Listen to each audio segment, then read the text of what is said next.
Good morning, everyone. Bore dara, chroeso i'r gerddi Sapphire. Welcome to Sapphire Gardens for the third day of the LV Insurance County Championship match between Glamorgan and Sussex. The match will be resuming on time at 11 o'clock. Glamorgan Cricket once again would like to thank all of their sponsors and partners for their continued support, besides extending a very warm welcome to everyone here today at Sapphire Gardens. We know the past couple of years have been very difficult for everyone, so we are so grateful for your continued support. Diolch yn fawr iawn. A warm welcome as well to the players and officials who've travelled here from Sussex, as well as our two match umpires, Billy Taylor and Rob White, as well as match referee Will Smith. The official Glamorgan website, www.glamorgancricket.com, contains details of how to purchase tickets for all forthcoming games taking place here at Sapphire Gardens this summer. That includes the International T20 game here on Thursday the 28th of July, when England meet South Africa. And also on the official Glamorgan website are details of the various matchday hospitality packages which are available for all games here at Sapphire Gardens, including those in the Vitality Blast, as well as the Welsh Fire games in the 100 later on. If you're looking to obtain a scorecard or a 2022 Glamorgan yearbook or a copy of Michael Hogan's testimonial brochure, all are available for purchase via electronic means from reception, and that's situated on the ground floor of the Thatcher's Pavilion. These items are also available from the Glamorgan Club shop, which is run by Missouri Sports and is situated opposite Gate 2. Now, in order to access the club shop, please use the walkway in front of the Castell Howell stand. The shop will be open today until 5 o'clock, and as always, it's selling a wide range of cricket equipment and other items, including replica Glamorgan clothing. Now, as far as refreshments are concerned, food and drink can be purchased, again, using electronic means from the kiosk and mobile units situated in the concourse area beneath the pavilion stand. And a reminder that as far as members are concerned, tea and coffee is also available in the Lewis Lounge every morning between 10 and 11, and each afternoon from 3:30 until 4:30. And drinks and snacks can also be purchased from the vending machines situated at the rear of the indoor school. The CC4 Museum of Welsh Cricket is also open today. It's situated on the first floor of the National Cricket Centre and contains a number of displays celebrating the long and very proud heritage of cricket here in Wales. At the moment, there's a special exhibition in the museum commemorating the life and career of Peter Walker, the former Glamorgan and England cricketer, who was also a very well-known journalist and broadcaster. Sadly, Peter passed away in the spring of 2020, and his family have very kindly provided items for this display. And a reminder, the museum will be open until the end of the tea interval this afternoon. I'm delighted to say as well that all spectators are very welcome to go out to look at the pitch during the lunch interval as well as at tea time. If you are going to be venturing onto the outfield, though, we kindly ask you not to walk across the square or the wicket surrounds, and please do not take any drinks or food with you when you venture onto the outfield.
We are also delighted today to welcome staff and pupils from Radnor Primary School. As you can see, a group of the boys and girls are going to be forming this morning's Guard of Honour. They'll also be entertaining us with a display of their quick cricketing skills on the outfield during the lunch interval. Boys and girls, we hope you're enjoying your day here at the home of Glamorgan County Cricket Club, and we look forward to seeing you again here in the not too distant future.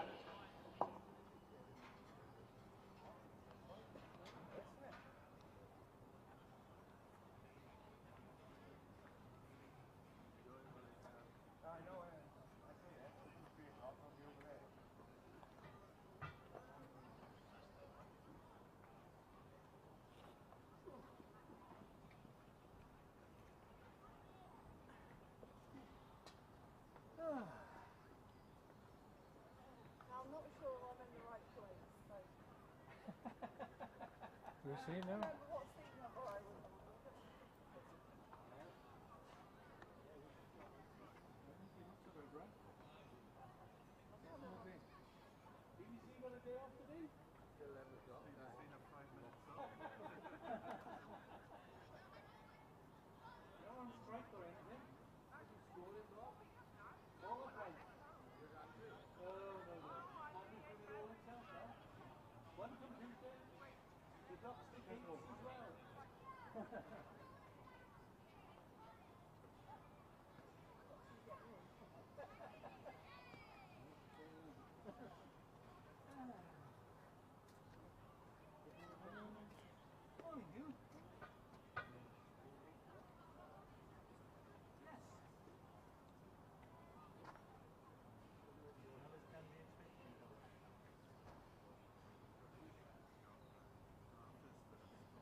Byrom and Ingram make it look easy with unbeaten 250-run stand. They couldn't be separated on day one at Sapphire Gardens. A century for Ollie Carter had underpinned Sussex's batting, but they still lost wickets in flurries, finishing the day on 245 for 7. But crucially for the visitors, Carter was still in the middle, Crocombe alongside him, and both men going well.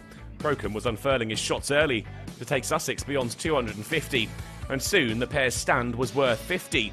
They took the score up to 281 when Crocombe finally fell, slashing a catch off Galvin into the hands of Ingram. Jack Brooks joined Sussex on loan from Somerset and joined Ollie Carter at the crease, watching on as the number 4 launched Salter down the ground for 6 more. And with a single taken off the bowling of Whale, Carter took his side beyond 300. Brooks was playing his shots too. The over started to get expensive for Whale, costing 17, 16 added by the seamer. But attention swiftly turns to the other end. After going to his maiden ton yesterday, Carter was raising his bat again, up to 150 from 263 balls. A magnificent innings for his side. A single down the ground to Salter took the value of the 9th wicket to 50 from 49 balls. Sussex enjoying the back end of their innings. Another Carter single took the score to 350, but a few balls later, he lost another partner. Brooks out caught in the deep by Galvin off the bowling of Salter. That was the cue for Carter to go big. Nisa sent soaring for 6. And then there were back-to-back maximums in the very next over, but he fell for the final wicket. Down the track, looking for another big shot, but holing out to Whale. His score of 185, a new best in first-class cricket. Sussex all out for 376. Carter had shone. He'd stepped up and filled the gaping hole left by Pajara with an excellent knock. Salter's spin had been the most effective for Glamorgan. 4 wickets taken, albeit for 107 runs. And Glamorgan's start with the bat was a poor one. The captain, David Lloyd, out 8 balls into the innings, caught by Seifert of the bowling of Hunt. Lunch taken with the wicket, the score 5 for 1. With full bellies and a bit of a rest, Glamorgan returned to the middle and got their innings underway in earnest, with some attacking stroke play. Ingram at the forefront flashing Sussex's bowlers all around the ground, and they were rattling their way to a run-a-ball 50 partnership after less than 10 overs of the innings. It was the perfect counter-attacking response. Ingram racing his way towards 50. The half-century, like the partnership, was scored at a run-a-ball. Ingram up to 50 with his 11th 4. Rawlins' delivery sent back past the bowler. Still Sussex struggled to prize them apart. An effective fight back continued. 100 up as Byrom brought out the reverse and found the ropes. Byrom then worked Haynes off his hip for 4 to bring up the 100-run partnership, and he too soon had 50, up to the mark off 79 balls with a pushed single off the bowling of Ibrahim. This was much more than a fight back now. In Byrom and Ingram, Glamorgan were taking the game by the scruff of the neck, beyond 150 in the overs before tea. And with Ingram's latest 4, this one off Rawlins, the partnership followed the total to 150, much to the bowler's annoyance. The score at tea was 159 for 1. Glamorgan trailing by 217. The session has been a great one for the hosts. Ingram had finished the session on 93, and it didn't take him long to convert that to 3 figures. A crucial 100 sealed when he guided one to third man for 4. The punch of the air showed just what it meant to him. Byrom too looked good for 100. Rawlins, a favourite of his, back-to-back 4s took them to 200 runs, and the 200 partnership followed before the end of the over. Ingram dismissively slapping the spinner through the leg side for 4. It was Byrom's turn to raise the bat soon. Hunt flicked off the pads and to the boundary. He'd reached his century of 178 balls and was helping Glamorgan turn the tables. When Ingram rocked onto the back foot and prodded Lenham into the offside for 1, Glamorgan had put on 250 runs. And when he lashed Clark for another single, their partnership matched that. All but 5 of the runs had been added by this pair. The score was 258 for 1 when they wandered off at the close of play. The sun was shining on Glamorgan throughout the day. They were trailing by just 118, with 9 wickets left in hand. Thanks to that sensational second wicket partnership between Byrom and Ingram, Sussex need wickets, and fast, if they're to deny Glamorgan parity, or the lead that looks inevitable.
Colin, many congratulations on that innings. You remember this red ball stuff then?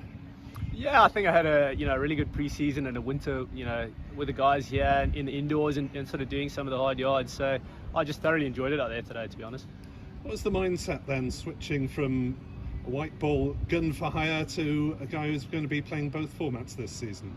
Yeah, I think obviously, playing out here before, many years ago, but there were a few things I could, bring back into my game, and I've always just enjoyed playing. So, switching between formats is a great challenge, and like I said, put the work in early in the season, and great to reap some rewards today. 5 for 1 when you came in, facing 376. What was the mindset in the afternoon session? Yeah, I'll be quite honest. Looked to score. Against a new hard ball. Came on quite nicely. So. Luckily got a few scoring opportunities early, but just look to score and be busy and keep it quite simple from there. And you were able, I suppose, to go through a few quiet patches on the way to that century, having got off to such a flyer. Yeah, I think once the ball gets softer, a little older, the field spreads. Like I said, having played here before, it can be a bit more of a grind and look to sort of just rotate and take your singles when you can. I thought Eddie played brilliantly, doing that as well. We rotated nicely, and that created some flow, which sort of kept the pressure off. Sure, it means a lot to him as well. His first century for Glamorgan. Yeah, it was actually brilliant. Just to be out there with him. We had a long partnership, and then when he got into the 90s, I almost got more nervous for him than I'd been. So fantastic, and I thought he played terrifically well as well. And at stages with a left-arm spinner and a leggy bowling into the rough, he took some great options and played nice and straight and was really patient. So it was great to see him get a ton. Really chuffed for him.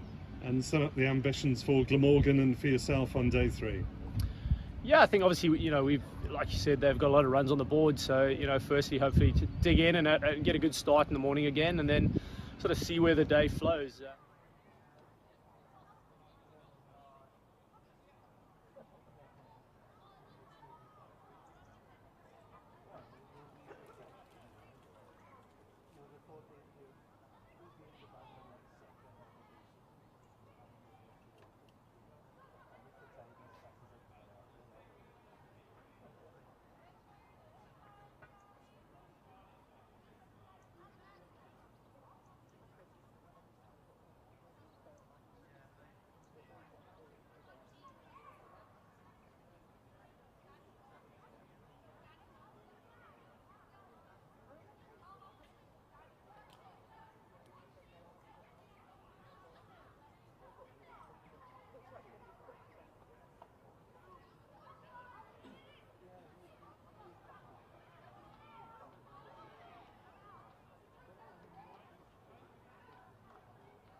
It's good morning, Boridar, to our two-match umpires, Billy Taylor and Rob White.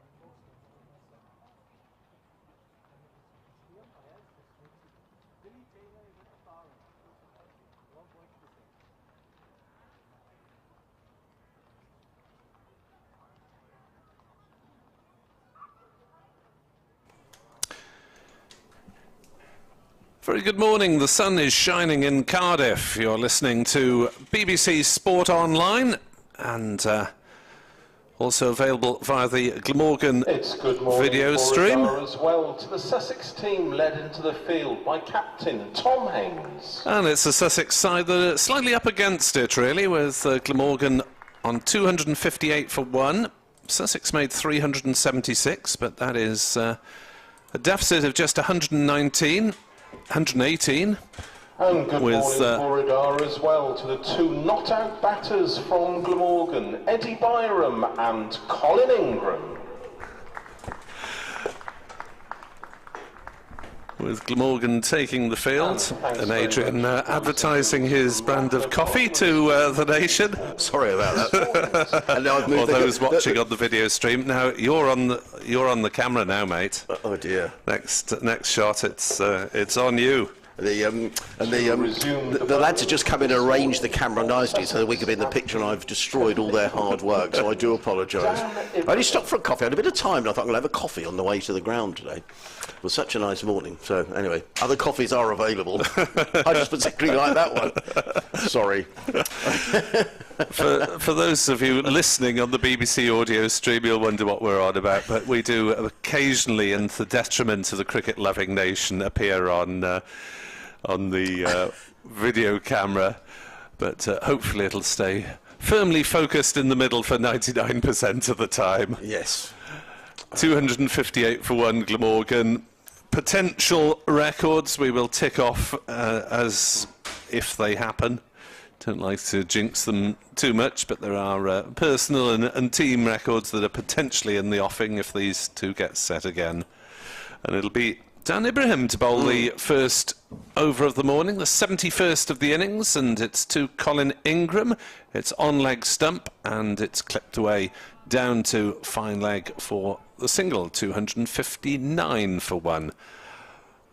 Glamorgan. Ingram to 146 not out. Well, Sussex will need to bowl a good deal better today than they did yesterday. They'll need to get through these 10 overs without too much damage and pick up wickets with the new ball. But talking to Grant Flower last night, he was saying that he didn't feel Sussex bowled well, particularly before tea, which they didn't. And they just didn't hit the deck hard enough. And these two, well, though they batted, were fed a series of deliveries that they crunched away for 4. In comes Ibrahim, bowls to Byrom. Well, that's on leg stump as well. That's a free sighter, really, to both batters, as Byrom in turn gets a single. Glammy podcast, say important first session. Build a lead, lose a few wickets. Could say a push for victory tomorrow. Well, Glamorgan will have to bowl at their best because they are without their most experienced bowler, Michael Hogan, through COVID, replaced by Andrew Gorvin, as Ibrahim bowls, and Ingram turns another one out towards mid-wicket for a single, 261 for 1, and Mr. Ingram needs to bowl a little bit straighter. Well, he does, and that rather shows the Sussex problem from yesterday, where the first 3 balls of the day have all been played very comfortably for singles in exactly the same area, all through mid-wicket or square leg. With no risk whatsoever. 261 for 1. Ibrahim bowls, that's a better delivery, and Byrom is forced to defend it with respect. Yeah. Just getting underway in the Test match as well. Final day there. New Zealand 224 for 7, lead England by 238 runs. Any result possible, as they say? Yeah, I think it's free to get in today, isn't it? Yeah, they've packed it out. Good. Trent Bridge. Well, it should all be the packed. seats have been allocated. Ah, fantastic. As this is driven off a thick edge down towards backward point, but it's a good scrambling stop that prevents Byrom from getting any runs. I think, is that Crocombe or is it Lenham? Whoever it is, looks like they've maybe hurt themselves. Fallen Or is he fooling around? It's Crocombe. Just maybe fallen a little ahead now. He's joking about it, Crocombe now. Yeah. Went down as if shot, but made the stop. 261 for 1. Last ball of the opening over. As Ibrahim bowls and Byrom defends it back to the bowler. So good recovery from Ibrahim in the second half of the over. Yeah, the tickets for the final day in the Test match were only on sale between, I think, 8 and 20 quid, which is not unreasonable. No. I mean, you know, you're guaranteed an amount of cricket for that. If you don't get, I think is it 15 or 20 overs, then Yes. you get a full refund. Yeah, mate of mine went to Lord's on the 4th day, and which was the day England won. Was it the 4th day or the 5th day? 4th day, I think. Anyway, England won, and because they won within sort of 20 overs, they got all their money back. So, and I think all the tickets have been sold for that day. Yeah. I was a little bit surprised watching the highlights last night that Trent Bridge wasn't full yesterday. There's a lot of spare seats. The crowd was relatively poor yesterday, but I suppose if it starts, when did it start? On the Friday? Saturday, Sunday, then Monday's always going to be a drop-off for working people, isn't it? You might take Friday off, you're less likely to take Monday off. Yeah. In comes Archie Lenham, bowls to Colin Ingram, who's forward and plays into the onside. There is no run. A slip and a short leg at the close field, as I thought Archie Lenham looked the most likely to take wickets yesterday for Sussex. Yep. 13 overs, 0 for 27, including 1 maiden, and he's starting from the River Taff end this morning. He's in and bowls a nice floated delivery, which Ingram looks to crack away through the offside, doesn't time it. The ball ends up a circuitous route in the hands of short leg. And there is no run. Ingram waits. And Lenham on his way again. Bowls, and Ingram sweeps down to fine leg, where Daniel Ibrahim emerges and gets in the throw. Not a great throw, it has to be said. It goes right over the head of Tim Seifert and is backed up by the skipper Tom Haynes, who's fielding at mid-off, which brings Ed Byrom on to strike. He's on 106 to face his first ball of the morning from Archie Lenham. Lovely sunny morning in Cardiff, a few cotton wool clouds, but good weather forecast for both today, tomorrow and indeed the rest of the week. We're hoping, Nick and I were saying yesterday, that it's all going to change over the weekend, but let's hope that all comes before everyone plays cricket at the weekend. In comes Lenham, bowls, tosses it up, and played on the full by Byrom to mid-wicket, fielded by Tom Clark, and there is no run. What do we got in Cardiff at the moment? BBC, light rain possible. It's only a sort of 15% chance at any given time, so you should get a game in, I would hope. In comes Lenham, bowls, and stretching forward is Byrom, plays onto the onside, fielded by Carter, who's under the helmet at short leg. Let's see what it says for your neck of the woods. Oh, you're better off on Saturday. Should be all right. Quite warm, actually, warmer than here. Right. 26 Celsius on the south coast of England. In comes Lenham, bowls, tosses that up and driven, full toss and cracked away, and that's gone for all it deserved. 4 runs. He bowled well, Archie Lenham. He gave that a bit of air, but he was thumped through the onside by Ed Byrom, who picks up the first boundary of the day.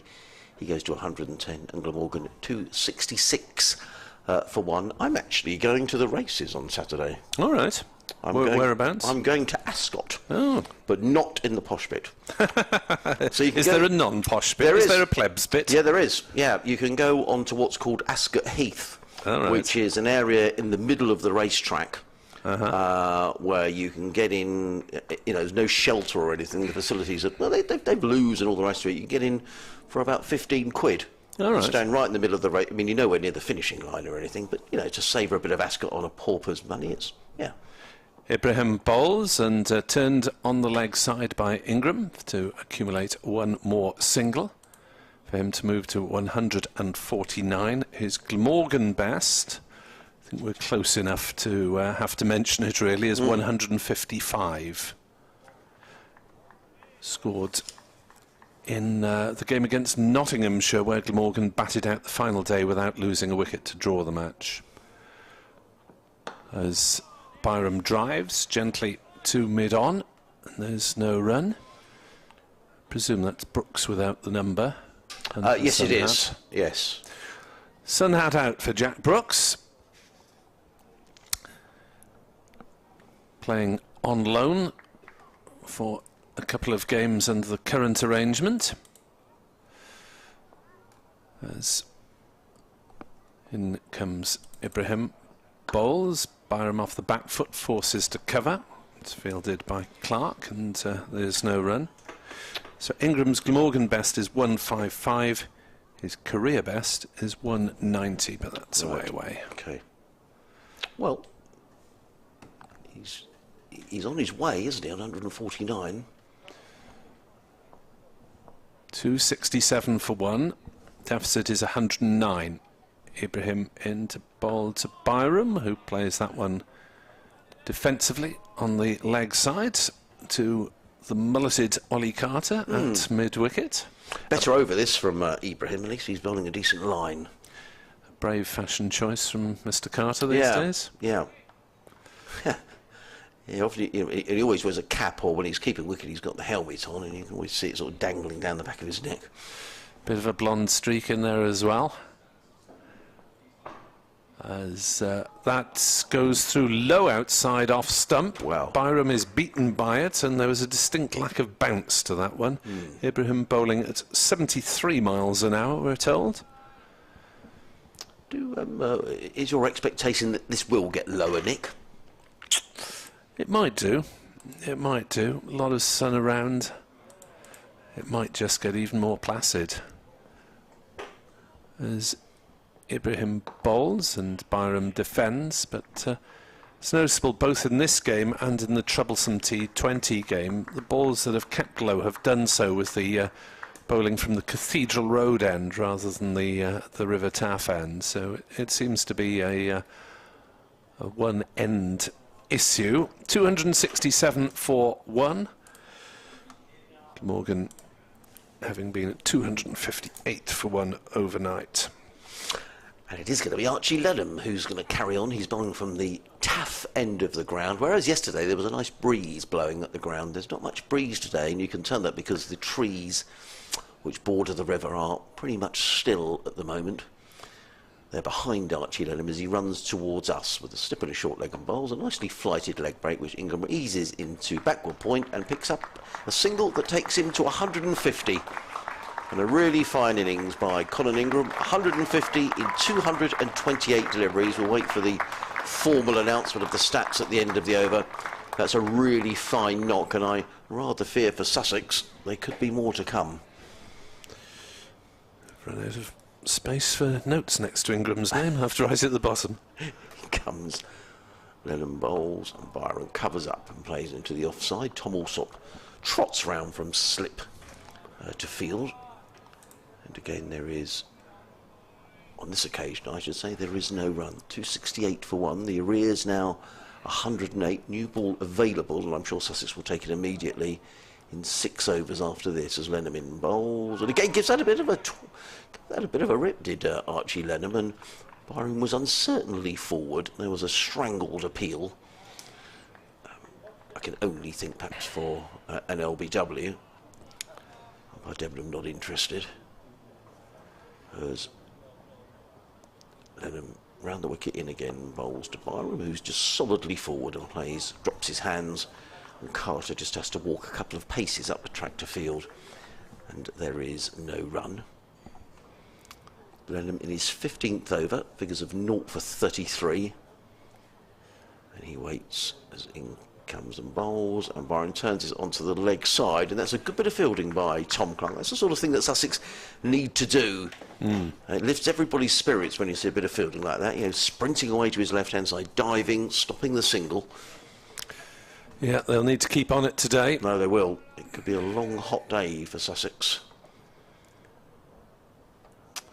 Lenham in again, bowls, Byrom is forward, plays onto the onside. That's a good over by Archie Lenham, which just cost the 1 run, 15 Colin overs, 1 Ingram's laden, 1 for 33. 150 came off 228 balls and included 23 fours. There we are, nearly best part of 100 of them in boundaries, 92 of them. So he hasn't had huge amounts of running to do. And I would say a lot of those fours, Nick, were either driven straight down the ground or through extra cover. Yep. Where Sussex contrived to bowl a continuation of half volleys, which Ingram just gleefully tucked into. He will be on strike on 150. Well, Colin Ingram, as Dan Ibrahim bowls to him, and there's a play and a miss outside off stump, going through low to keeper Seifert, who will not have to worry too much about balls going through chest high at that end of the field, I don't think, end of the ground. Be more likely to have to stay down. There's Ibrahim into Ingram, who drives back to the bowler, fields in his follow-through, no run as he lobs it up to skipper Haynes at mid-off, no run. So I guess the two Seagulls having a scrap on the outfield. This figure of 291, Glamorgan's record second wicket partnership, is now in some danger at the moment. These two have to get themselves played in though, as that's driven nicely on the offside by Ingram, but half intercepted by Clark at cover, and the ball spun up to Haynes at mid-off, and there's no run. So they do have protection on the cover boundary, because Hunt is lurking out there on the grandstand side of the ground. Lovely watching conditions if you're able to pop down for a spell at Sapphire Gardens. As that's driven but checked by Ingram, straight to Clark at cover, no run. Also lovely conditions, I would imagine, to watch at Abergavenny, where Glamorgan's second 11er in the second day of a 4-dayer. Glamorgan had 24 for naught in reply to Somerset's 314 all out, in which James Harris, who might have been many people's first choice to come in for Hogan, he took 4 for 44, Rodri Lewis 3 for 75. As that's worked away by Ingram. He wants a single on the offside, Byrom does not, and that's probably the correct decision, with Haynes moving rapidly to his right at cover. He's been a busy boy. Do you think probably these two as well, Nick, one of the reasons for being pretty circumspect this morning is that they're not going to want to get out with the new ball available in 5 overs time? No, well, they wouldn't want to expose new batters to the new ball necessarily.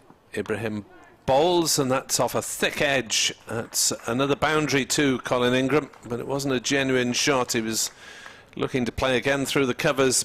Thick edge, past slip, rolled away to third man, and he's relatively risk-free, I suppose, because Sussex only have one slip-in at this stage of the innings. The last ball of the 75th over, that was.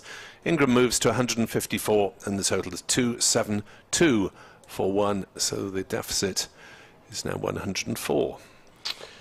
And we'll keep across the score in the test match throughout the legs. It could be a very exciting finish. New Zealand 234 for 7, leading by 248. Will they feel under pressure to set a target? In comes Archie Lennon bowls and swept by Ed Byrom down to fine leg, deep backward square, whatever you want to call it. Either way, he gets a single fielded by Ibrahim, who trots in. It's one more to Byrom. He's on all the ones, 111. As Lennon is quickly in the over, it's still +3 for Sussex. As in comes Lennon bowls, and Ingram is forward. Lennon hands immediately go to his head. He's an enthusiastic young cricketer, Archie Lennon, just 17 years of age. Walks back to the far end of the ground. He's got a slip and a short leg, a backward point, sweeper on the cover boundary, mid-off, mid-on, mid-wicket, deep backward square, and a fine-ish leg as in comes Lennon and bowls, and flicked onto the onside by Ingram. Doesn't beat Clark, who's fielding up mid-wicket, and there is no run. So Mitchell on 35, and Matt Henry on 13. Good cricketer, Matt Henry, and he can score quick runs for New Zealand. In comes Lennon bowls. Ingram drives into the offside, doesn't quite time it, and picks up a single. The umpire is actually standing at a point instead of square leg, presumably because he'd be looking into the sun. That's all I can think the reason he may be standing at a point as opposed to the normal position of square leg, unless he feels he can see the line. Short leg in. Oh, good question. Yeah, well done, Nick. Yeah, Lennon in bowls. And Byron is back in its crease. I can only assume that was an appeal for LBW. Umpire Debenham says not out. Ball squirting down into the gully, but... That's exactly the reason he's at point, because there's the short leg in place. I think that just hit outside off stump. It would have undoubtedly struck the stumps.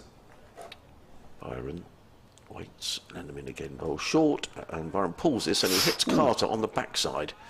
That could have been painful. I think they hit him on the backside. He turned his back, did Ollie Carter, and he looks in a degree of discomfort. Thigh maybe? And he's wandering off to his fielding position, or is he walking off the field? No, he's putting his cap back on, so he's staying out there. I think that might have hit him on the backside. We haven't seen a replay of that, but he's got his sort of hands on his knees. It was pulled away by Byrom. Yeah. And it did hit Carter. And he's just standing with his hands on his knees. The centurion for Sussex. Rub something, Mr. Carter, so Yes. it can just... Yes, he's going to stay out there, No. is the good news. He's fielding in his pads at short mid-wicket, which is never ideal, as that's driven on the offside by Ingram, but intercepted by Haynes at wide mid-off, and there's no run. The helmet goes back behind the keeper at the other end, but you can't take the shin pads. Well, they're more than shin pads, aren't they? They're wicket-keeping style they are. pads. Yeah. Protecting the knee as well. It's a hard-working game, as Carter, as that's a good ball from Ibrahim, and it's defended. After a not great opening over, Daniel Ibrahim settled into a decent line and length here. Yeah, Sussex doing a reasonable containing job in these overs before the new ball, when Glamorgan might have looked to open up, but haven't been able to do so. Ingram then, level with his first-class best for Glamorgan, defends up to mid-off, and there is no run. Do you think you'll be aware of that? I did suggest in the interview that he was near it, so but he said he wasn't that bothered. Really? That was the gist or the tone of his remarks. Right. He's not a big one for milestones or something of that nature. As Ibrahim bowls, and Ingram slashes that one away to the third-man boundary with a fierce cut, and that is Colin Ingram's highest score for Glamorgan as he moves on to 159, not out with yet another boundary. Lovely shot, wasn't it? And every time Ibrahim has erred in line and length, quality batsman that Colin Ingram is, you just get punished. There's no third man. There is a third man now, and the slippers come out, and Sussex straight on the defensive here this morning. As Ibrahim is into bowl, and Ingram drives to Clark at cover again. No run. Well, I'm sure that Tom Hayes is just willing the overs through. He'll want to get the next 3 overs out the way, get his seam bowlers on and see if Sussex can pick up some wickets. But they'll have to bowl better than they did yesterday. After 11 overs yesterday, Glamorgan already had 70 runs. They'll have to bowl a much better line. As Ibrahim bowls, that's driven hard, but to the sweeper on the cover boundary. Ingram moves to 160, not out. Ibrahim 7 overs, 0 for 20. Tidy enough. He's beaten Ingram once this morning outside of the off stump. 77 overs gone. So the run rate has actually slowed a little this morning. Glamorgan at one stage, or for much of yesterday, were rattling on over 4 and over. It's just slowed a little this morning, but I think completely understandably. Glamorgan consolidating. They're trailing now by less than 100. And they will be knowing the new ball is just around the corner. Archie Lenham wants a change in his field. He's moving his, well, it is almost a fine leg, almost on the 45 at a deep backward square. There's almost a deep square leg as well. As in comes Lenham round the wicket, bowls and swept by Ingram, and that's a lovely shot, and it's beautifully played. And it was such a good shot because there were two men patrolling that leg side boundary. There was one backward of square and one at square, and the ball completely bisected the pair of them and ran away for 4 runs despite the efforts of Hunt and Ibrahim. My feeling was maybe one of them ought to have got there really, but either way it was good placement by Ingram. And now they're moving Ibrahim a little squarer still, so there's a little, not much of a gap between Hunt and Ibrahim on that leg side boundary. Lenham in again, bowls, and Ingram this side plays it through the offside and picks up a single to the sweeper on the offside boundary, who's Delray Rawlins. 1 more to Ingram, he goes to 165, Glamorgan 284 for 1. And now within 7 of equalling the second wicket record for Glamorgan. Lenham in, bowls, and Byrom covers up, plays down the offside of the track, fielded by Lenham, and there is no run, is that right? You haven't taken off the 5 that was scored for the first wicket? Oh, I'm sorry. You're quite right. I'm not on the races. Not on the races.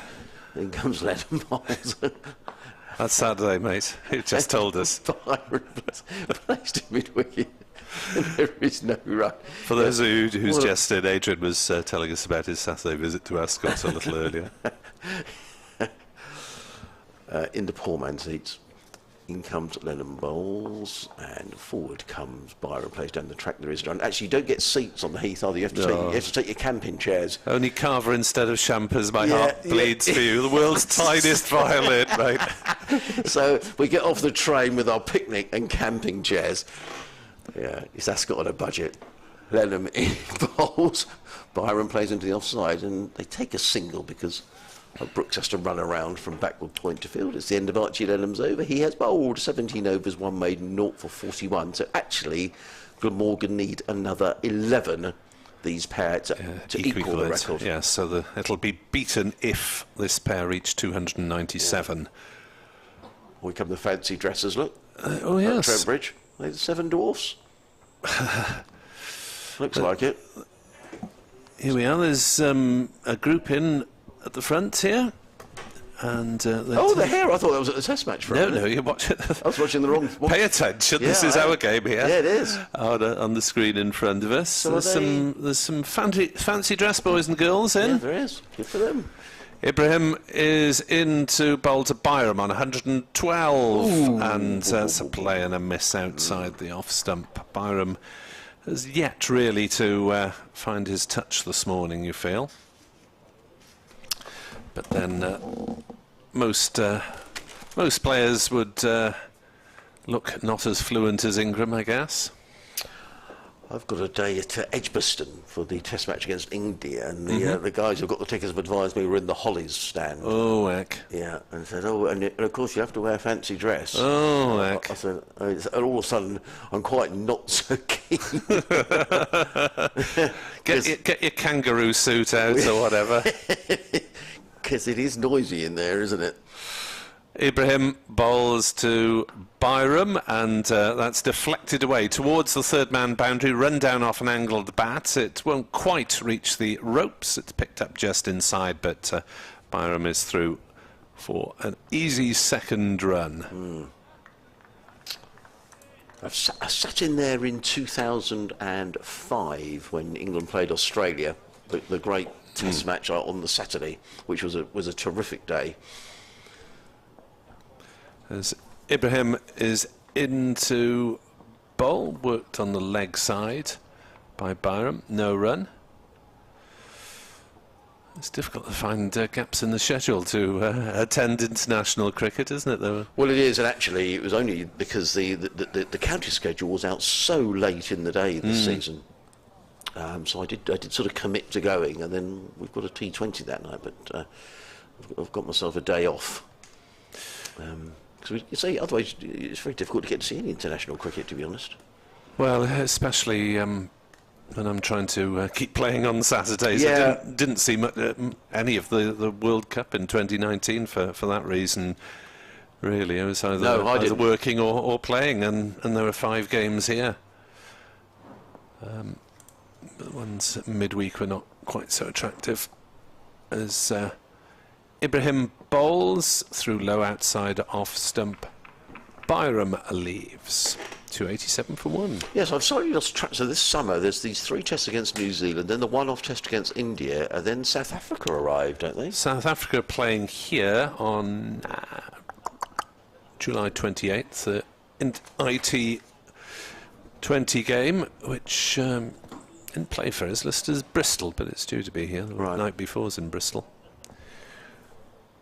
Ibrahim bowls edge through between keeper and slip, and no one moves, and Byrom picks up a very fortuitous boundary.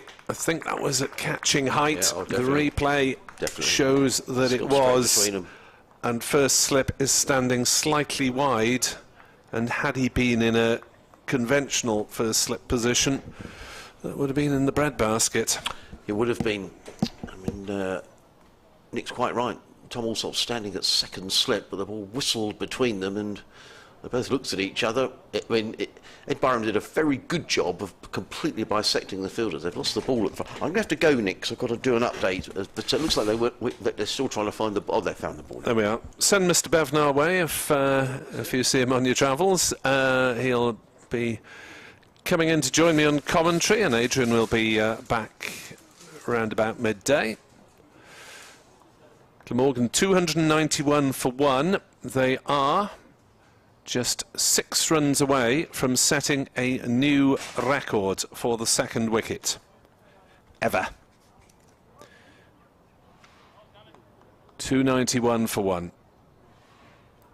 Ibrahim is into Byrom on 118 not out, and he plays that one off a thick edge through exactly the same place, and it races away for 4.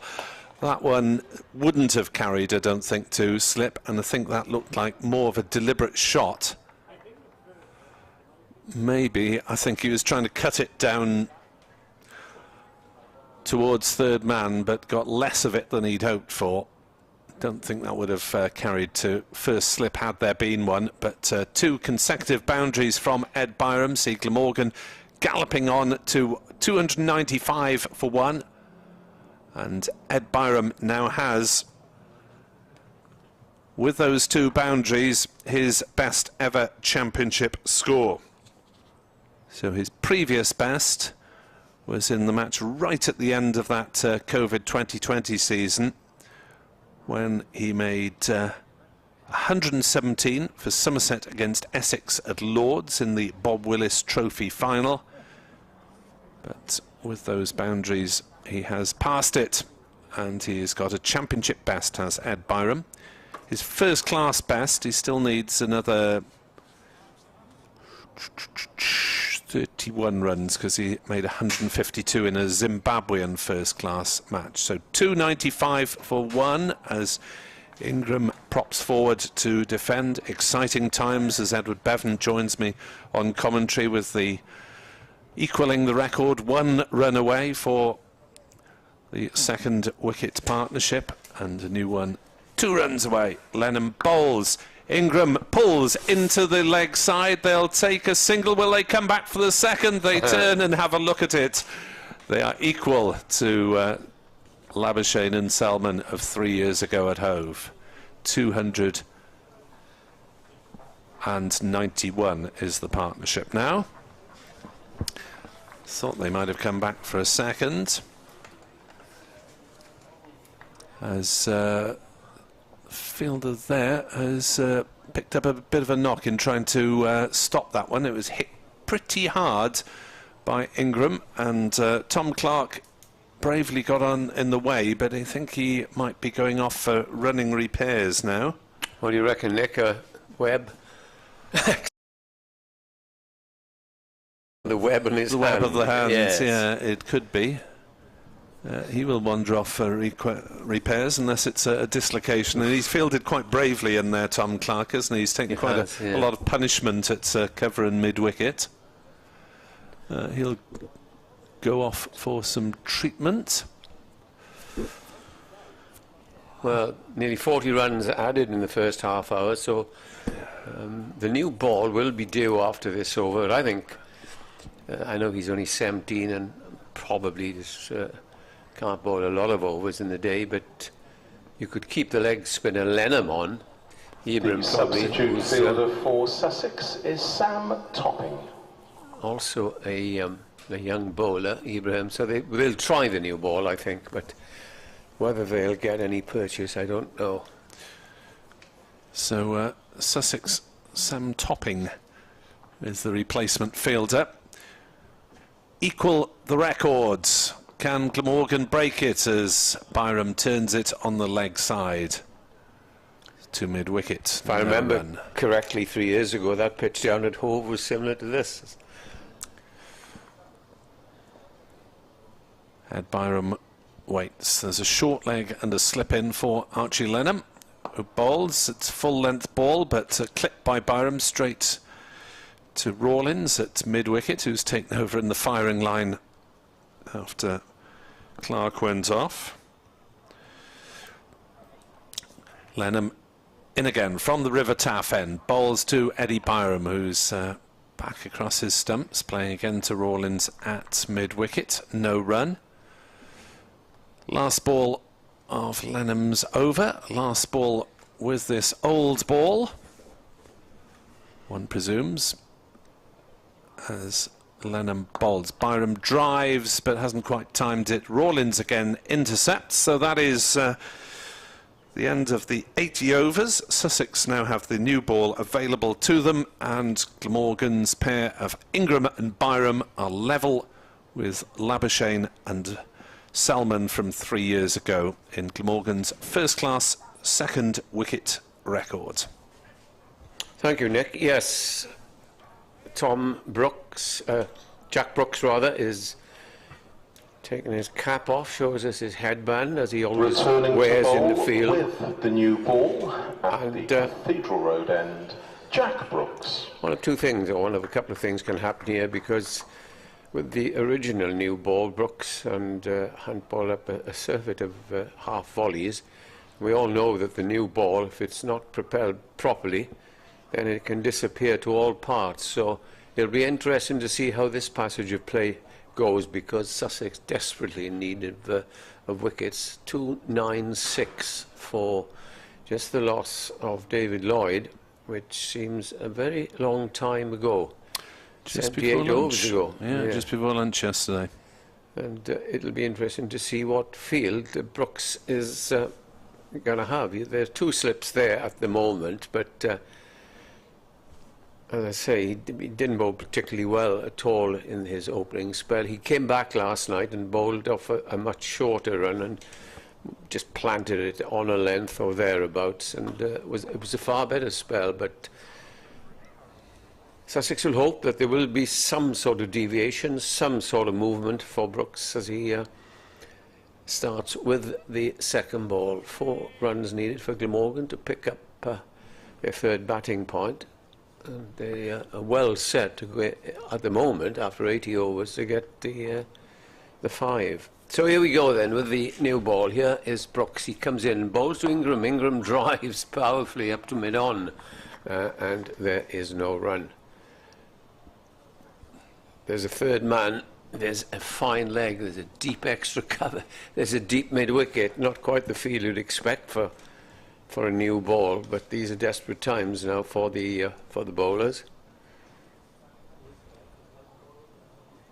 Brooks is coming round the wicket and bowls to Ingram. Ingram drives, and this might run away. It is an very attentive audience here, Nick, as Glamorgan create a new record for this wicket against Sussex. That's good to hear, isn't it? It is indeed. So 100 years of history, and that is the highest partnership for Glamorgan ever for the second wicket. Yeah, congratulations to these two. Ingram on 167 and Byron on 122. It's Byron who gets the next ball and pushes it up gently to mid-on. Yeah. Kieran Carlson's had his pads on rather a long time, hasn't he? He's due in next, and 78 overs ago he was putting his gauntlets on.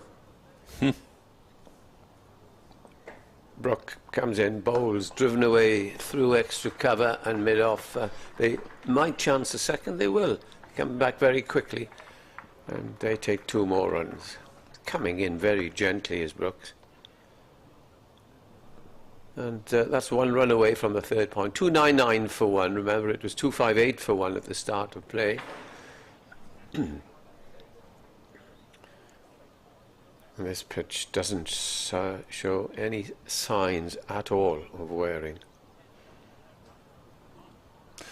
Just the odd one still keeping low at the with the batter at the far end, isn't it? Bowling from the cathedral. Yes, and I suppose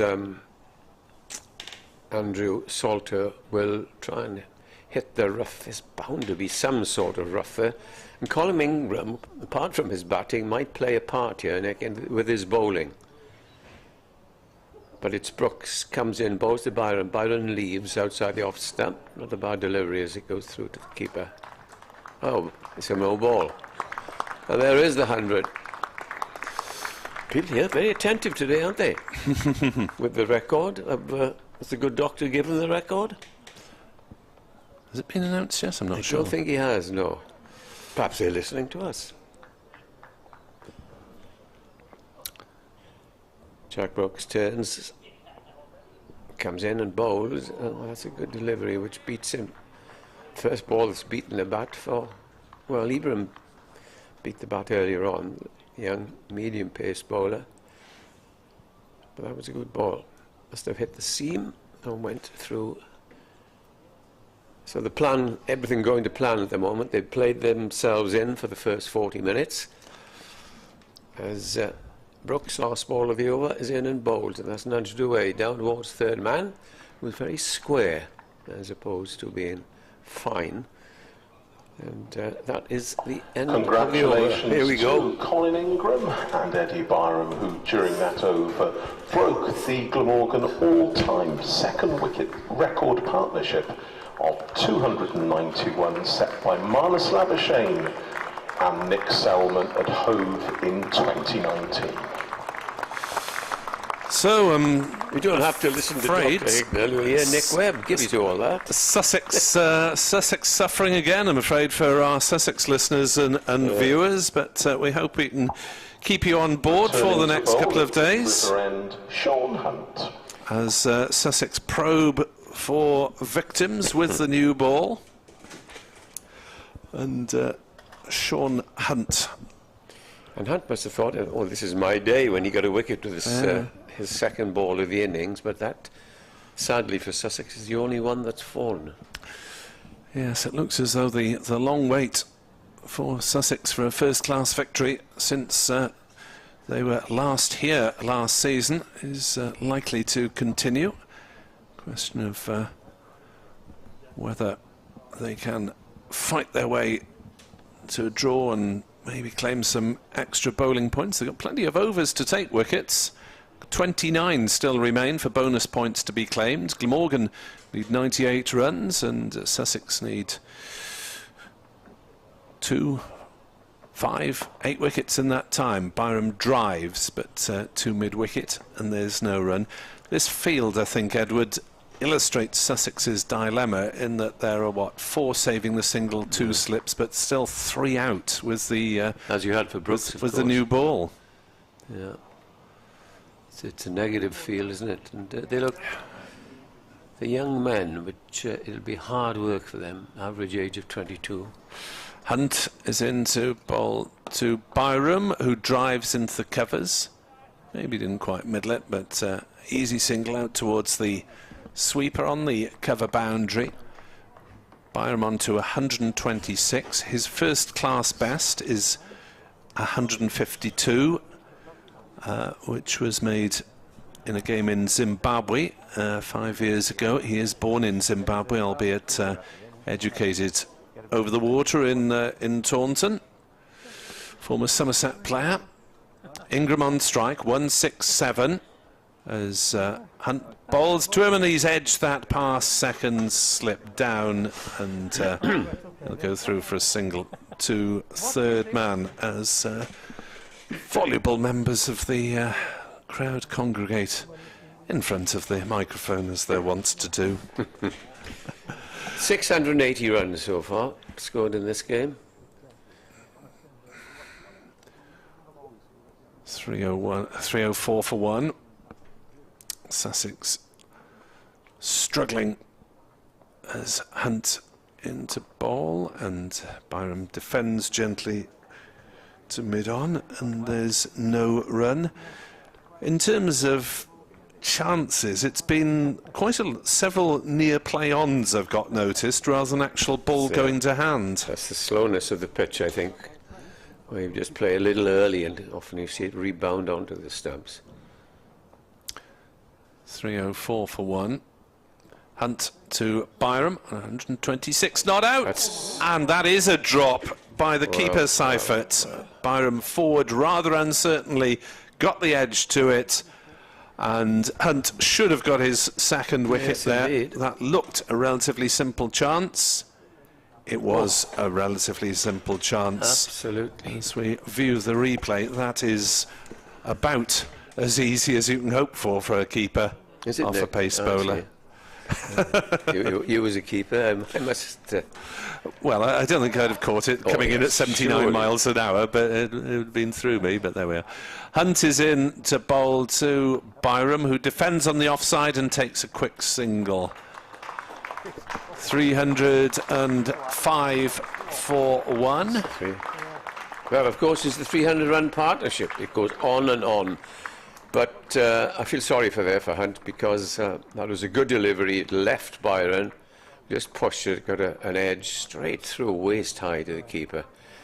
And Seifert playing, I think this is his first game in the championship for Sussex. Yes, he's played 4 keeper. T20 games. And, well, I don't like to criticise too much, because they've been out there, they've only taken 1 wicket. And I hear somebody mumbling again. I'm sorry to... I'll go and move the effects microphone while you steer us through this over, I think, Edward. I thought you were going to say you're going to move the gentleman. I don't have that power, unfortunately. There's Brooks with his second over, with the second new ball. He's in and bowls, and this is driven and beats the man on the drive, but it's backed up by the captain, Tom Haynes, at mid-off. Byrom is on 127, Ingram 168. And the day here, a most beautiful day. Fluffy, little white clouds, but it's going to be a hot day later on. Brooks bowls and beats Byron now outside the off stump. That was a very good ball. Byron beaten twice now in the space of 3 balls. So, Jack Brooks and Hunt doing their very best to try and get something, and Hunt should have. Brooks round the wicket, bowls, and this time it's nudged away, wide with the man on the drive this time, and they go through for a single, and Glamorgan move on to 306 for 1, and Byrom moves on to 129. What will be the outcome of this game I'll discuss with Nick later on, but you can look at it both ways, I think. Flat pitch at the moment. Will it deteriorate as in comes the next ball? And this is driven, not timed though, by Ingram, and Haynes again fields at mid-off.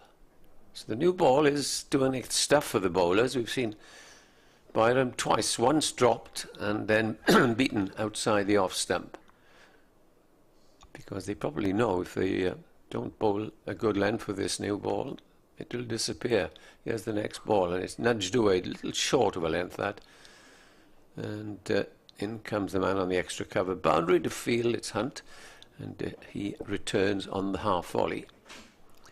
Score moves on to 307 for 1. Ingram is on 169, Byron 128. All done, Nick? The engineer, Mr. There's quite a lot of people across the back row in front of us, Yeah, so in the shade, you see. I've just withdrawn the microphone a little bit. Brooks again, this time ball to Byron. Byron clips it nicely off his legs up towards deep mid-wicket in front of the pavilion. They cross for a single. I don't know whether you saw that ball earlier on from... I saw the drop catch. well, 2 balls later, Byron pushed forward and was beaten outside the off stump. So there's a little bit of movement. I was just telling listeners and viewers a couple of minutes ago how this game is going to develop. I think Glamorgan will bat, as I think you and I agreed this morning, if they can, to after tea and give themselves a lot of time. Remember, Michael Hogan, Glamorgan's arguably their best bowler, is out of this game, and with not much movement coming from this pitch for anyone except perhaps the spinner bowling into the rough. Yes, I would think would be on a draw game, but you just don't know, do you? You would have thought that Nisa and Salter would be the key men in the Glamorgan attack, as Hunt is in to bowl to Byrom, who chops one down to third man for a single. He's looking to play deliberately in that area, although not the one where he was dropped behind the wicket by Seifert. Part of Sussex's carousel of wicket keepers, with young Ollie Carter and Mohammed Rizwan and Josh Philippe. Yes, they've all had a go this year. May well be others that Adrian will be able to tell us about. See mid-wicket's going right back to the boundary, really dropping a bumper. Hunt bowls and Ingram drives into the offside, takes a single up to wide mid-off. 310 for 1. Ingram 170. He is therefore 20 short of his first-class best. Byrom is 22 short of his previous best. And Byrom ought to be back in the pavilion. Hunt bowls. Byrom just chops that one down to third man again. He seems fond of that shot, just angling the bat and running it down, steering it well wide of the slips, and it's a single every time. 3 singles in this over, 311 for 1. In the Test match, New Zealand 9 down, 249 for 9. They lead by 263. Mitchell is 44 not out, has just been joined by Bolt. Should be entertaining. Bolt. As Stuart Broad's claimed the last couple of wickets. He has 3 for 54 on his home ground, Trent Bridge.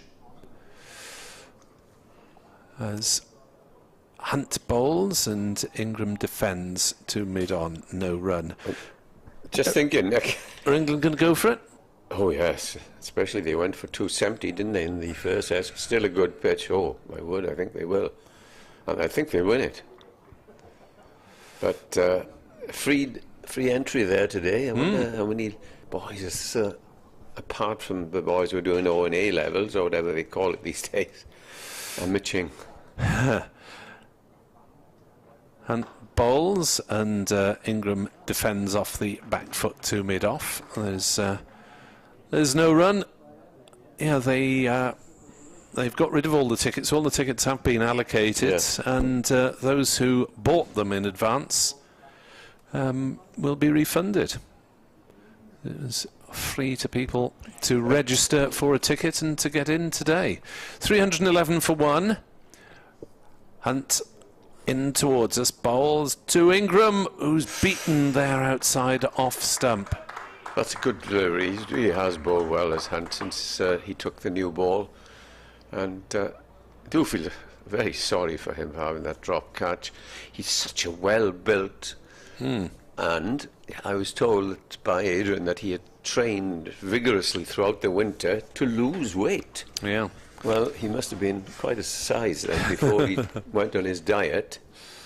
I haven't been on a diet myself. 6'5" he's listed as, born in Guildford. Right. Who is your lookalike? He answers Sean Dyche, football manager, who's a gentleman of distinctive features. Yeah, Derby, ex-Burnley manager, was cruelly sacked at the end of last season.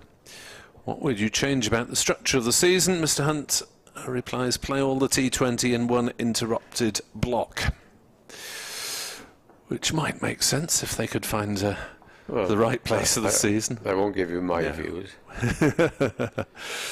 Here's Brooks, starts on the over, bowls, and forward comes Byrom, pushes it up to mid-off. I don't understand why, if T20 has to be played May, June, why it can't be played in one block, May, June, and then you have 4 weeks of championship, and then you have your second block. Well, I of wish, one day. Mr. Webb, that you were chief executive of the ECB. I couldn't agree more. But rather than chopping don't. and changing between back and forth, which the players don't particularly like. No.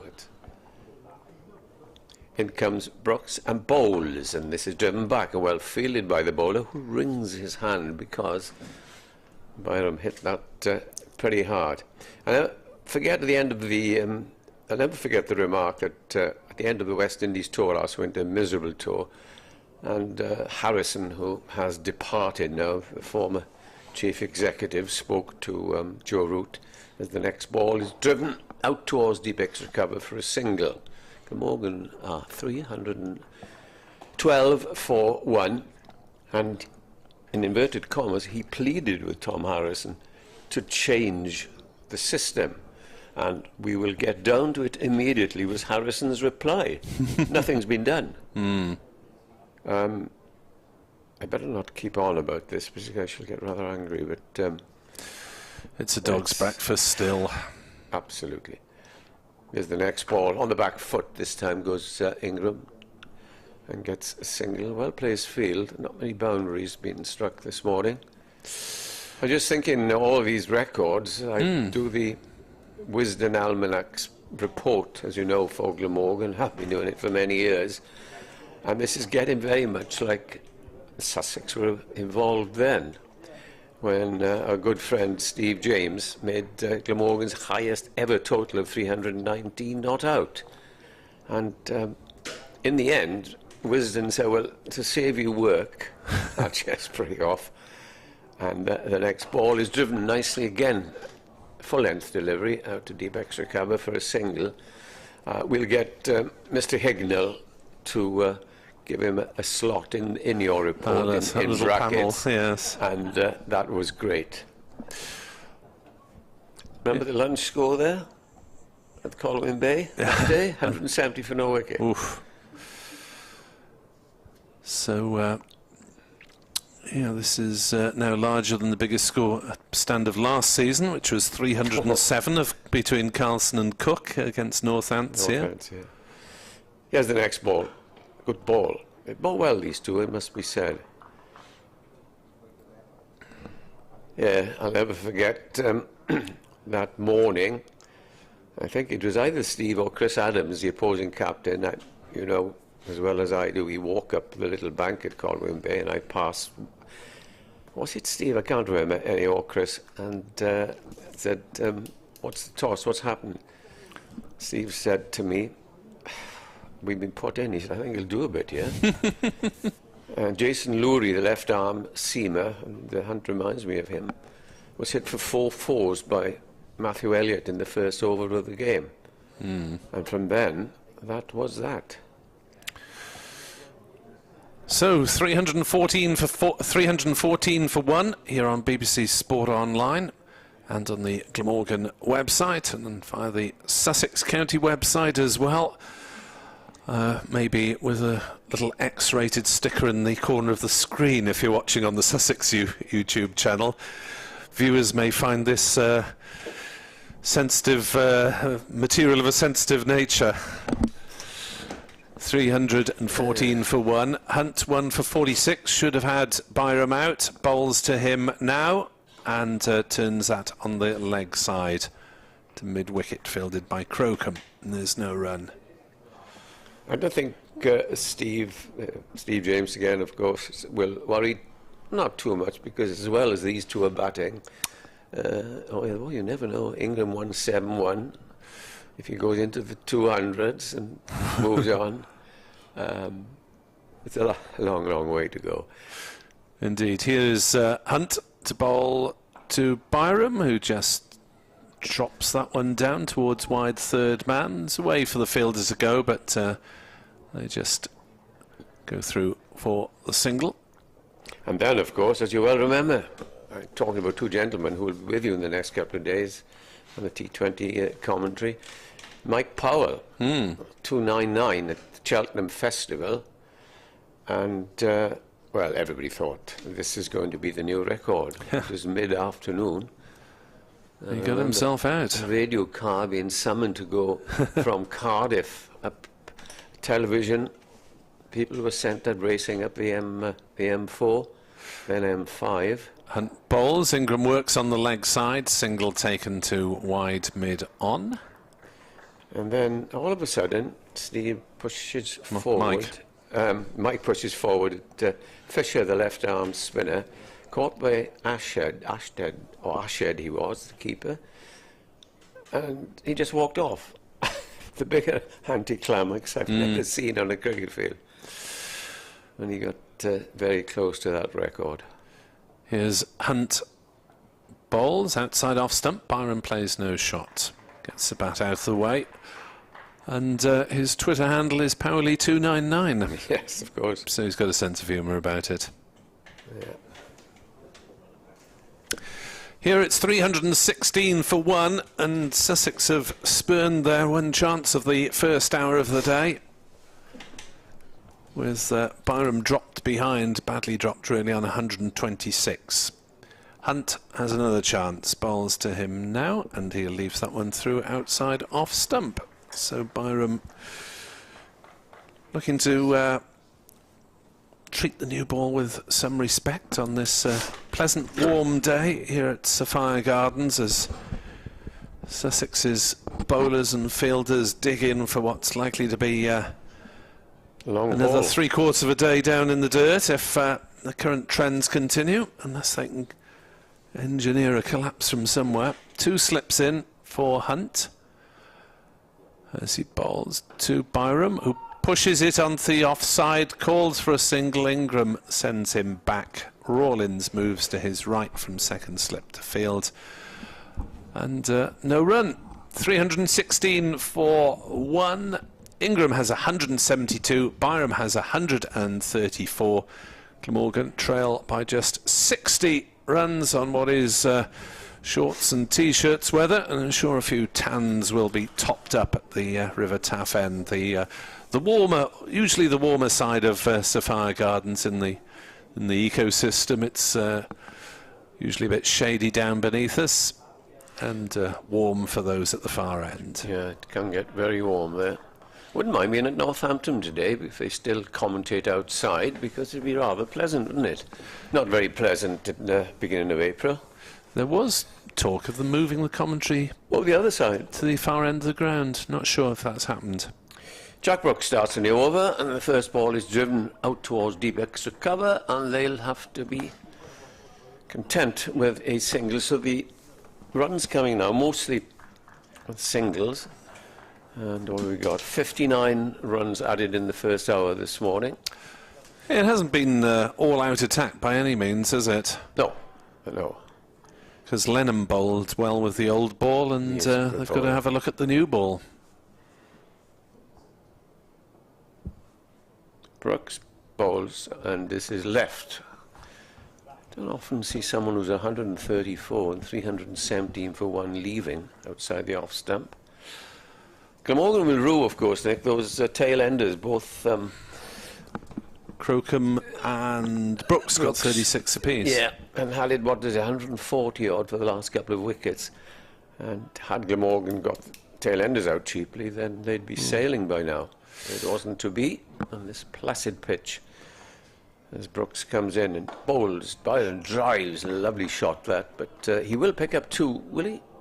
No. Just the single. Hunt again thrusts out the left hand, and it's just a single. Ex-Surrey player, And it's not far, of course, is it? From the City of London to come down to Hove.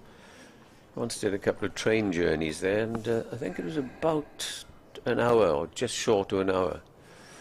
As in comes Jack Brooks. Bowls clipped away. A lot of bottom hand by Ingram. Shorter than from my trip from the Hove up to Oval a few weeks ago, and on a... You took the dreaded road, you see. A Friday afternoon. It took about an hour to move the last 3 miles towards the Oval. It's down Brixton Hill, that's the way it went. Yes. New Zealand still going 274 for 9, leading by 288 in the Test match. Getting interesting. Here's the next ball. And, Byrom stands tall and just clips it away for no run. Yes, when you got onto the M25, instead of going straight on, you should have gone up 1 or 2 and gone through Chessington, where the zoo is, and through that way. But there we are. That's the route I take. Well, I was just following the elves in the sat-nav. Over the wicket. Is it time for your break? Yes, it probably is actually, but I'll do one more over since they're changing over. The stop ball, the final ball of the over, and then Adrian can drop in alongside me. 3:19 for 1. Glamorgan, and Sussex's only chance has been dropped by Tim Sofet this morning. And Sean Hunt will be ruining his ill fortune. There's... You can sympathise, of course. This is a change of bowling. Crocombe is looking interested. Indeed, so it's the other young seamer, Henry Crocombe. That was a good spell by Hunt, I must say. Like Hunt, 20 years old, but Crocombe is a right arm rather than a left arm bowler. 319 for 1. Can Crocombe engineer some sort of change of fortunes for the visitors? 2 very well set batters to bowl at. Ingram 174, Byrom 135 not out. Ingram on strike, 16 short of his previous career best of 190, registered in South African cricket. Records. Yeah, just looking at these. Eastern Province was his team, as Crocombe bowls to Ingram, who drives off a thick edge down towards Brooks at third man and goes through for the single. They got him some movement, the seamers, with a new ball. Ingram's best, Eastern Province against KwaZulu-Natal at Port Elizabeth, 2008/9. 190 his best, 152 Byrom's best. So these 2 Glamorgan batters, if they're still in at lunch, are likely to have achieved personal milestones. Crocombe is into bowl. Byrom plays into the offside. Rawlings fields at gully. And there's no run. So there aren't boundaries down in that backward of square area on the offside, where Byrom's looking to run the ball, because there's a slip, there's a third man, and there's a gully. Rawlins having pushed round from second slip. Otherwise, Sussex have got 4 saving the single in front of the wicket, as Byrom drives to win them at mid-off. Backwards square leg is quite wide.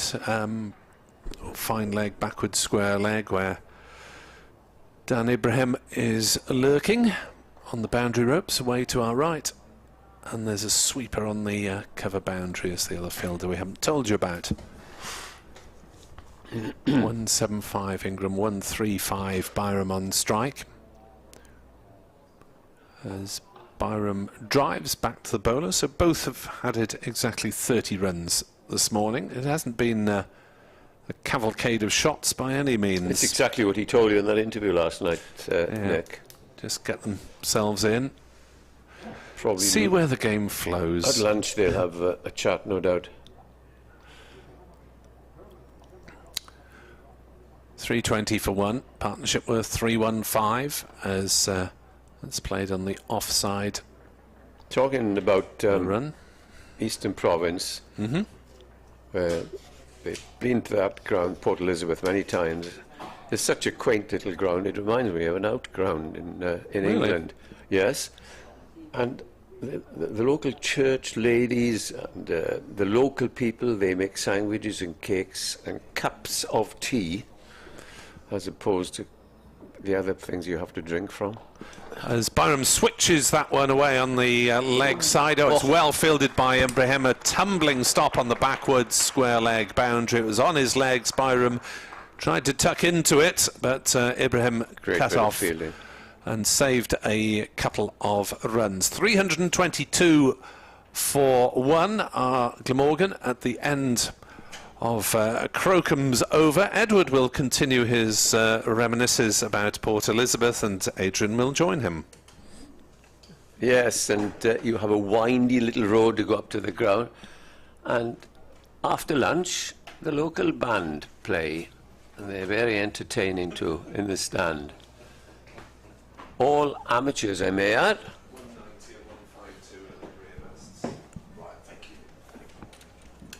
And all very pleasant. Welcome back, and a very good afternoon it is to Adrian Arms. Welcome. As we watch Brooks come in and bowl the first ball of the over, which ducks in to Ingram, who nudges it away. They bowl pretty well with the new ball, I thought, this morning, and that poor Hunt, we've seen that very easy catch go down. I mean, it just goes from bad to worse for Sussex, doesn't it, really? You take the new ball, you want to break through. Comes immediately. Entice the edge from Byron, and a really straightforward chance for an international wicketkeeper goes down. Round the wicket comes Brooks, and that's good. That hit the seam. That's the second one. Now, one beat Byrom, and Ingram there went to play it, and it leapt. Glamorgan's bowlers must be thinking, yes, I wouldn't mind seeing that again. No. The odd one has gone, and also... well, I would just say from a Sussex point of view, Edward, when 322 for one, you're Glamorgan only trailing by 54. Sussex might be thinking, crumbs, we don't want to be... You see this tomorrow. Yeah. Much better, the opening bowlers, especially Hunt, I thought, had bowled this morning, and I was surprised he was taken off.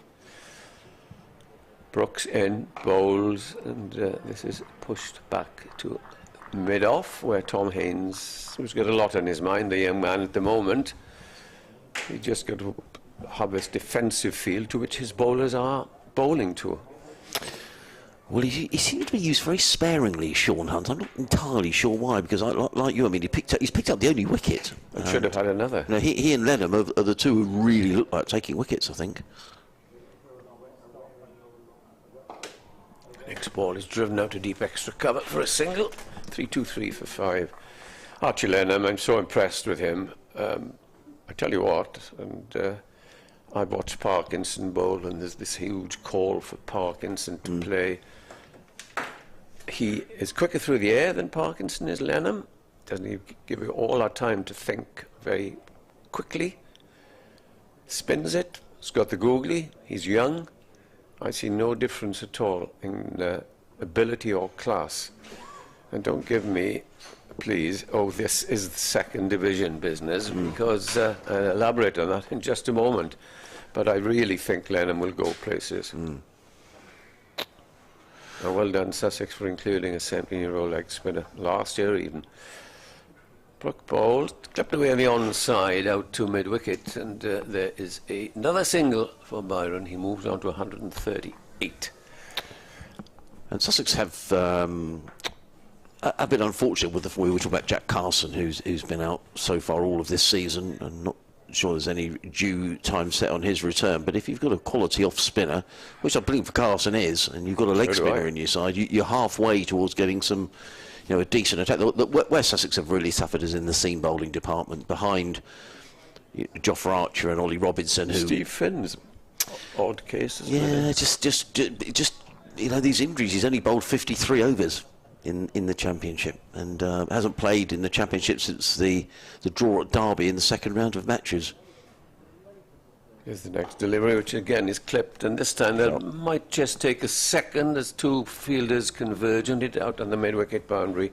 Yes, they run through for 2.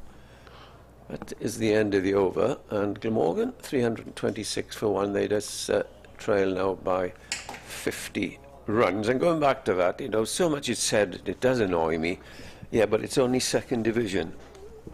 You go through the opening attacks of the second division, and you start with Rushworth, Hogan, Nisa. You could list a load of them. Sanderson was taking wickets all the time. And in my mind, there's not a heck of a lot of difference. No, I would agree. I think that's an argument that's, you know, I think down here as well, when Ollie Robinson last year picked up those 13 wickets, you know, he wasn't on the radar, but should have been for some time before that, really. Tom Clark's gone off the field. I didn't see the incident. It looked like he was holding his hand. Fierce drive by Ingram, or one of the batsmen, and yes, it was Ingram. He ring in his hand and eventually went off. In comes Crocombe, comes running into bowl, and the gentleman's just going to walk right behind the bowler's arm. That's not very close. It's one of the ground staff, I think. He suddenly poked his head up above the advertising board. He was about to charge in front. Yeah, he was about to walk straight behind the bowler's arm, and Ed Byrom saw him coming.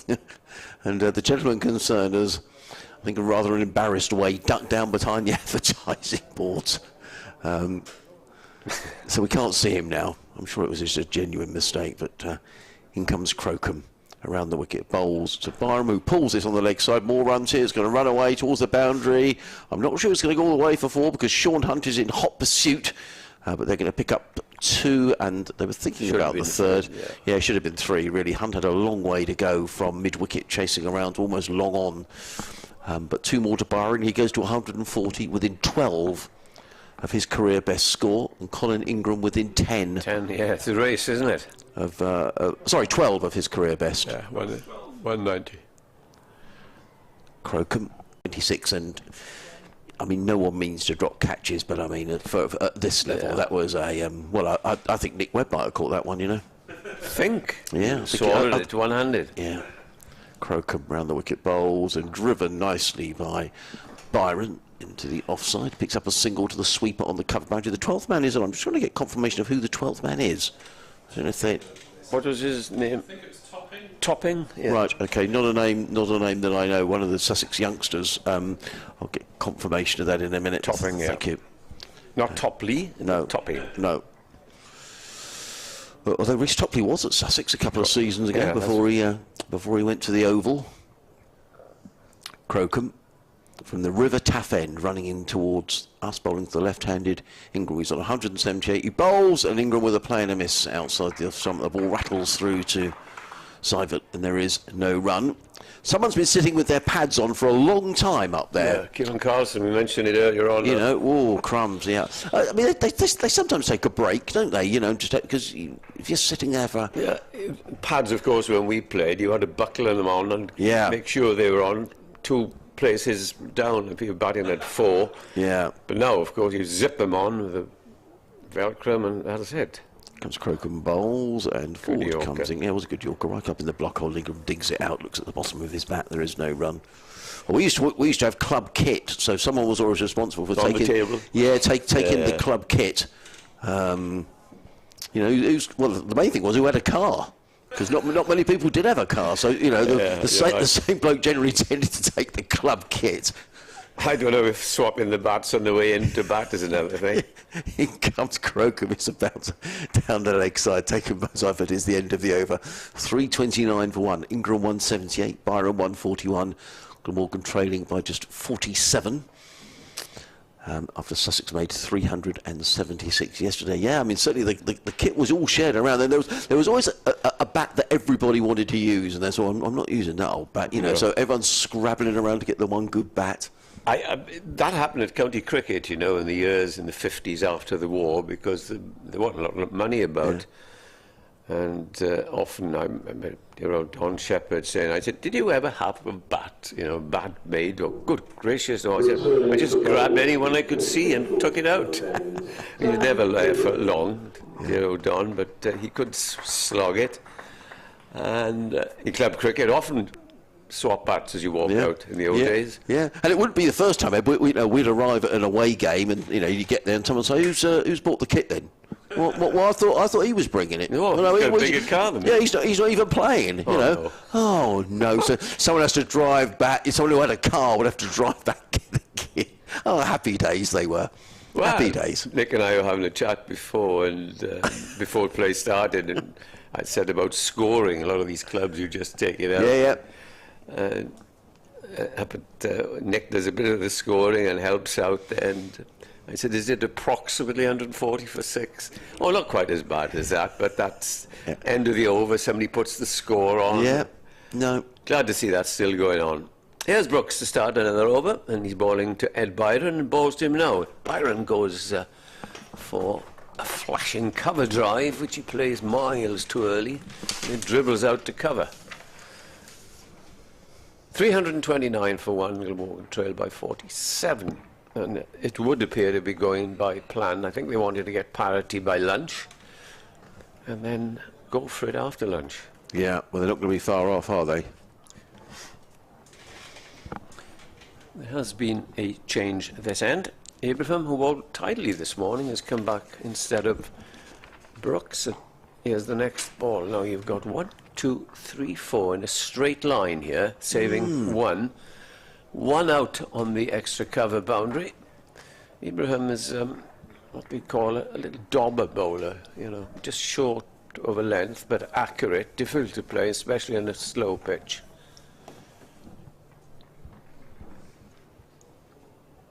Slip on those 4 men on the offside as Ibrahim bowls. That's left by Byrom. He's on 141, his career best 152, and Ingram 178, and his career best is 190. He will be eyeing a double, I would have thought, but run's not flowing at the moment. And, no. The run rate is 3.64, which is healthy enough. Ibrahim bowls wide outside the stump, very wide. He'd be kicking himself if he'd nicked that. I can sympathise with wicketkeeper Seifert there, because to a point, I know it is a straightforward, simple catch, but after you've been out there in the sun for nearly a day and a half, perhaps you do, if you're grazing on the boundary or in the covers, at least you can turn off for a moment. But up and down all the time, that's a very wide ball. And, all of a sudden it comes at you, and you're not quite concentrating as you should, and down she goes. Yeah. Yeah, as I say, nobody means to put a chance down, but I think at this level, and when you really are, when you're under the pump and you get a chance, the effect that has on morale. The heads are pretty down anyway. Well, obviously, what the instruction is here: bowl outside the off stump. Negative bowling, and that wasn't not negative. He bowled a half tracker there. Yeah, right. And he knows it as he turns, throws his hand down, and says, "Well, I bowled that for. I bowled a good over." Hadn't conceded a run, and then a half tracker which goes for 4. All the threes, 3, 3, 3, 4, 1, and Byrom going up towards that career best, 145. Here's another 7 runs. Ibrahim is still looking at the ground as he walks up to his fielding place at fine leg. Well, that was a poor delivery, wasn't it? Having you've got that offside field packed, and you bowl a long hop, which was asking to be hit. Exciting in the Test match, Edward. Yes, England 2-9. I'm sure England will have a dip at that. Are they all out? Yeah, 299. New Zealand need to win. No, England need to win. Sorry, they'll have a dip. Yeah, I'm sure they will. New Zealand out for 284. Mitchell finished on 62, not out. He's had a great series, hasn't he? He is having. Yeah, but you just thought, England. I just think the way that Ben Stokes likes to play cricket, that England will. They will. And McCullum. Yeah, they'll have a dip at it. And this has been wonderful, really. After some dreary cricket from the England Test side, they haven't won before the one at Lord's for such a long time, and bottom of everything. And also, some of those, I mean, there was a lot of talk, wasn't there, about wickets in the winter, and, you know, there's the wickets in the West Indies that weren't really, personal view, I don't think they were great wickets for Test match cricket, really, when you're getting, you know, low, flat wickets. Before that, Adrian, out in, the decision-making out in Australia begged belief, you know. But when you left your two of the world's best seamers, arguably, out of the side to play at Brisbane, where it always darts about, and then they get to Adelaide, where it spins, they brought them back. And it was crazy cricket. This is a very odd field. I'll describe it in a know minute. what's going on here. As in comes Crocombe, bowls, pitched up to Ingram, who drives down the ground to mid on. There is no run. So to describe, on the leg side, there is a fine leg, there's a deep backward square and a deep mid-wicket. Then within that, there are three fielders saving one on the leg. So there's a mid-on, a mid-wicket and a square leg. So there's 6 men on the leg side. On the off-side, there's a mid-off, a backward point, and I'm assuming there's a third man. Yes, there is. There's a big gap between mid-off and backward point. As in comes Crocombe, round the wicket, bowl, short, pulled away, and he's caught, and Colin Ingram is on his way, and just as we say, it's a strange field, well, it works for Sussex, and Colin Ingram is on his way after a wonderful innings of 178. He's 12 runs short of what would have been his personal best score. Henry Crocombe gets the breakthrough for Sussex. Glamorgan 333 for 2. And that brings to end a partnership of 328. Tom Alsop with the catch. What an innings by Colin Ingram. Terrific innings by him, and the plan worked, of course. The slowness of the pitch, he played too early, but a real terrific innings by Colin Ingram. And his scores now, just the second championship match of the season, 87 and 22 in the first game. Then he'd been left out because Glamorgan opted to play Nisa as one overseas player, and of course Manus Labuschagne. So there we are. What a comeback! 3-3-3 for 2. It's a change to see 1 there, but that plan, and good for Tom Haynes and the bowler. Just bowled it a little short, slow coming on, played too early, and taken low down by Alsop. That they'll be glad to see, because if Glamorgan were going to accelerate after dinner, after lunch rather, and he would have been the ideal man, but Sam North-East is the new coming batsman. I thought they might have just sent Carlson in. He's an attractive player, but North-East, a very good player, having a good season. He will come in to join Byrom.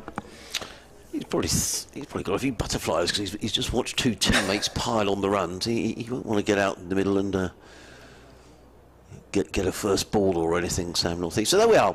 As Edward said, we were talking about the field and saying it was a strange field with 3 men back and 3 men in, but a short delivery, and Ingram pulled the ball. That's a slightly tired shot to mid-wicket where Alsop took the catch. So I think Sussex have done very well this morning, because they've restricted Glamorgan from what they did yesterday, i.e. scoring all those boundaries, and getting the reward by placing 5 men on the onside and bowling on that leg stump line, and Ingram obliged. But as you say, he looked a tired man. Yeah, a tired shot now. So we've got a right-hander in for the first time for a long, long time. As in comes Henry Crocombe to bowl to Sam North-East. He's in and bowls. And North-East is bowled! First ball! Well, how about that? We said Sam North-East won't want to come all the way out here, having sat with his pads on as a partnership of 328's compiled. First ball, Henry Crocombe yorks him, leg stump uprooted, and Sam North-East wanders off. Well, how often, Edward, does that happen? He had a big partnership, new man comes in, he's on his way, Crocombe is on a hat-trick, and Glamorgan are 333 for 3. It was the perfect first ball, wasn't it, to an incoming batsman? A superb yorker that took out the leg stump. And poor North-East walking back there, but Crocombe, as you say, is on a hat-trick. What field will he have now, do you think? Well, I'll bring them all in, I should think. So that's changed the game. 3 wickets, 2 wickets falling after a partnership of 328. 2 in 2, as the new batsman, who presumably will be Kieran Carlson, and he expecting North East to be there, has not yet appeared. He's scrambling for, we're talking about. Probably is putting his pads on. And he eventually appears. Well, he's coming out to face a hat-trick, which seems ludicrous after that wonderful partnership of 328. And Sussex get their first bowling point. And Crockham, you wouldn't call him a part-time seamer, would you? Oh no, he's been opening the bowling. Oh, absolutely, yeah. He's he's a proper bowler. Yeah, he is. Yeah. I mean, he's been, as you say, a proper bowler. Has been opening the bowling. Been around now for 2 or 3 seasons. Sort of first made his debut under Jason Gillespie.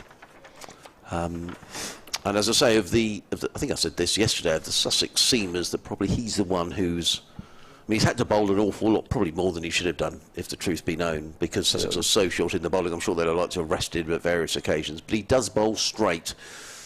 I know he's gone over 4 and over, but you look at his figures in the context of this pitch and this mammoth partnership. He's halfway through his 12th over, 2 for 52. Well, I think they should have. I would have a short leg in. I'd have a silly mid off. Stick them all round the bat for this delivery. Why not? There's nothing to lose. Carlson likes to play fluent batting. He doesn't hang about whatsoever. If he gets his first ball and it's there to be hit, he will. But he will know, what he should know, that this pitch is not very conducive to straight driving and getting forward at the moment, because it's holding a bit. Hat-trick ball. In comes Crocombe over the wicket, bowls right up in the block hole. Well, all you can do is bowl a delivery that would have hit the stumps, and that would have hit the stumps, and Carlson kept it out. Played to mid-wicket, and there is no run. So well bowled Henry Crocombe, 2 in 2. And the scoreboard has a very different look about it than it did still. I mean, Glamorgan in a wonderful position. Breakthrough. 3-3-3 for 1 is now 3-3-3 for 3. All the threes. I suspect that if another wicket does fall, it'll be Billy Root, not Chris Cook. Right. Yes. And I was thinking on the car coming up this morning, well, there's almost point in Cook batting if Glamorgan did have a big score. In comes Crocombe in and bowls it down the leg side, taken by Seifert, and there is no run. Yes, Sam Topping, thank you very much to Graham Irwin. He's the academy player who's on as 12th man. Sam Topping. And I think you guys said it was Topping. Yeah. That's the best thing to do, is to get a young lad who can run around the field all day. Yeah, certainly. Well, it's exciting, isn't it? Playing in a championship match. In comes Crocombe, bustling in bowls to Carlson, who's on his way, clipping that one to deep mid-wicket, and he picks up a single. That's his first run. It's the end of Henry Crocombe's over, an over which brought a couple of wickets for Sussex. Crocombe 12 overs, well bowled. 2 for 53, Glamorgan 34 for 3, with Byron on 145, Carlson on 1. I need to depart and do my radio update, Edward. Very well. Nick will come back into the commentator number 2.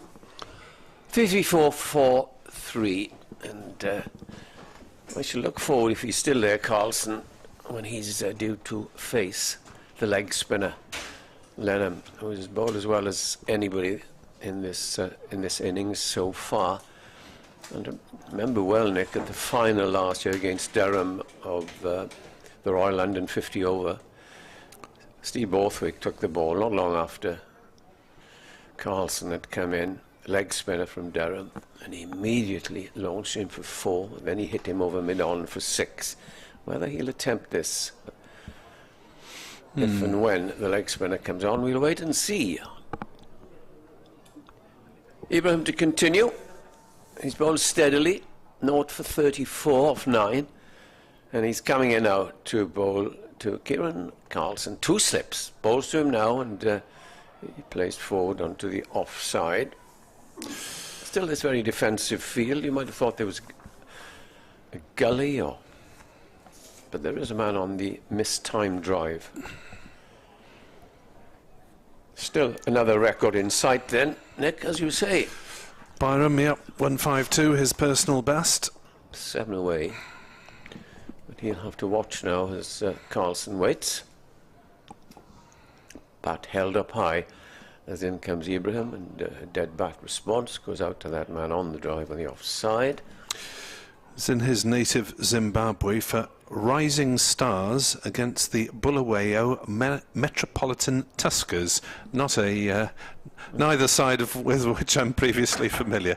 I have to ask Steve James. He played in Zimbabwe briefly. Played for 2 years, I think. Yeah. Here's Ibrahim. Fairly long run, comes in, bowls, good length ball, pushed away. And he attempted to push it away into the covers, and it ends up backward of square in the onside. So the in-swinger coming in there. 3-3-5 for 3. And, 2 wickets having fallen in successive balls. There'll be the scoring rate will probably go down. Yes, there's an extraordinary field again for Byrom on the offside. And what did he do, Ibrahim, in the last ball of his last over? Pitches it halfway up and swung away for 4. Eddie Byrom, 145 not out. As in comes Ingram and bowled very wide of the off stump, and that's cut away for 4. Very poor ball. He attempted it a couple of overs ago, but this time he gets right on top of it, and his score goes up to 149. Just 3 runs away from equaling his CB. Glamorgan are 3-3-9 for 3, and they're just 11 runs rather away from their 4th batting point, and will have the chance of another, because this is the 95th over. As Ibrahim, another young player of promise, comes in, bowls outside the off stump. It's left by the batsman. Yeah, stand of 328, and as Stephen Moss points out on Twitter, triple Nelson struck for Glamorgan. 333 for 1 became 333 for 3. It's a fine ball to dismiss North East, though, right up in the block hole, isn't it? Oh, terrific Yorker. Just what you need for a new batsman. Ingram again into the left-handed Byron. Byron gets another ball, was wide, but this time declines the offer of having a go at it, and the score remains 3-3-9 for 3. Glamorgan trailed by just 37. Also on Twitter, Gareth Lewis says, great to see a long, patient partnership by Glamorgan top order. Nathan Bailey, haven't watched a better partnership than this since Glamorgan were over in Newport, which was 3 years ago. There's a big Selman-Labuschagne partnership on that occasion as well. Chris Cook was injured, as he is now. Yeah. That game. As you say, with the Glamorgan lower order that they have, Nisa, Salter, Wheel, Gorvin, I think, unless it's a very minor problem for Chris Cook, he would be better putting his feet up. And Joe Root? Billy Root, yes. Billy Root. Billy Root in next, potentially. But yeah, the lower order, as children of the Radnor School continue to enjoy the cricket, and that is an appeal for an inside edge, and Carlson has gone. Good catch by Seifert behind the wicket as that one cut back, and Crocombe has 3 in this spell, and Glamorgan are 339 for 4, and Sussex are making serious efforts now to reduce this potential deficit, as Carlson has to be on his way. Well, it was appealed straight away, it was given straight away, and it seemed to edge back off the inside edge. Be interesting to see a slow-mo of that one, if we can manage it. 339 for 4, so Sussex turning the 3 game wickets in quick succession. 3 for in about 5 balls, I think, something like that. Carlson's gone for 2. He faced 7 balls, and Seifert making up to some extent with a fine catch there for the easy drop that he put down Byrom. earlier on. So just a little different complexion to the morning's play. Didn't see any contact between bat and ball on the replay. There we are. It's the umpire's opinion that counts, and Billy Taylor reckons it did catch the inside edge. As Crocombe strikes again in the 94th over. And we will look for his career best. Crocombe in just a moment. Carlson then has gone, so has North East. Is something in this pitch, Nick Webb? No, I don't think so. And Ingram mistimed an attacking shot. North East got a fine ball which is up in the block hole and didn't really rely on the pitch. And 3 wickets have gone in 6 runs. Carlson driving at a wide one and getting the inside edge. So it's not the new ball, is it? No, new ball is. Well, it's his 14th over with the ball. Crocombe's best 4 for 92, so he needs another one. 3 for 53 at the moment, as he's in to bowl to Root, who plays on the leg side. Dribbles to Carter. Yeah, in his last game at Durham, Root, of course, played well, if I remember. He got 88 coming in at number 8. And the second innings, he made 22, but he didn't think he was out. Yes. They were admonished. Glamorgan were penalised 5 runs for the reactions as Root is hit on the thigh pad trying to turn on the leg side. No run. With Root indicating that he hadn't hit one that he was given out court, and Nisa indicating that he had hit one that he was given out LBW, and all of a sudden, I mean, it didn't matter as it happened, but had it been a closer game, a penalty of 5 runs, which was then retrospectively added to the Durham second innings, all very odd in the scorebook. Crocombe in to bowl and defended by Root on the onside. No run. So all talk of a big lead and when will they bat until that might just change. Let's put that on a hold, shall we? It's going to be a very interesting final day and a half. England have lost Crawley early on without scoring. There's 17 for 1. Lees has all 17. Crocombe bowls and Root is squared up, plays that defensively back to the bowler. Alex Lees has hit 4 fours very early in his innings. Unlike Lees. All off Southie. 17 for 1. Chasing 299. New Zealand 284 all out. Crocombe in bowls a short ball. That heavy ball, suspiciously like a no ball on the height, but not indicated by umpire White. How was and there's no run, and the over 339 for 4. How was he out? England opening batsman, was he caught behind or driving? Because he's susceptible to that. Caught Southie, bowled. Slipped. Yeah, Southie always feels it's second slip, so he's a bit of a sucker for that, isn't he? Let's verify that. Yeah, third slip. Yeah, third slip was the dismissal of Zach Crawley, but here Sussex have made their own dismissals. 339 for 4 as Sean Hunt, having had an unsuccessful spell at the Cathedral Road at the River Taff end, will bowl from the Cathedral Road end. 339 for 4, and Glamorgan trail Sussex by 37 runs, so Sussex with hopes at least of limiting the deficit to something manageable. Yes, and if they bat well in their second innings, we could have, whether they will throw the bait down. If you look on the I think other the game will side probably run out of time, to be honest, for Sussex to declare and set Glamorgan a target. They went around just over 2.5 runs and over. And they are a very young and experienced side. They don't want to lose. They haven't won a game this season. And anyway, we shall see. Who knows? Second 11 score, Glamorgan 97 for 2 in reply to Somerset's 314 at Abergavenny. Joe Cook 38 not out. Callum Taylor 19 not out. Hunt to bowl from this end, and he's coming in now. Bowls, and this is nudged away by Byrom down towards third man, and that's his 150. Well played, Eddie Byrom. He really has played extremely well.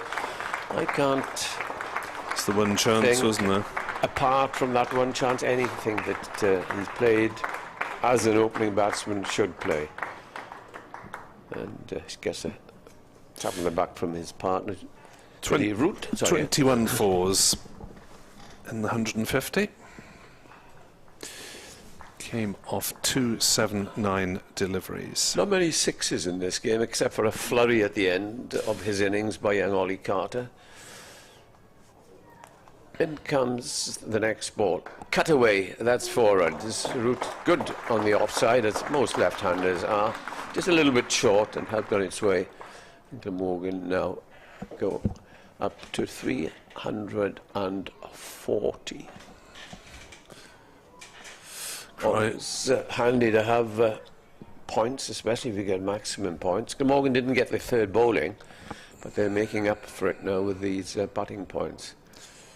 Yeah, Sussex with the 1 bowling point so far, but still in it. 15 overs to strike again after 3 wickets went for 6. This Hunt, left arm over the wicket, comes in, bowls, and Root plays that away. He does move across, doesn't he, and tries to work it to the onside. And how many times that we've seen him go LBW playing that particular shot. Yeah, a lot of foot movement. So in this innings, we've had 1 player out for 178 and 3 other players dismissed for 2 naught and 2. It's a bit of a lopsided scorecard at the moment. Very much. Here's the next ball from Hampton. It's defended, and they, well, initially Root was on his way and well backed up because Byrom was coming, but in the end they decided it was too risky. Yeah. 344. That's 4 runs, so went up a little late after the boundary was signalled. 344, then just another 6 runs needed. I'll describe the last 2 balls, and Adrian will come back. Hunt bowls. Root is forward and beaten outside the off stump. Good delivery there by Hunt. Well, how often at Sapphire Gardens this season have we said that you have to make sure you get yourself in? No, never quite know what this pitch is going to play like. There seems to be a bit more life in it since the second new ball was taken. Well, yeah, Crocom's bowled well with the new ball, isn't he? Yeah. Here he is again. Hunt comes in and bowls, and Billy Root gets behind it, plays it up to mid-on. That's the end of the over, end of my stint. 344 for Glamorgan. They trail by 32. So the records that we have had this morning: Glamorgan's record 2nd wicket championship score, record 2nd wicket stand in all cricket of 328. We've had a new championship best for Colin Ingram of 178, and we've got a new championship best for Eddie Byrom of 150. Adrian Harms of BBC Sussex is back with us. If you want to email us at sussexcricket@bbc.co.uk. It'd be great to hear from people this morning. The emails were playing up, and I might have to reset it at lunchtime, but we'll certainly get to them. A strange old game, isn't it, cricket, really? Glamorgan 333 for 1 and now 344 for 4. Important, I guess, that Byron stays there now for Glamorgan, just to make sure that they don't throw away this very good advantage they've got. Crocombe in bowls to Byron, who runs this one down to third. And he's bowled well there, Henry Crocombe. He's pitched the ball up. Sussex needed to get some wickets with the new ball. In fact, Byron should be out because he was dropped when he was on 126. And he's within 1 now of his personal best score, isn't he, Nick? Yeah, previous first-class best, 152. But it's going to be Billy Root who's going to be taking strike against Henry Crocombe, losing a wicket in the cricket with Crawley out for a duck. needing 299 to win. They were 24 for 1 just a couple of moments ago. Yeah, Alex Lees has got all of them. Yeah. In comes Crocombe, round the wicket, bowls to Root, who shovels across his crease and plays through mid-wicket and picks up a single. Would you like to commentate now for Ed Byrom if he goes to his, That's very kind. best? A few points on Twitter. Nick Webb 2017. Kevin McGrath says North East got a beauty, but Carlson continues to underperform. Opposing views from Emir Evans, just on the Carlson dismissal. Got to take with the rough with the smooth. It's a shot that brings him so many runs. Neil Thornycroft says not the clearest picture, as Crocombe steams in balls to Byrom, who just swivels and turns it down to fine leg and moves on to 152. That's equalled his previous first-class best. Neil Thornycroft says not the clearest picture, but the Carlson dismissal looked a good 4 inches clear of the bat. Yeah, with the naked eye, you thought, yeah, that's out. The replay, well, the ball looked to come back. Whether it was off the inside edge or not, it wasn't entirely clear from the picture. 347 for 4. Root on strike on 5. Crocombe bowls, and Root's getting a long way across his crease, which, as Edward mentioned, makes him a potential LBW target. Should he miss? He does not very wicket to wicket, Henry Crocombe, so invariably makes the batsman play. But this has been his best bowl of the match by a long chalk. Crocombe bowls, that's down leg horrible. side, that's a poor ball, and they'll in fact get a bye because keeper Seifert can't take a very wide delivery. 347 for 4. So just looking where overnight they were 258, so they've added best part of 90 runs this morning. Of Glamorgan, is that right? Yeah. 90. Yeah. Yeah.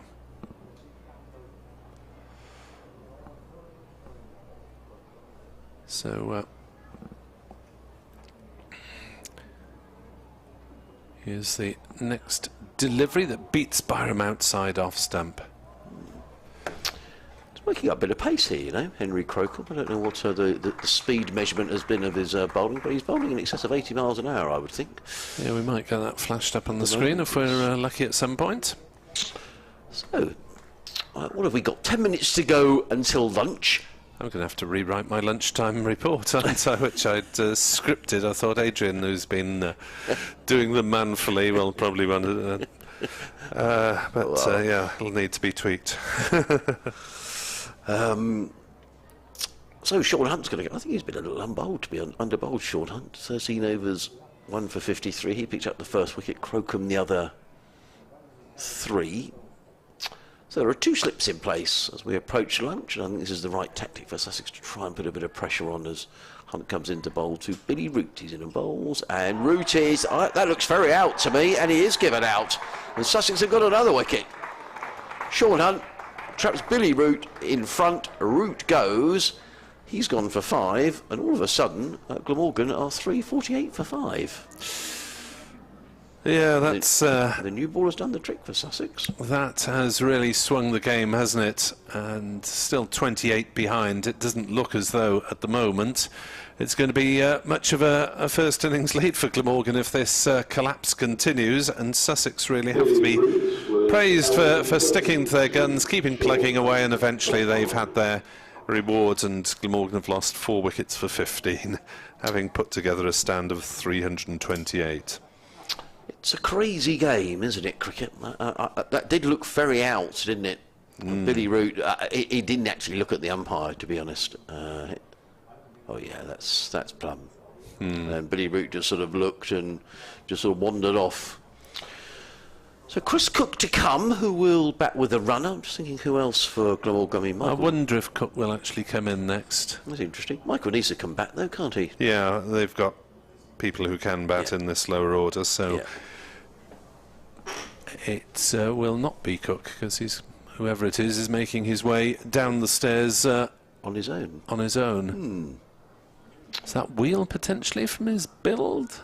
Looks is it tallish and slimmer. Or is it... Coming back to for Glamorgan is James Wheel. It's James Wheel. Well, It's James spotted. Wheel. So he's promoted to number 7 in the batting order. And Manu looks to get on with it, so that might show a little bit of intent from Glamorgan. We were laughing, weren't we, saying there's probably been a few Glamorgan lads up there sitting with sort of shorts on, that sort of thing, enjoying and some rather hurried sort of getting changed into kit, I expect. I'm sure they're far more professional than that, but certainly that's the thing that used to happen in a club game, wasn't it? You know, village cricket that I played, you get a clatter of wickets and suddenly everyone's running into the dressing room. And I remember a Nightmare University game where we lost 6 wickets for 8. Or 8 wickets for... No, actually, I think it was 8 wickets for 6, and we lost the game by 1 run. The last 3 were batting in their jeans, you know. They had all got changed. oh dear, happy days. Not as happy for Glamorgan as they might have hoped. It has overall been Sussex's morning, I think, with 4 wickets to go. No, I would agree. I mean, I think the way it started off, I mean, I came in the box this morning saying, well, I reckon Glamorgan going to get someone near 600 and declare and give Sussex a horrible day tomorrow, but they still might. But at least Sussex have shown a bit of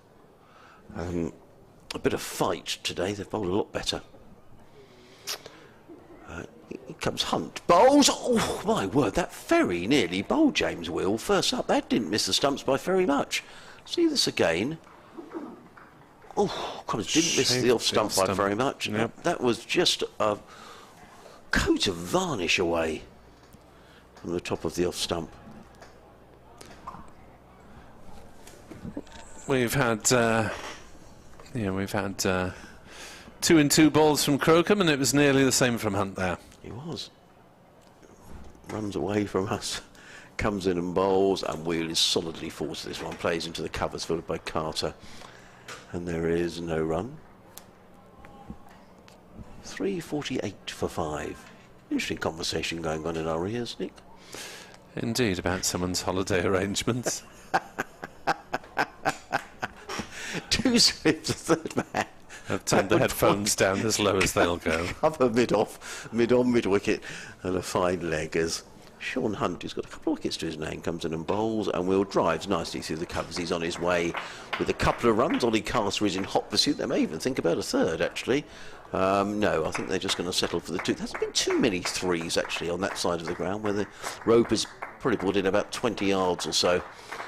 And the applause around the ground is for the 350. 350 for 5 means Glamorgan have added 92 this morning, but they've lost 4 wickets in so doing. And the arrears, which is probably the important thing, are 26.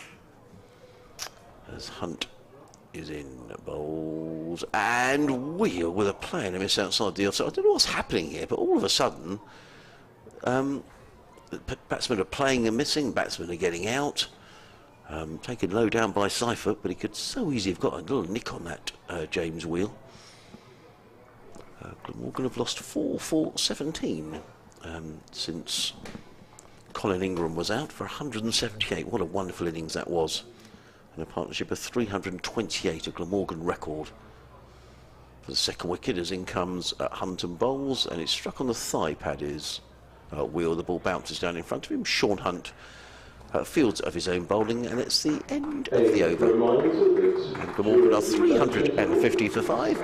I think we'll probably get one more over before lunch,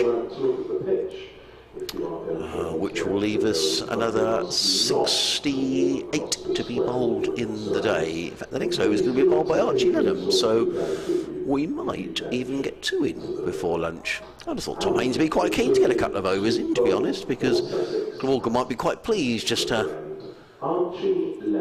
get in the dressing room and just have a little bit of a rethink. I mean, they're in a very strong position. If you came into the ground now, you think, wow, Glamorgan are in a great position, but it's only because they've lost these 4 wickets in relatively quick succession, and they only trail by 26. So, but I'm sure Byrom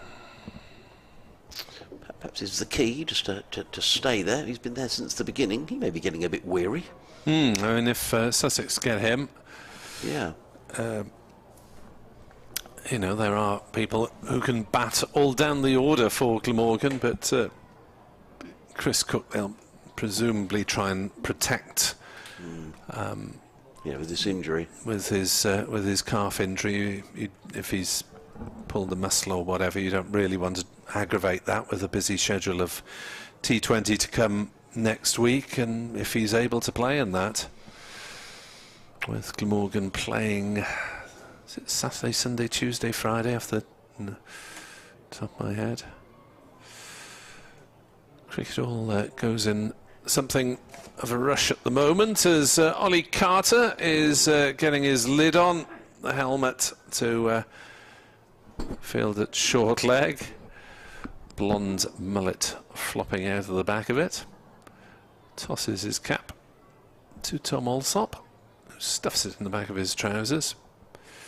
350 for 5 then, and that slight an understandable delay for the helmet being brought on has probably meant we won't get another over before lunch. 350 for 5 then, and Glamorgan overnight with 258 for 1, so it's only 92 for 4 in the session.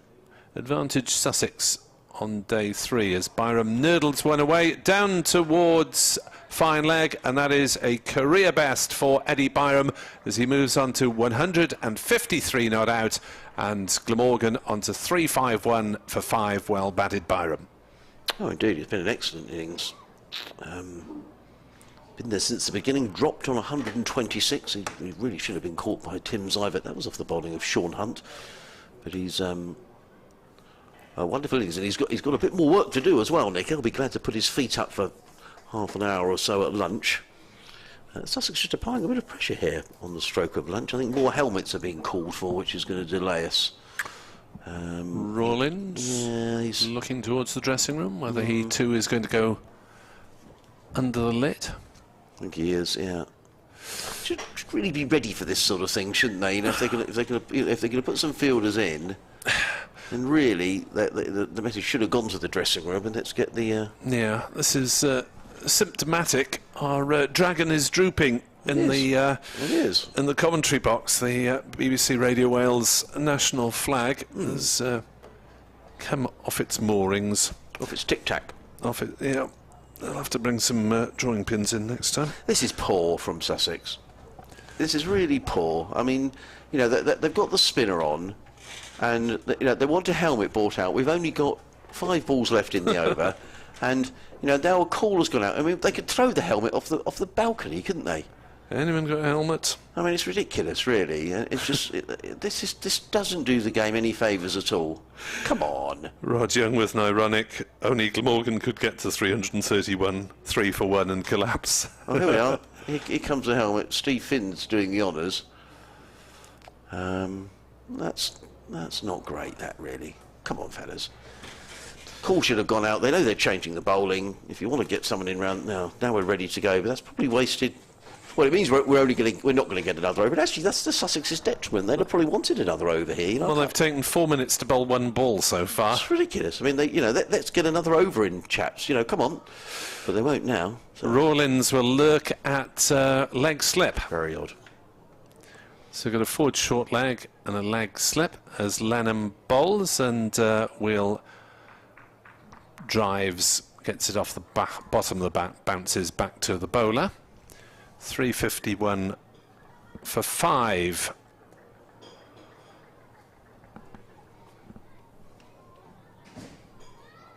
Here comes Lenham again to bowl to Will, who drives to mid-on.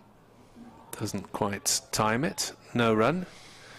I think Will being pushed in ahead of Nisa probably means that Will will employ the longer handle at some point. Maybe after lunch, though. That's tossed up, and Will is forward, correctly defending on the offside. So a morning of records and contrasts. Crocombe with 3 wickets and Hunt with 1, striking back after Glamorgan had a record 2nd wicket partnership.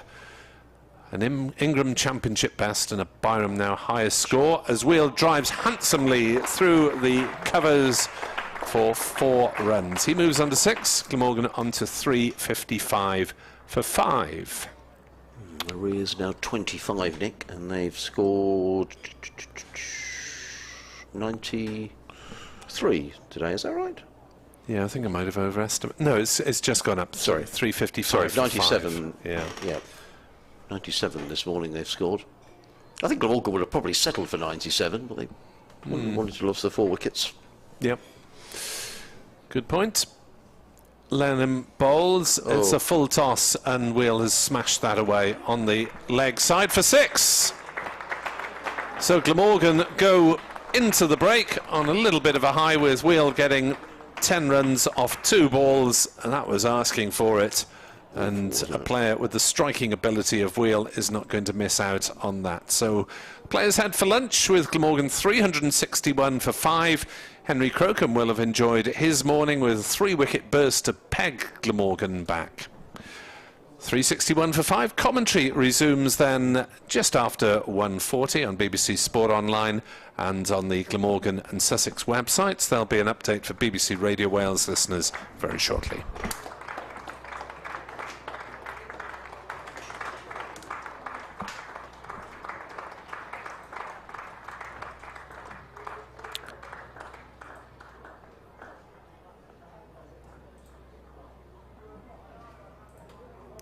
It's been a strange first session in Cardiff. Glamorgan are 361 for 5. That is just 15 runs in arrears. We had records galore. Record second wicket stand for the county of 328. A record championship score for Colin Ingram, 178. And Eddie Byrom, a personal best. Career best 153, but then Glamorgan have lost 4 wickets in the space of 15 runs, 2 in successive balls. Henry Crocombe got 3 of them. Glamorgan at lunch 361 for 5, trail by 15. We'll move from Nottingham to Avenue Road, Abergavenny, second day of the second 11 championship game between Somerset and Glamorgan. You may remember yesterday Somerset dismissed for 314. At lunch on day 2, Glamorgan are 125 for 2 in reply. Moving to the games in the LV Insurance County Championship at the Aegeus Bowl, Yorkshire were dismissed by Hampshire for 428, and in reply Hampshire are currently 309 for 6, so Hampshire still trailing by 119 runs. At Taunton, Surrey were dismissed by Somerset for 382. Batting for a second time, Somerset are currently 93 for 2. So Somerset trailing by 109 runs. At Edgbaston, Lancashire were dismissed by Warwickshire for 286. And batting in their second innings, Warwickshire are 83 for 2, leading by 89 runs. At Chesterley Street, Worcestershire, in their first innings, at 236 for 5, still trailing Durham by 406 runs. At Grace Road in Leicester, Nottinghamshire, in their first innings, have moved on to 512 for 8. They're leading Leicestershire by 72. At Queen's Park in Chesterfield, Middlesex in their second innings are 189 for 7, so they're leading Derbyshire by 211 runs. And finally, the game at Canterbury, Kent in their first innings of 337 for 3. Kent are trailing Gloucestershire by 101 runs. We welcome onto the outfield as well the boys and girls from Radnor Primary School, who are going to be giving us a demonstration of their quick cricketing skills during the lunch interval. A reminder that the official Glamorgan website, www.glamorgancricket.com, contains details of how to purchase tickets for all forthcoming games here at Sapphire Gardens. That includes the International T20 game on the 28th of July when England meet South Africa.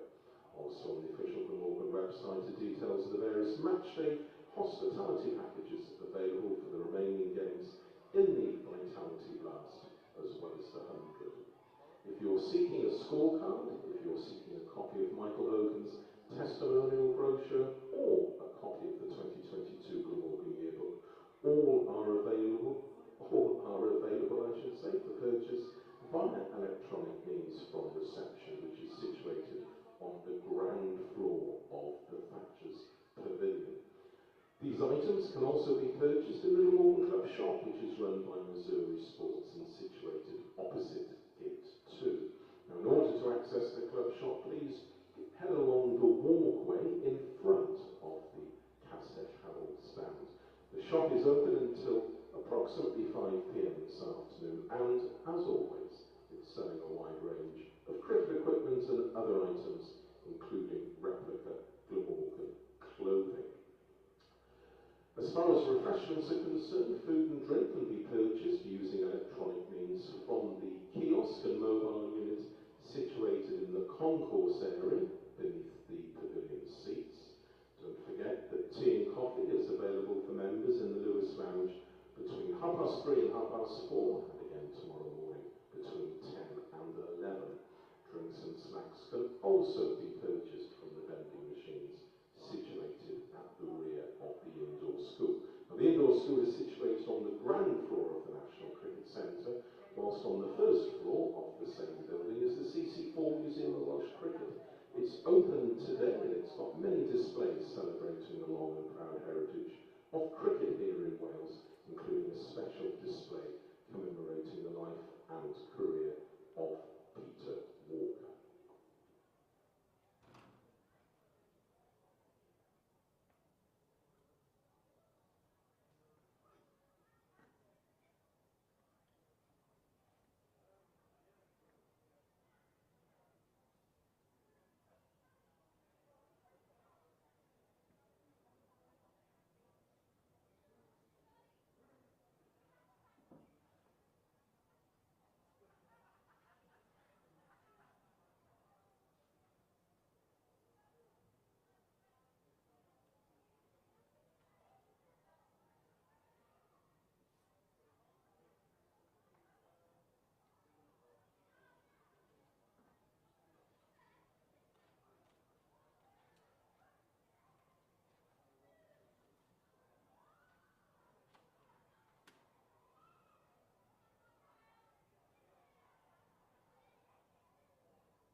problem is, of course, the last over. You've got to get a lot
Once again, welcome to everyone to Sapphire Gardens today. Cricket across England and Wales must be a game where every individual is treated fairly, with respect, and can enjoy a safe, positive atmosphere, whether they're watching, playing, volunteering, or working in the game.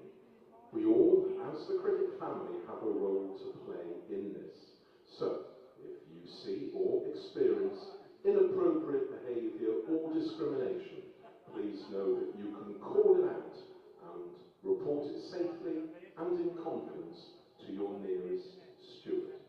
Cricket is a game for everyone, and thank you for joining us in raising the game.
Well, a very good afternoon and welcome back to Cardiff for the afternoon session on day 3 of this county championship match between Glamorgan and Sussex. I'm Adrian Harms, at Bevan with me as well, and Nick Webb will be joining us later. There's school children are here from a local primary school today. They've had a lovely day. What a great day to come to a cricket match. They've been enjoying some quick cricket on the outfield, and they're now performing a little sort of guard of honour as the players make their way down the steps away to our left-hand side.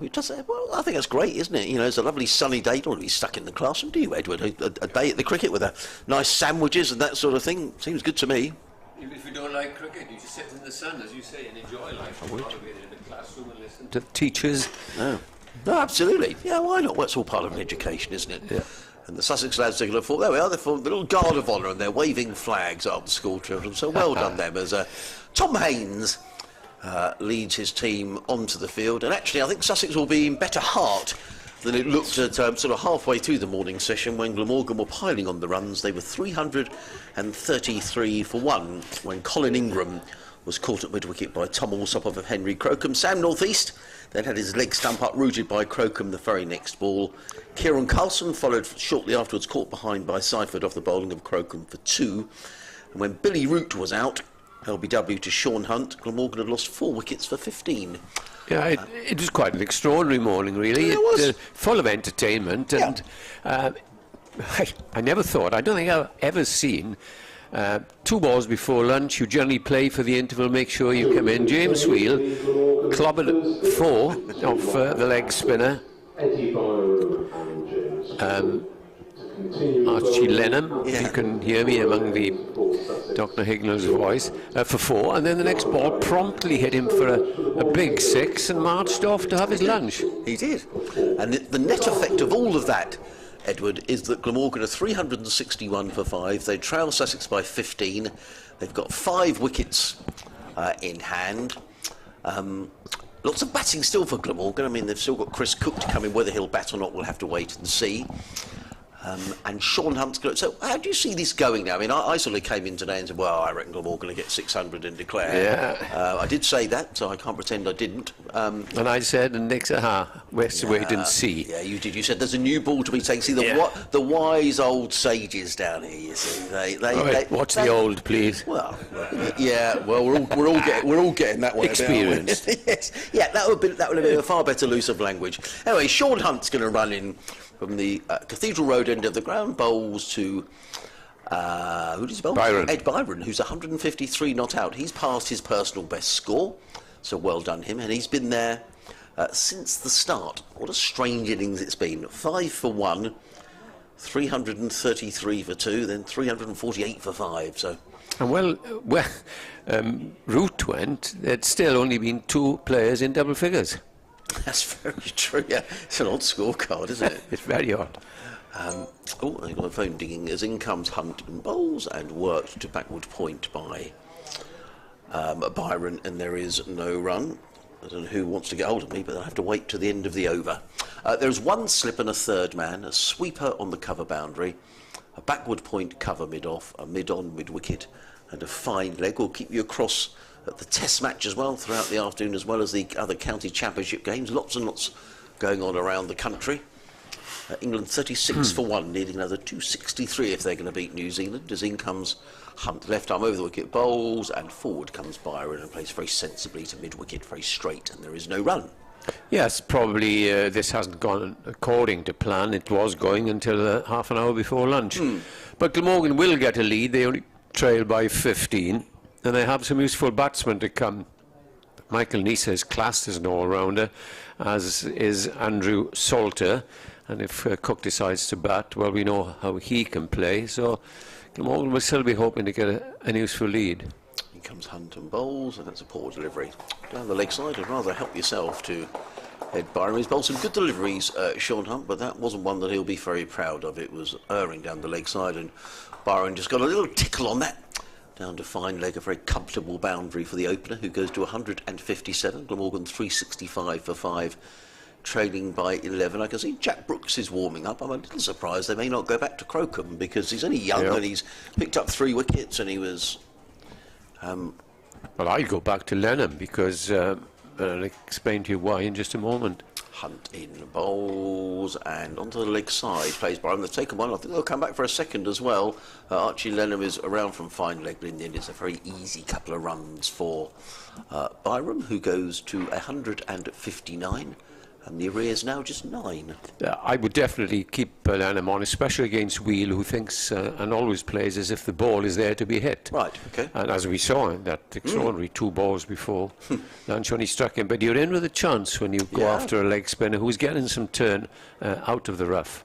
Comes Hunt, again in the bowls, and forward comes Byrom, plays into the covers, fielded by Ollie Carter. That's the end of the opening over. After lunch, we've got another 67 overs to be bowled today, so we've been finishing the other days pretty much bang on 6 o'clock. We may be a little later today. We shall we'll have to see. 367 for 5. Edward Bevan, Adrian Harms, BBC Radio Sussex, BBC Online. Nick Webb with us as well. What could be a better way to spend an afternoon, Ed? Absolutely, and we got some entertaining cricket, or interesting cricket in front of us. You spoke about Croker, and he is he is going to come back on the far side. That's the River Tough end of the ground. To those of you who know this this arena, and he will be bowling to Wheel, be it spin or medium pace. Wheel is a very attacking batsman.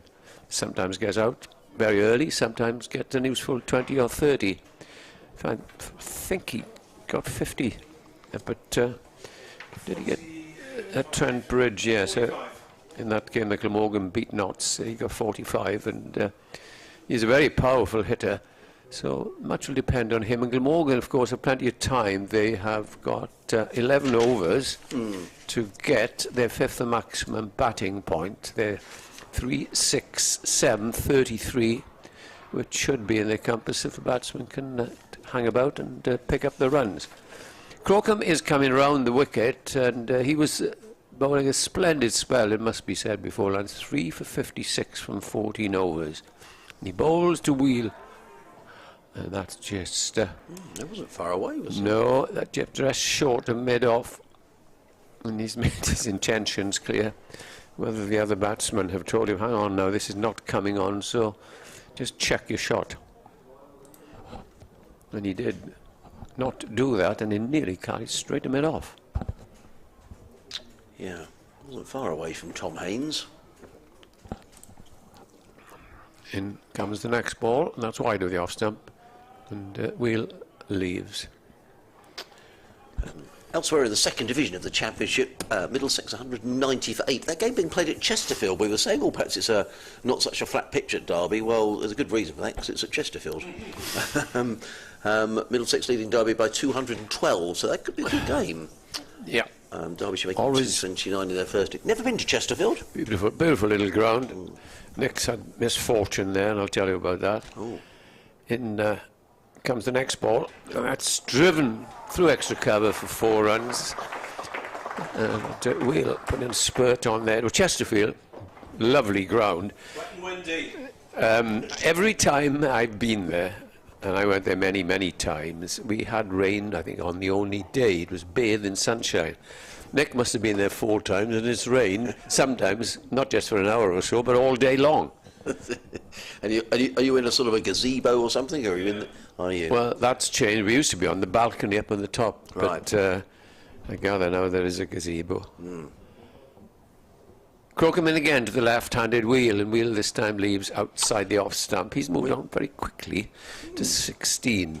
We were in a gazebo. I was talking to Nick earlier on about Colwyn Bay. I remember that Up on the little green. Yeah, that was a good game. That was a good game between. That was when Ollie Robinson hit a 6 to win the game for Sussex. Yeah, terrific. Sussex were 9. That was a really good game. All over in 3 days. And funny you should say that. We've just been talking about Steve James's 319 there. All right, yeah. When Chris Adams put Glamorgan into bat. Yeah. To which he said, I think this will do something in the first hour. It didn't quite turn out that way. Crocombe bowls, and this is pushed away on the offside, and there is no run. 371 for the loss of 5 wickets. Nick and I had a very nice Italian in Colwyn Bay, I remember. There are many Italians, not gentlemen and ladies, but many Italian restaurants in Colin Bay. Yeah, well, we picked a particularly good one, I remember it. Up some stairs. And that's right, and into the room. Yeah.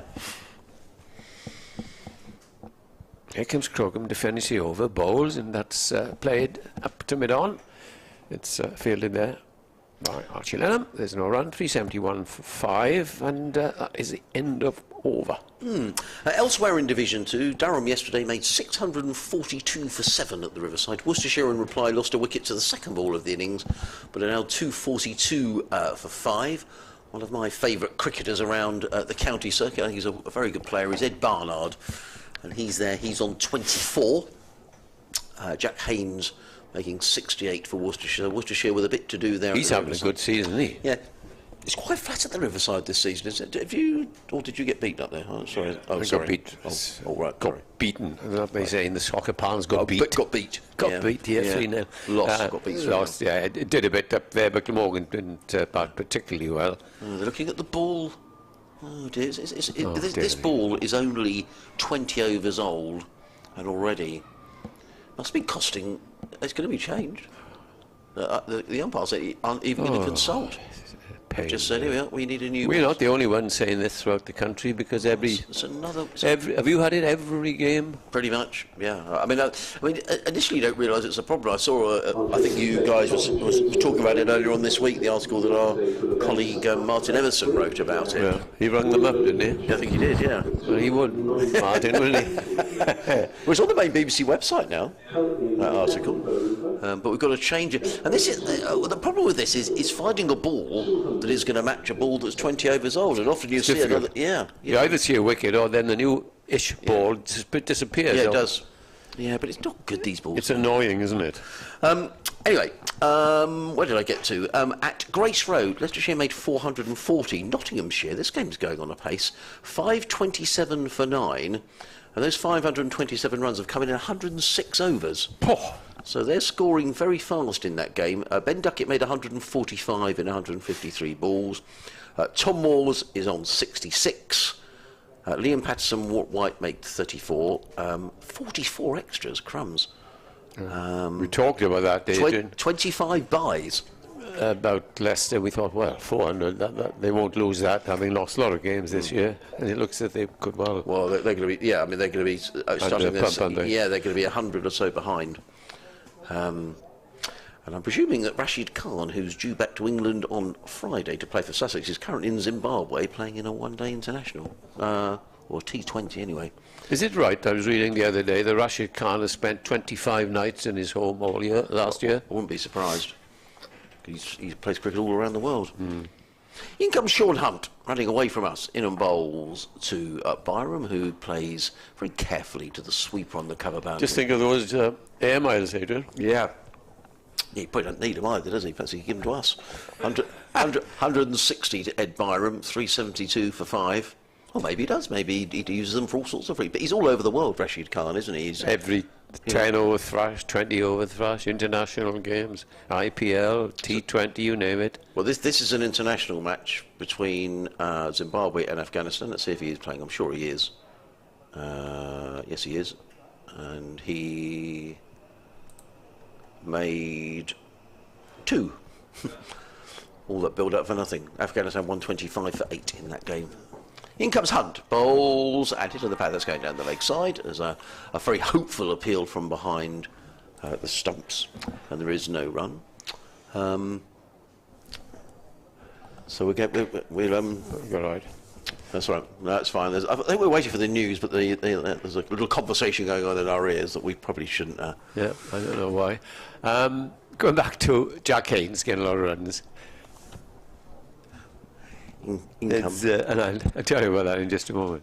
In comes Hunt over the wicket, bowls. Oh, Byron's bowling! Byron is on his way. It isn't Byron, it's Wheel. I do apologise. We were distracted by some comings and goings on our headset. But Wheel is on his way. Hunt picks up another wicket. That kept low, didn't it? And that's his 3rd wicket. He's a tall man, is James Wheel. But he's on his way. And the arrears are only 4 now, and Glamorgan 372 for 6. And Sean Hunt, he's picked up 3 wickets, and now so has Bonus point. Sean Hunt, yes. That kept low, and We'll probably see it again.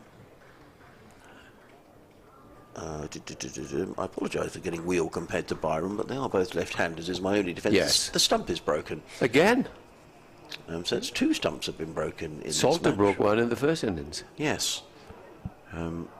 Yeah, good fight back this, and as you say, the deficit, just the 4 runs now. And it much depends now on Byrom, and if the tail-enders can, well, the lower order batsman, there's no Chris Cook, because he was going to bat with a runner. This likes the gait of Michael Neser. Yes. Anyway, going back to Jack Haynes, his father, we remember well, playing as an all-rounder, Gavin Haynes. And to remember back in the 80s and 90s, confirmation Michael Neser, that they have sponsored everything. They had sponsored cars. And Gavin Haynes was a very elderly car, and it was sponsored by Sporter Wreck. And it did look like a wreck. Very good. Very good. The son is developing a very fine young player. Yes, he is. No, he is. We did ask for emails earlier, and my laptop decided to pack up. So we've got some emails to catch up with. sussexcricket@bbc.co.uk. John Malone, who's a regular contributor, says, it's a lovely day in Bexhill-on-Sea. Warm breeze. I've been for a walk along the beach before a day, listening on the wireless in the garden with the ear pods in. So as a fellow gardener, Edward. Oh, no. I'm not up to that standard. Do you get a chance to move the commentary outside, similar to Arundel at all? No, we're behind the glass screens here, John. It'll be an interesting couple of days in this match. Not much in the wicket at the minute for the Sussex bowlers. Your thoughts, lads? Keep up the good work, says John. Well, there hasn't been much in the wicket, but they've now taken Sussex 5-4 for 41. Yeah. And here comes Sean Hunt to try and make it 6. He's bowling to the Australian Michael Neser. He's in and bowls, and Neser drives handsomely. Lovely shot, and well fielded at mid-off by Jack Brooks. Sussex with Tom Clark still off the field. He looked like he hurt his hand, stopping a stinging drive from Ingram. So we'll try and get it under, find out what the damage is to Tom Clark. Hope he's okay. Graham Brill's been in touch, who's watching from windy Merthyr Tydfil. Oh, up in the valleys. Windy, that surprises me. In comes Hunt and bowls, and Neser plays it onto the onside. It must have come off a bit of bat onto pad. Yeah, that also kept just a little. So whether this pitch is getting a little bit too paced at the moment, or that Ian Salisbury has given the good talking to yet again in the lunch interval. Just stick at it. Yes, Graham's making the point. I'll read your earlier email in a minute, Graham. As I say, the emails have only just come back up, so I will read them both at the end of Sean Hunt's over, of which there is only one ball to come. Figures of 3 for 63, Sean Hunt. He's in and bowls, and worked onto the offside by Byrom, and Glamorgan go to 374 for 6. It means they trail now by just 2. End of the over. Byrom 161, Neser is on 1. So, with reference to club kit, in the club I played for, it was always the captain who took the kit. So we were talking about who takes the kit to the games. At the end of every season, it would be the great sort out and then stored, only to be seen again on the first net session of the new season. Then it was a trip down to Swansea to see Bill Edwards Sports, which was just outside St Helens, to get my new bat, I presume. Bill would always try to get you bats such as the Stuart Surridge. If a player was having a bad run with his bat, there was always a swapping to see if a new bat would bring better luck. Nicholas, my son, is on steps to become a first-class umpire, and tomorrow umpires a John Macy T20 Cup match at Usk. Says, Nice pretty little ground, Usk now by the keep river. up the good work with the coverage, says Graham. Well, what about Grey Nichols, which is not far? There are the bat makers, of course, but he mentions Bill Edwards in Swansea. One of my bats when I played, a wonderful little bat it was too. Sardmay over, Crocombe comes in and bowls to Byrom. Byrom is appealed for LBW, which is a little bit over the top and outside. Yeah, that was going over the top, wasn't it? I only had one cricket bat, Edward, and that was bought. As a kid, I used to work in an off-licence, stacking up the bottles on the shelves, and the lady there knew that I was very keen on cricket, and she sadly passed away, and the shop shut, but the husband, as a leaving present, bought me a cricket bat. And it was an old SP one that Tony Gregg used to use. I remember. The St Peter bats, or whatever. St Peter. Yeah. Here's the next ball, and I think one of your former, you might have heard the name, Peter Graves, left-hander. Yes, yeah. He was an SP. So was it down that area, probably? I don't know. I remember going to a sports shop and being so excited I was getting a new cricket Where were you in your early days? That was in Guildford. Guildford? Yeah. Right. Yeah. Yeah, very exciting. I don't think I did the bat justice. Yeah, modest. Here's Crocombe bowls, and this is played back down the pitch. But got the old linseed oil out, and my brother was a good. In fact, I've got two brothers who are both far better cricketers than me. But you know, banging a ball on it, banging the bat in, and you know. Linseed oil, then don't use this bat now for a week. My father used to tell me. Yeah. Don't forget to rub it down after every. No, they just take it out and straight. And there we are. Yeah. Yeah, great days. Over the wicket now comes Crocombe, and he bowls to Byron, who bowls a lovely looking shot for 4 past the mid-off and where the bowler landed. Just plenty of room, but he timed it beautifully. 378 in Glamorgan, and now 2 runs in the lead. Yeah. Graham's also been in touch to talk about the cricket ball issue around Duke's balls, which have been causing all sorts of problems. And a very interesting article, as you say, Graham, on the BBC website, written by our colleague Martin Emerson up at Durham, who's been in contact with Dukes as to why this is happening. Crocombe again comes in, bowls, and this is played down to third man, angled his bat, and Glamorgan got to 3-7. Is that 3-7-8 on it? 3-7-9. So they lead by 3. So they've got the lead, but they'll need a lot more if they want to try and take a grip in this game. Will you be doing this update on the radio, Edward? Or? I don't know. I'm just waiting in case. Nick says there's not a 2 o'clock fine. bulletin, but There might be. There might be, if they haven't been told in the office. We've got the news, which is why I made a mess of that last wicket. Crocombe bowls, and Nisa tries to force away, gets an inside edge. End of the over, 379 for 6. Byrom is 166 not out. Nisa is 1. I'll just pause a moment just in case they decide. I think we'd be safe, but you never know. Yes, they might come for an update. Just to explain, we've got the news on our headset, but we don't think on this particular hour that there's a... No.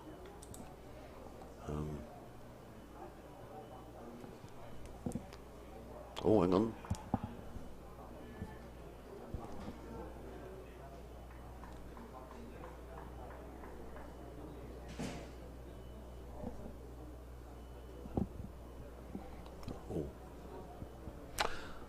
It's going to be Sean Hunt, who's going to carry on from this Cathedral Road end of the ground, comes in and bowls.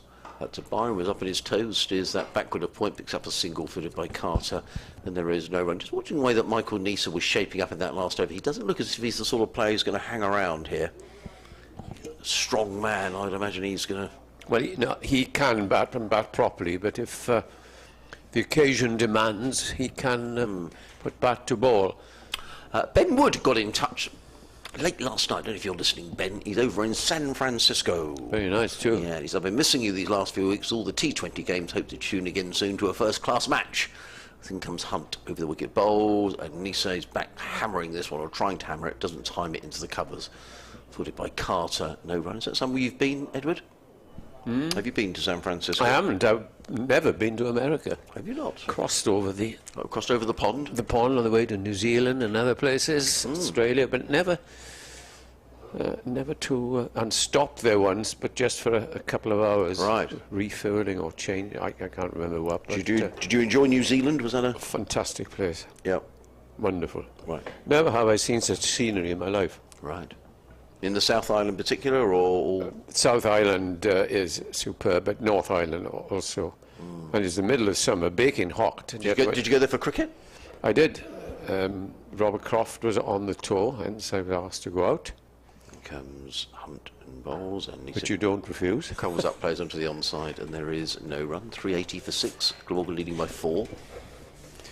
Yeah. Yes, I won the series out there, and very, very enjoyable. What year was that, Edward? Oh, I can't. Do you know, I can't remember what year. It was late 90s. That's lovely. But it was hugely enjoyable. I bet. I've not been. That's on the bucket list. No. In comes Hunt around the wicket bowls. Forward comes Nisa, plays to mid-off. There is no run. Nothing to do with cricket now, but do you know what I noticed? Go on.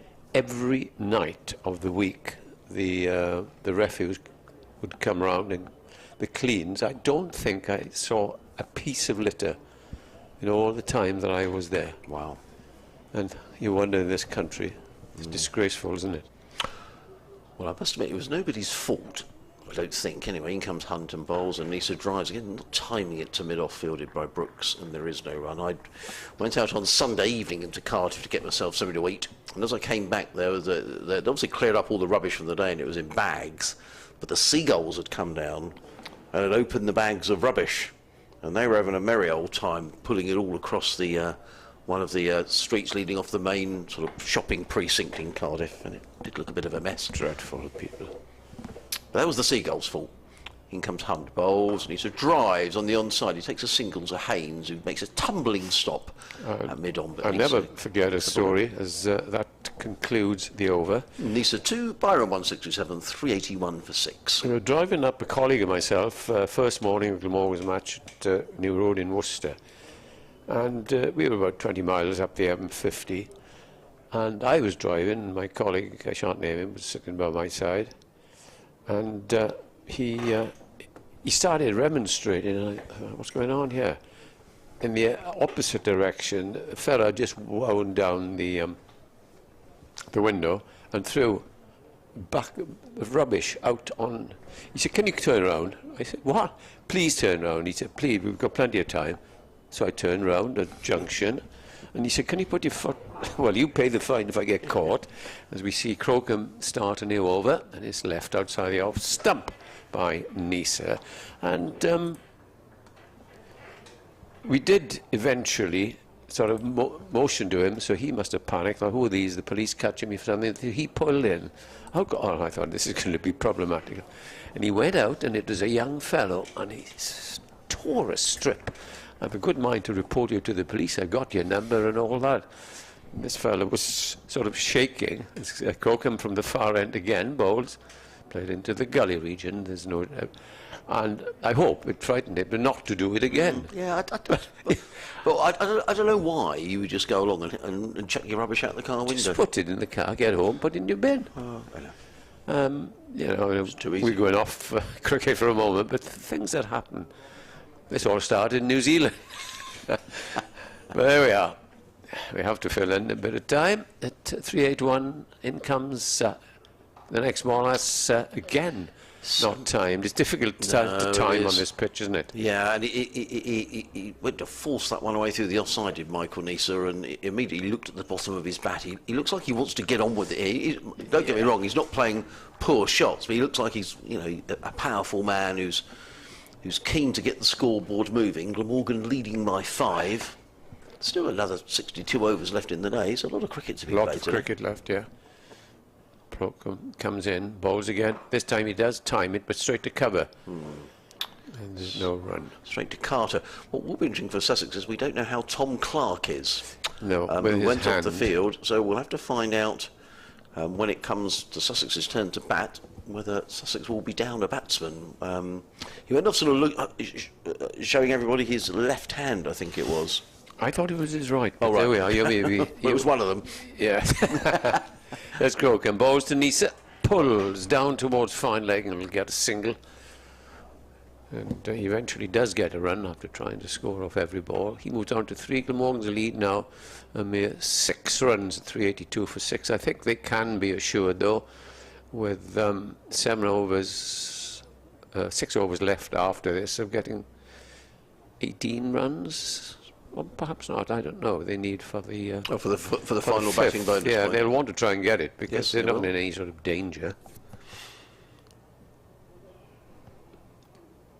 Last ball of the 17th over bowled by Crocombe as he comes in and bowls very wide of the off stump. End of the over. 382 for 6. Glamorgan need 18, and 3 wickets needed by Sussex for another maximum bowling point. Just looking at Tom Haynes, I just wondered, I thought that was a rather tired-looking delivery by Henry Crocombe. Well, what is he, 21, 20? Yeah, I mean, he shouldn't be tired, should he? I mean, but he's got a good spell, 17 overs, you say, 3 for 66. But no sign from the skipper as if to say, you know, thanks very much, Henry, go and have a rest. No. And Sean Hunt is going to keep going, who's also bowled. In fact, their figures are exactly identical, apart from the fact that Sean Hunt hasn't bowled a maiden. So Crocombe 17 overs, 1 maiden, 3 for 66. Hunt 17 overs, no maidens, 3 for 66. Don't see that too often. And they've shared the wickets. And they have. He's running away now from us to bowl to the right-handed Neither, who's in, and bowled always horrible. That's wide, and you've got to go something to bowl wide in county cricket, and that, yes. that was a wide. I think probably trying to bowl to orders. Yes. Yeah, so he's, and in terms of the field, very strange field. Yeah, I mean, there's a third man, there's 3 men saving one on the offside, there's 3 men saving one on the leg side, and a fine leg. I'm missing a fielder somewhere, but aren't I? Third man right leg? Yeah, there's a third man right down and a fine. Oh yes, there's a fielder at square leg. In comes Hunt, a bowls, that's a better delivery, and Byron is forward. Byron isn't forward, it's Nisa who's forward. Plays to mid-off, fielded by Brooks, and there is no run. Yeah, so just to confirm, on the leg side, there's a mid-on, a shortish, straightish mid-wicket, a square leg, and a fine leg all the way down in the distance. Are you going to worry if you've got 4 batting points, whether, in fact, you really take a chance and get the other one? I don't know. I don't think so. No. Might as well just play it as it comes. Hunt in bowls, and Nisa covers up, plays onto the onside, and there is no run. It's been a strange game, really, because for parts of the game, it's looked really difficult to score. Other parts of the game, I mean, Ingram made it look ridiculously easy. Yeah. I mean, I think Sussex fed him a lot of balls exactly. that he could hit for 4, if I'm being honest. But at other times, it's really, you know, Nisa is really struggling here. You know, he's struggling to time the ball, is what I mean. As Hunt. Well, it can't be easy on this slow pitch. In again bowls, and Nisa again is forward to ball at good length, plays it to mid-on, fielded by Haynes, and there is no run. And the run rate has dropped now to 3.67 and over. For much of yesterday, At the start, we're going at 6. But I guess from a Glamorgan point of view here, they're probably thinking, well, you know, the best chance of winning this game is to get a lead, bowl Sussex out, maybe have a small total to chase tomorrow night, or whoever. So they will be very well aware of that. As Hunt in again bowls, and nicely played. He timed that far better, didn't he? But again, straight to Haynes, and there is no run. Nick is back. You talk about ex-Surrey players. I can think now you tell me that Hunt came from Surrey. Yes. Stuart Meeker, of course, came down from Surrey. Yes, he did. Yeah, he's no longer with the club. No, Stephen Finn, of course, from the London area. Yeah. Chris Jordan, of course, when he came down for those successful 60 minutes on the train. Yeah. Yeah, and pretty much the same on the M23 if it's... Don't tell Nick that. Not from London. Not congested. Oh, why? What, did Nick get held up? Well, there's that awful road where you go Croydon, you know. Oh, crumbs, yeah. If I'd only known that, I'd have given him a ring and said, go up the M25, Chessington that way. Oh, Chessington World Adventure, yeah. And then... you're up in Surbiton in no time. Yes, you are. Yeah, very impressed, Edward. Yeah. And my daughter lived in Surbiton for 5 years. That's how I know. Here comes Hunt, bowls. Nisa. Oh well, he's getting frustrated, you know. Here, Michael Nisa. He can't time the ball, and he's got a thick inside edge down to fine leg. He picks up a single. 1 more ball to go in this over, and I will make way. Nick will join Edward. 384 for 6 on a beautiful afternoon in the Welsh capital. Apparently. Are Wales playing football in Cardiff tonight, or is it somewhere else? They're in Rotterdam, I think. Right, okay. That's all you'll hear from now on, be it summer, winter. Wales are going to Qatar in the World Cup. Yes. Yes, and then to start a new over. No, it's the last ball of the over. Bowls to Byrom, away, who plays to back with what you were thinking about going to the World Cup, Edward. End of the over, 384 for 6. Yeah. Nisa on 4, Byrom 167. The lead for Glamorgan is now 8, and I'm going to leave you with Edward. But before you go, can you explain to me these people walking in front of us? They seem to be in fancy dress, 2 dressed, I presume, as ladies. Is it meant to be sort of Alice in Wonderland or Cinderella or something? I don't know. They're out in the middle at the interval. Perhaps Nick knows. He knows most things. What do you say, Mr. Webb? There was a couple of dressed up as sort of fairy tale princesses and Smurf type hat, one of those. A couple of Smurf hats on, and someone with a long red wig on, and a couple of people in Hawaiian shirts. There seems to be a bit of a group with mixed responses to a dress up. Some haven't bothered. Do you think it's the end? Some have just stuck a hat on, and others have gone not the full Monty, but the full hog. Do you think they wouldn't get away with the full Monty on a cricket ground? As a former graduate of Bath University's end of term exams, we'll know in a minute. In comes Crocombe, bowls, and that's pulled fiercely out to mid-wicket for 4 runs. He's eventually started to time it as the score moves on now to, as soon as does go up, 388 for 6. Would that be it? Exams finished? Where are we? About the right time, aren't we? Yeah, mid-June. They're probably... I wouldn't be surprised if they were students who'd just been set free from their academic labours. Did you used to go home? Was it day after the exam game finished, or did you used to hang about and have some fun? As Crocombe comes in again, bowls to the right-hander Nisa, and Nisa drives powerfully and beautifully through the offside, and we'll get 4 more, ensuring now, surely, the maximum bonus point. 2 successive 4s, Glamorgan are up to 392.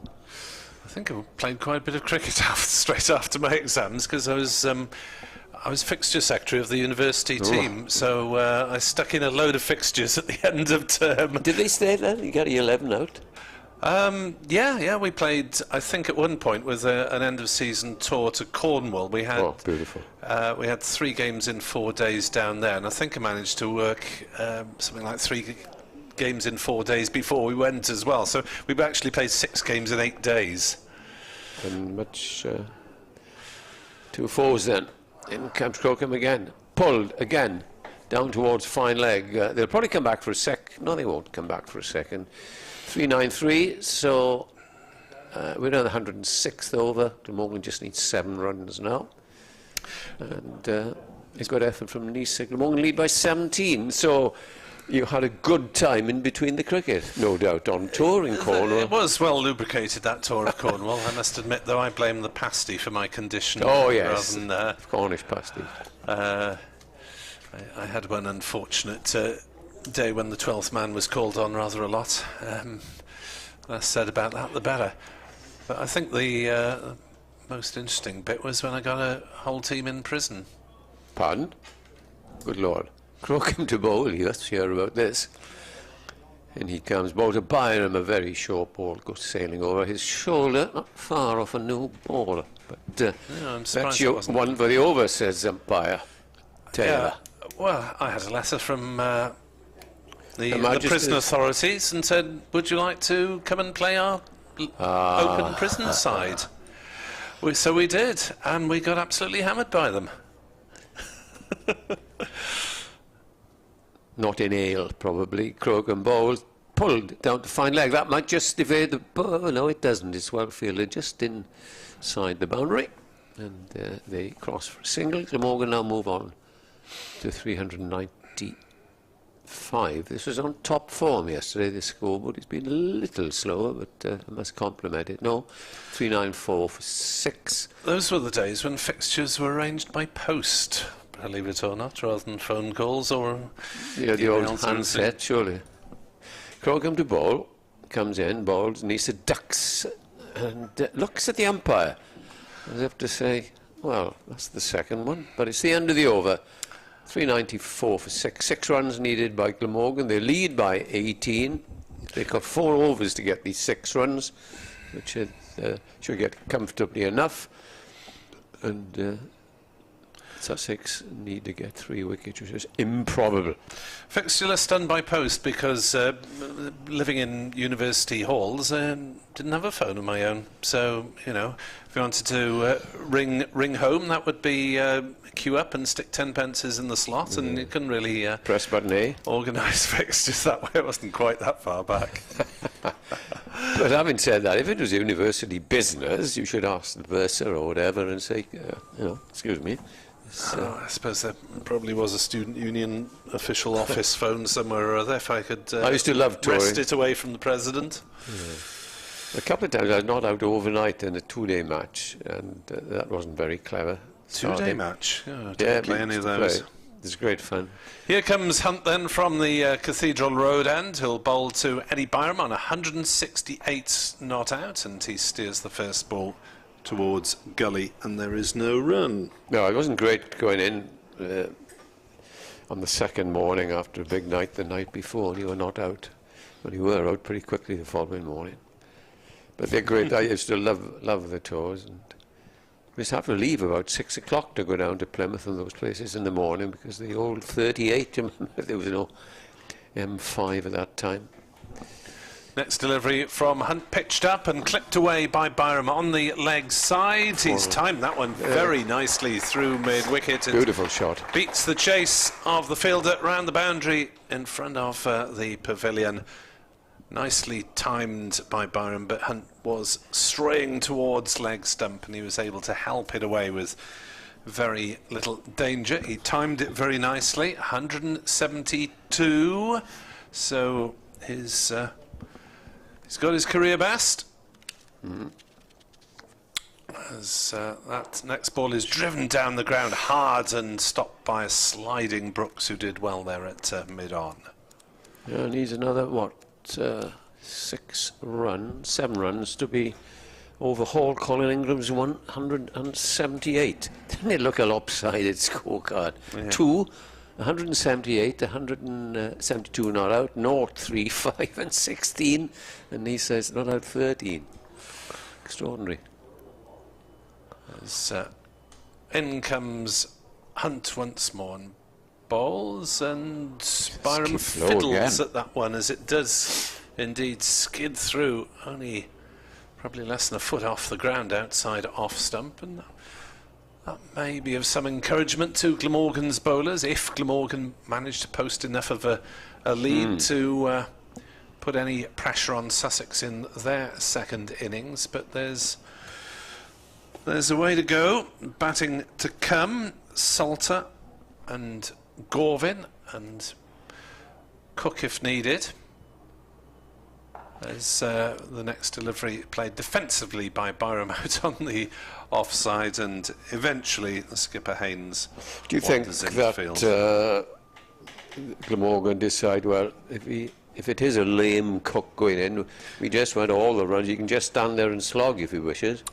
There's no point in him aggravating an injury, is there? Might keep him out for longer. longer. Team comes first, Nick.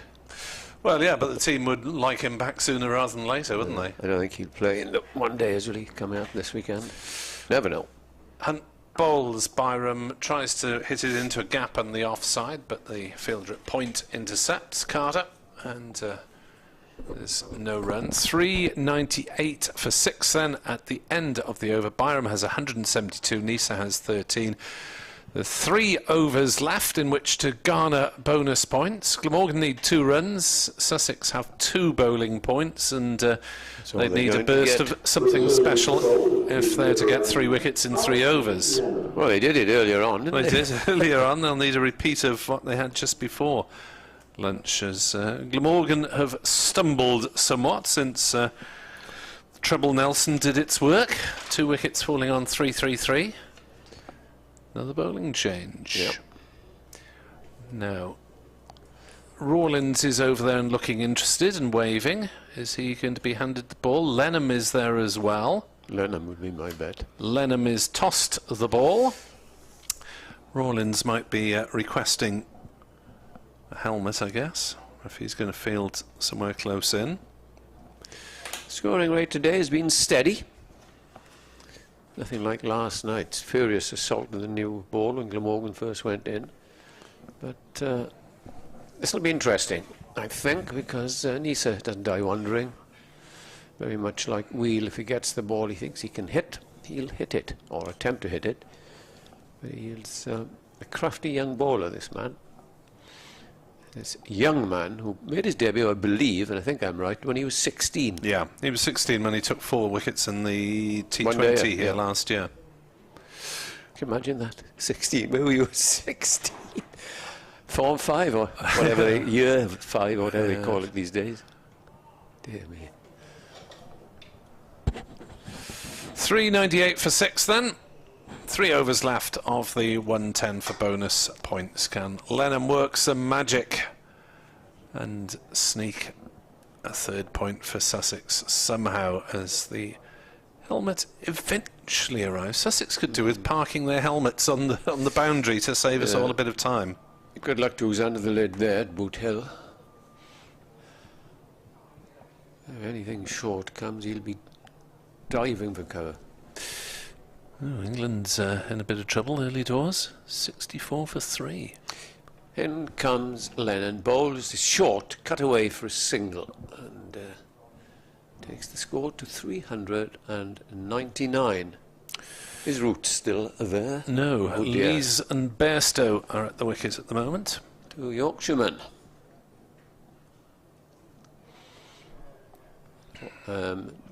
So Pope and Root and Crawley all back in the pavilion.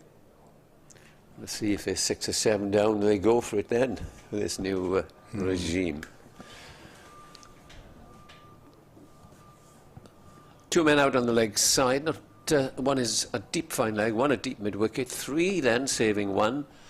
And 1 man, so he can bowl his googlies here, because that's the reason he must have got 5 men, because it'll be a go across the excuse me, across the left-hander. In he comes, and the reverse sweep is coming out, and that is going to run away for 4. And Glamorgan get 5 batting points, I suspect for the first time this season, Nick Webb. And it's 403 for 6, and Byrom is 176 not out. Looking back through first innings scores, 234 against Durham, 379 against Notts, 122 against Middlesex. Derby. 400 there, not quite. 387 there, just short. Then comes the next ball, and this is pushed away on the onside. Mission accomplished. For the first time this season, 5 batting points then. Ooh, hang on. No, they didn't quite get there against Leicestershire either. Lennon from the River End bowls, and this is pushed in front of him. He's shown immense patience throughout this innings as Eddie Byrom, and really now proving to be a good acquisition when he was signed from Somerset. The lead now is 27. Lennon bowls, reverse sweep again, and he is caught at just backward of square on the offside, and the long vigil ends with Byron 176. Congratulations to him on a very, very fine innings, and he went to reverse, and how nice to see, as Glamorgan did, to see the fielders going and shaking his hand, Eddie Byrom, as he walks the long walk back to the pavilion. And indeed, one can only say how extremely well he batted. I did mention earlier on he'd shown immense patience, and a long and prolonged applause for the Glamorgan opening batsman, and both the two now, one Ingram out for 178 and Byrom out for 176. Why can't these Glamorgan batsmen bat further than 170? 311 balls, 25 boundaries, so exactly 100 runs to the rope for Eddie Byrom. How many hours did you say? Hours. Ooh, Min's 417 minutes, which is 6 hours 46 3/4, give or take. Not far from 7 hours. Great effort. Anyhow, 403 for 7, and Lennon picks up his first wicket. He's deserved better, really, hasn't he? He has bowled well, yeah. It's been economical. Fewer than 3 and over for a leg spinner, with batters well set for much of that time. And Glamorgan have now lost 6 wickets for 70, having been 3 for 1. I'd be disappointed with that because they were totally in charge at 3 for 1, as you say. The new batsman is Andrew Salter. No mean batsman. So presumably Gorvin 10 and Cook, if needed, bringing up the rear. Made only a 92 at Durham last year, Andrew Salter. Yeah, that was his career best. Yeah. 90 or 92. 403 for 7. 90. He's increased his career best in increments of 2 runs, Andrew Salter. He went like at one stage something like 80, 82, 84, 88. In comes Salter. Bowls the first ball. In comes Lenham down the leg side. That's taken by the wicket keepers. Also at the end of the over. 403 for 7. The catcher there was the Sussex captain Tom Haynes, as he went for 176.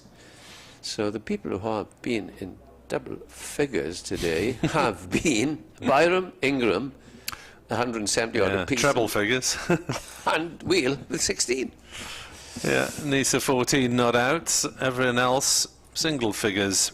Returning to bowl at the Cathedral Road end, Jack Brooks. So Brooks back into the attack. He's bowled, oh dear, he won't like these figures, 16 overs, 3 maidens, 0 for 69. Hasn't really done the job he was signed for so far. Sussex using 8 bowlers in all. And the wickets going 3 apiece to Hunt and Crocombe and 1 to Lenham so far.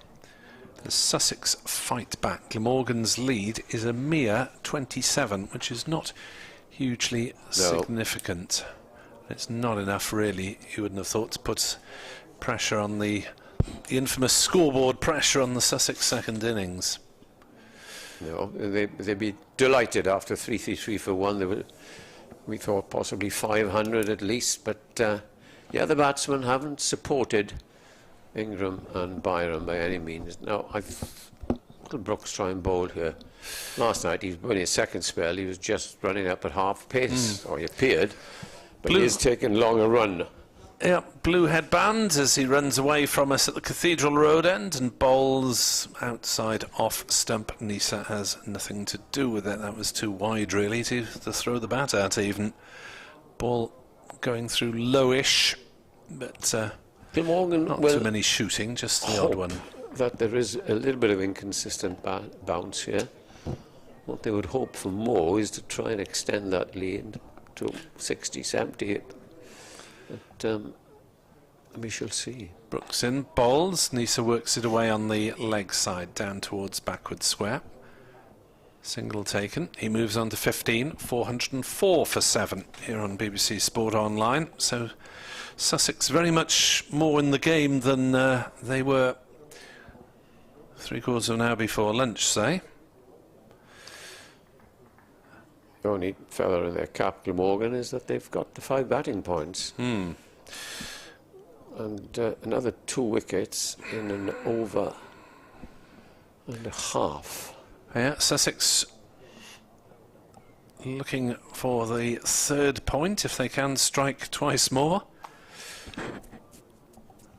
That's left outside off stump. Johnny Gaffer says on Twitter, credit must be given to this young Sussex team for clawing themselves back into the game. Bolden fielded well today. They have indeed. If you want to tweet us, NickWebb2017. If you want to email sussexcricket@bbc.co.uk, and Adrian will mull over your thoughts for supporters of either side. Adrian Harm's back with us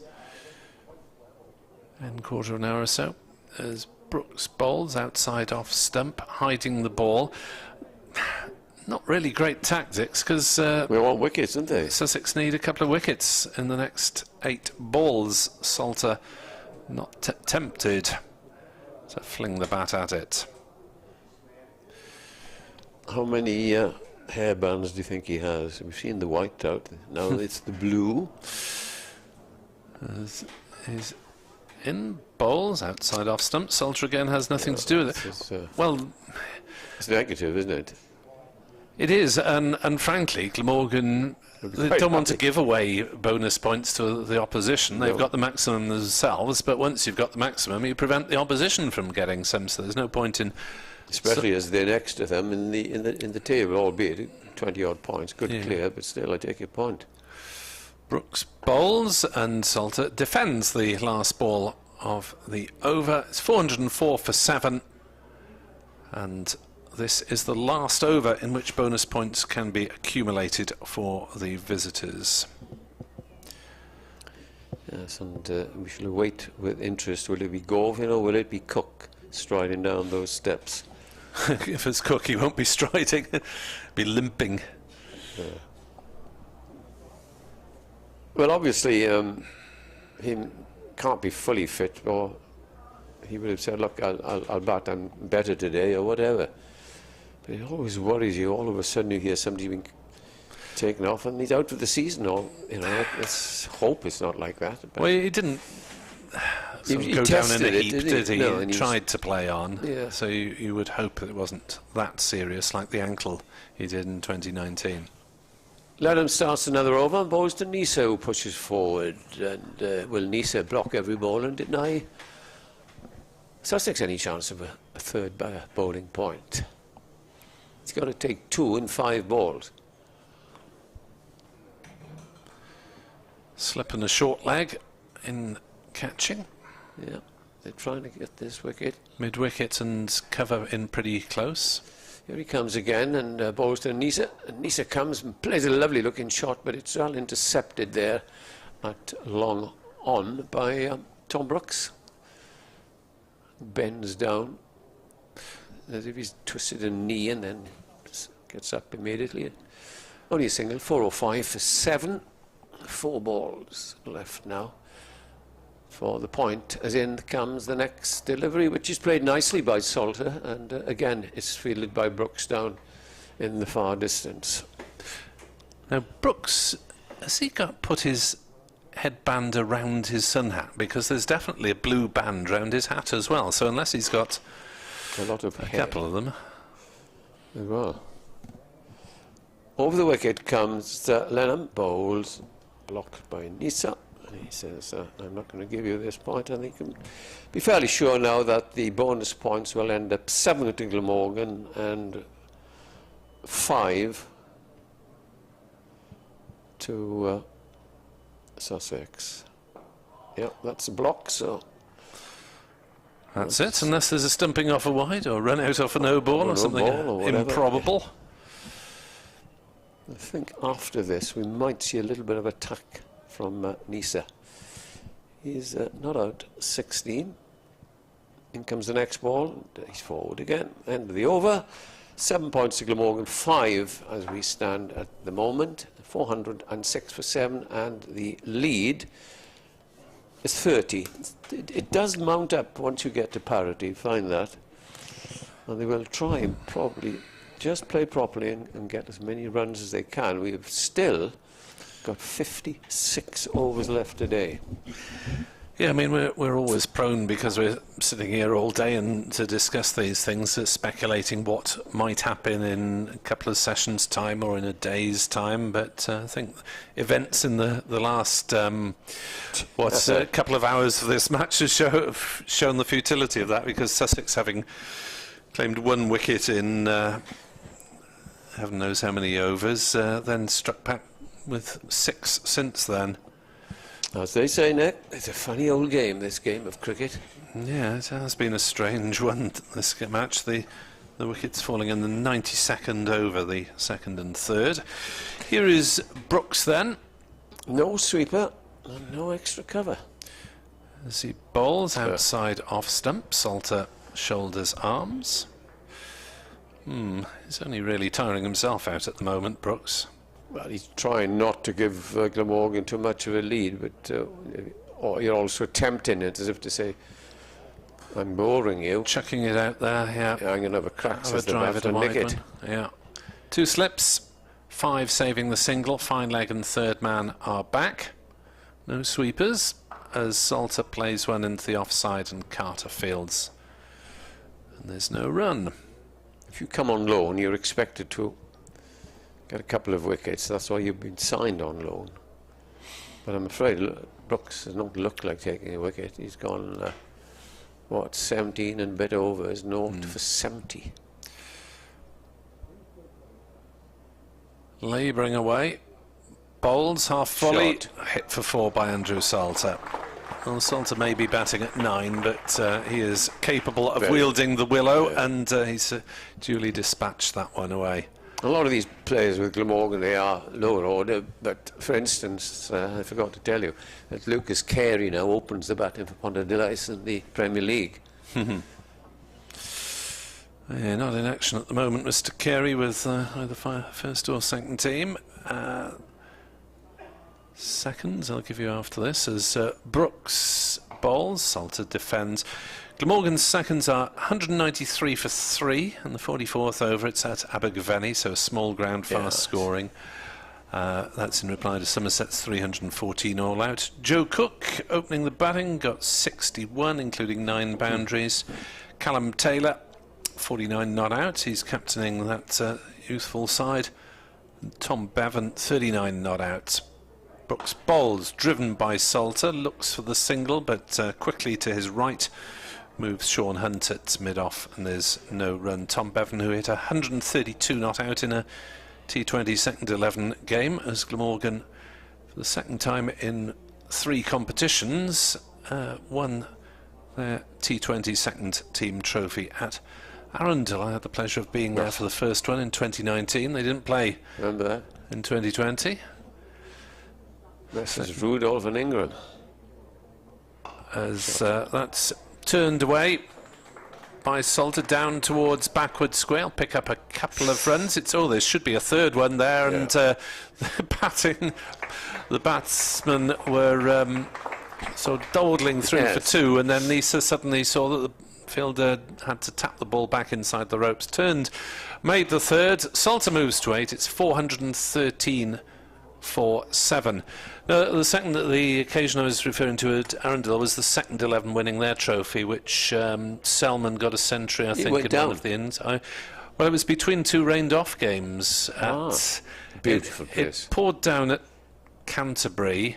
I went down to Arundel, and then the next day it poured down at Chelmsford. So I had 2 washouts, but I managed to watch the second 11 winning a trophy in between that. So I'm thinking of the one. Yes, Ingram we did. And, we did the Colin, Ingram and Luke Wright centuries games as well. glorious hot day.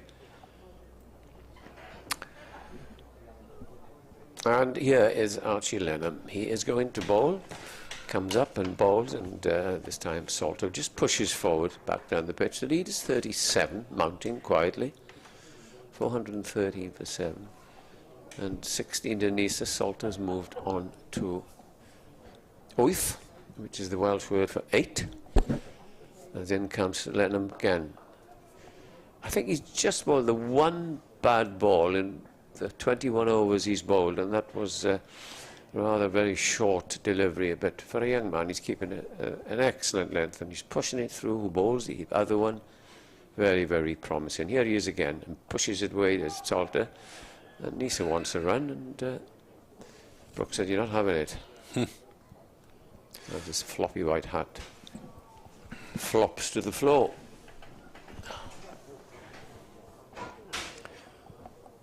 Where do you reckon that Andrew's gone? Walk round the ground? In comes the next ball. That's an extraordinary shot. He went to pull it, and then to end in to cover. That again tells us how low and slow this pitch is. Reminds you of the old Sapphire Gardens pitch of years ago. Lenham is in bowls. Salto drives pleasantly on the offside, and we got a single down towards deep extra cover. Hunt will field and returns. Hunt and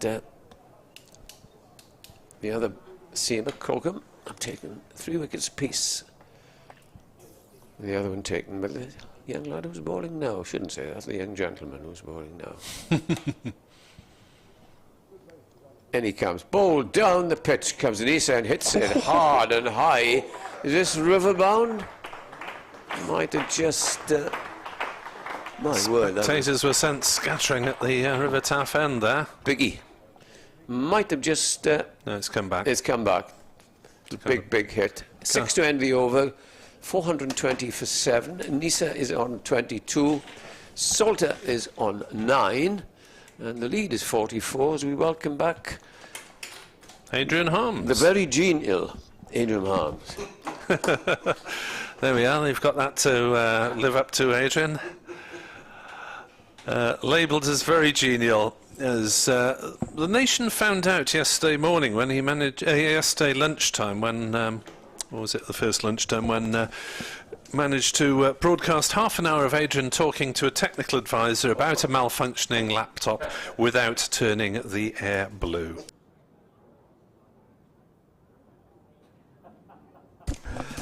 Yeah, that was a challenge.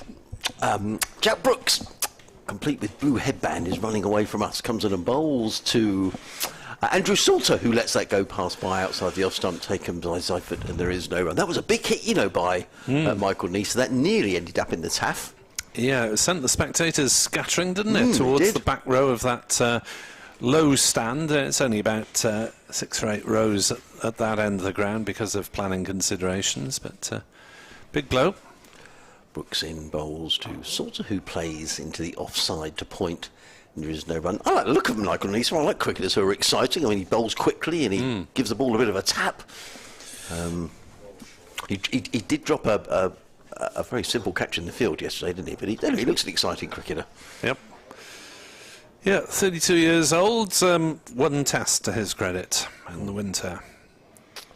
Brooks in bowls, and Salter, I thought he nearly played. He hasn't timed that at all. The ball just dribbled to sort of backwards square, fielded by Ibrahim, and he gets a single, does Andrew Salter. He goes to double figures. He's on 10, 421 for 7. The important statistic on the scoreboard is the lead, which is now 45 for Glamorgan. A lot of cricket to be played still today, Nick. We've still got another 53 overs. Have to wait for our cakes today. We will have to wait for our cakes, yeah. In fact, we are going to be doing some overtime tonight, I reckon. Quite a bit, maybe. I don't know why the over rate's so... Well, it's showing us +5. In comes Brooks, bowls. Oh, that kept low. And Nisa just prodded it out into the offside. That's the sort of delivery that will make Glamorgan think if they can get a lead of 100 or so here. Yep, we've had 1 or 2 of those, haven't we, at that... yeah. For the batsman at the far end, i.e. the bowling from this Cathedral Road end. Yeah. Brooks wheels around, comes running, just the one slip in place, bowls. Nisa just lets that one drift past harmlessly outside the off stump, taken by the New Zealand wicketkeeper Seifert. Then there is no run. And the Test England 74 for 3, chasing 299. Lee's 36 not out. Batters out. Crawley no score. Pope 18 and Root for 3. The presenter on BBC Sussex asked how I thought that game would end. What do you think my answer was, Nick? In comes Brooks. Bowls, and Nisa again lets that one go outside the off stump, taken by Seifert. No run. End of the over. 421 for 7. Nisa 22. Salter 10. The lead is 45. How about I'll tell you at 7 o'clock, that would do. Yeah, I mean, he sort of caught me on the hop a little bit, and I said, from here, I think maybe a draw. But is it difficult to see England winning? Well, we've still got Ben Stokes, and he could win a match on his own. Yeah, the overall run rate required was 4.16, and England are currently going at 3.3 or thereabouts. Right, okay. So they're behind the run rate if they are going to chase it, but as I say, Stokes might well come out and give it a biff. Maybe they'll give it a go for another couple of wickets, another 2 wickets, and then shut up shop with 5 down, but that opens the door to New Zealand. Yeah. Here's Lennon then, still twirling and whirling away as Salter drives into the covers, and there is no run. 1 run. England have got a longish tail, actually, haven't they? Yeah, Folks at 7, fine. Potts 8 is maybe asking a little. Yeah. Leach, Broad, Anderson is definitely a bit of a tail. Since Broad's biffing days are, or best biffing days are behind him. Right, where's the field? Oh, they're posting a silly mid-on now. Carter. As Lennon bowls and Nisa hammers it off the back foot to Rawlins at cover. No run. Have we seen Clark re-emerge at all? No, and I need to get a message actually to the dressing room and see what's the matter with Tom Clark. I wonder whether he's, whether he will back. 'Cause he batted 3. As Lennon bowls, Nisa brings out the sweep shot, and there is no fine leg, so he'll get 4 runs. He's looking down to see who might cut it off. The answer was no one, because Crocombe chased it back from the slip position. 426 for 7. Glamorgan's lead is 50, and Nisa is on to 26 not out. Nice shot, wasn't it? He's like the sort of player, Nisa, who could take a game away from you quite quickly. Sussex need to be wary here. Highest score this season of 62, which was in the first innings at Durham in Glamorgan's most recent championship match, albeit that was around about a month ago. Lennon sorting his field out. He wants another one on the leg side. Not much protection on the off if Nisa decides to try and hit through the covers. No. Now, mid-on is not silly as it was, but it's close, if that... Yeah. If you know what I mean. No, Rawlings is now wandering round. Where's he going to... It's played on the offside by Nisa, so where the fielders are on the leg side is momentarily irrelevant. Rawlins was now moving a bit wider, so there are 2 shortish mid-wickets for the mistimed pull. Lennon bowls, that keeps a tad low, and it's forced off the back foot by Nisa to mid-off. Slightly optimistic, having... I agree. 2 in what would be the circle, say, in a one-day game at mid-wicket and just forward of square. As you say, very little protection on the offside. As Lennon comes back over the wicket, bowls, Nisa blocks it towards long on. There might even have been 2 there if they'd run the first one quickly, but they didn't. So there were 2 fielders back at long on and on the square leg boundary for that conclusion of the Lennon over. He's bowled 23 overs, 1 maiden, 1 for 73, but has bowled much better than those fairly average figures would indicate. 427 for 7. Nisa 27, Salter 11, lead 51. Gorvin and possibly Chris Cook to bat.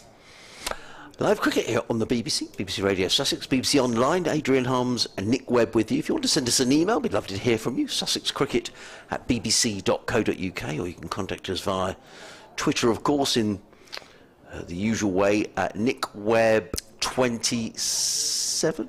Teen. 20. Nearly got there. Sorry, Nick. Nick Webb 2017. I'll give you the scores in the other second division games as we go through this over. Good game brewing at Chesterfield, where Middlesex were bowled out for 196 in their second innings. Derbyshire are 32 for 1, needing another 187 to win. Shan Masood is still there. He's been magnificent for Derbyshire this season, the Pakistan opening batsman. As in comes Brooks over the wicket, bowls, and Nisa thumps that to backward point, and they didn't time it quite as well as I thought. And there is no run. So Middlesex top of the table, Notts are second.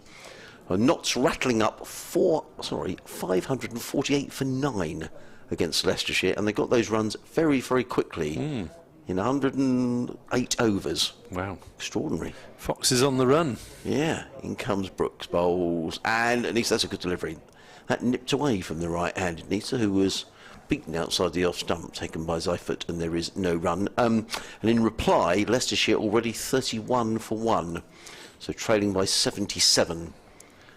The man out is... who's out?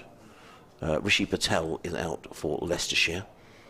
So both sides at the top of the table looking maybe on course to win, as in comes Brooks. Bowls down the leg side, there's a loud appeal. Sussex think they've strangled their man. I think there's a bit of kidology going on there. That was an appeal that totally lacked any real conviction, and certainly Nisa wasn't going anywhere. I think that's the it's flicked something down the leg side, let's appeal and hope. Yeah, I think you're right. Umpire, is it umpire White at this end? Yes. Yes, he was not to be swayed. And the other match in Division 2 is up at the Riverside in Durham, which looks like a batsman's paradise as Brooks is in and bowls, and Nisa cuts that one away. Through backward point down towards third man, and he's going to pick up a single. He goes to 28, Glamorgan to 428 for 7. The lead now 52. Durham made 642 for 7. Worcestershire 302 for 5 in reply. Brett D'Oliveira 63 not out. Ed Barnard not out 46. So that game looks like it could be heading towards a draw. Emir Evans suggests that Gorvin's lowly place in the batting order is because he's replacing Hogan. Brooks in and bowls. Oh, that kept a little low as well, and rather dug out by Andrew Salter, who gets a single to deep mid-wicket fielded by Ibrahim. Salter goes to 12, 429 for 7. Can he bat? I'm not sure as if the law is as prescriptive as Emir suggests, because Hogan would obviously have brought up the tail, and don't think that means that Gorvin has to, as long as the umpires are satisfied that it's reasonably like for like. Brooks in again, bowl short, pulled away by Nisa, and that's going to be 4 runs. Pulled away to the leg side, far too short from Jack Brooks.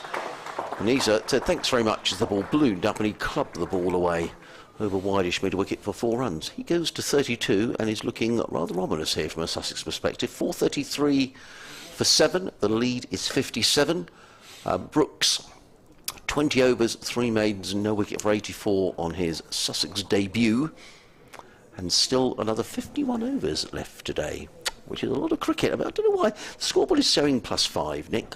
That was presumably the case at the interval. I think they change it only at the intervals. So there's still another 13 overs to go. Is that right? Hang on. 19 till tea. 19 till tea, and it's already nearly 3 o'clock.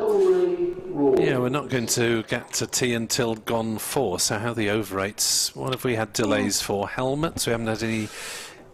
Well, there was a brief delay while Clark left the field, but that wasn't for long. There was that ridiculous delay, wasn't there, before lunch when Sussex went off and got helmets? But that should go against the fielding side, really, because that was nonsense that it took so long to bring a helmet out.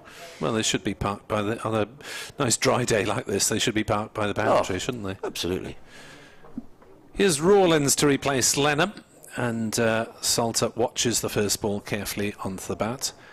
Steve West says, amazing turnaround. Will Sussex set us a target tomorrow, says Steve. I don't think there'll be time for them to consider that. Rawlins bowls, over-pitched and driven by Salter, firmly at cover, where Lenham is unable to field cleanly, and they've gone through for a single. Even if Sussex do wrap up this Glamorgan innings very quickly, they're going to be 60, 70 behind, aren't they? And yeah. I don't think there would be time for Sussex to risk a declaration on the final day. Rawlins bowls, clipped away on the leg side by Nisa.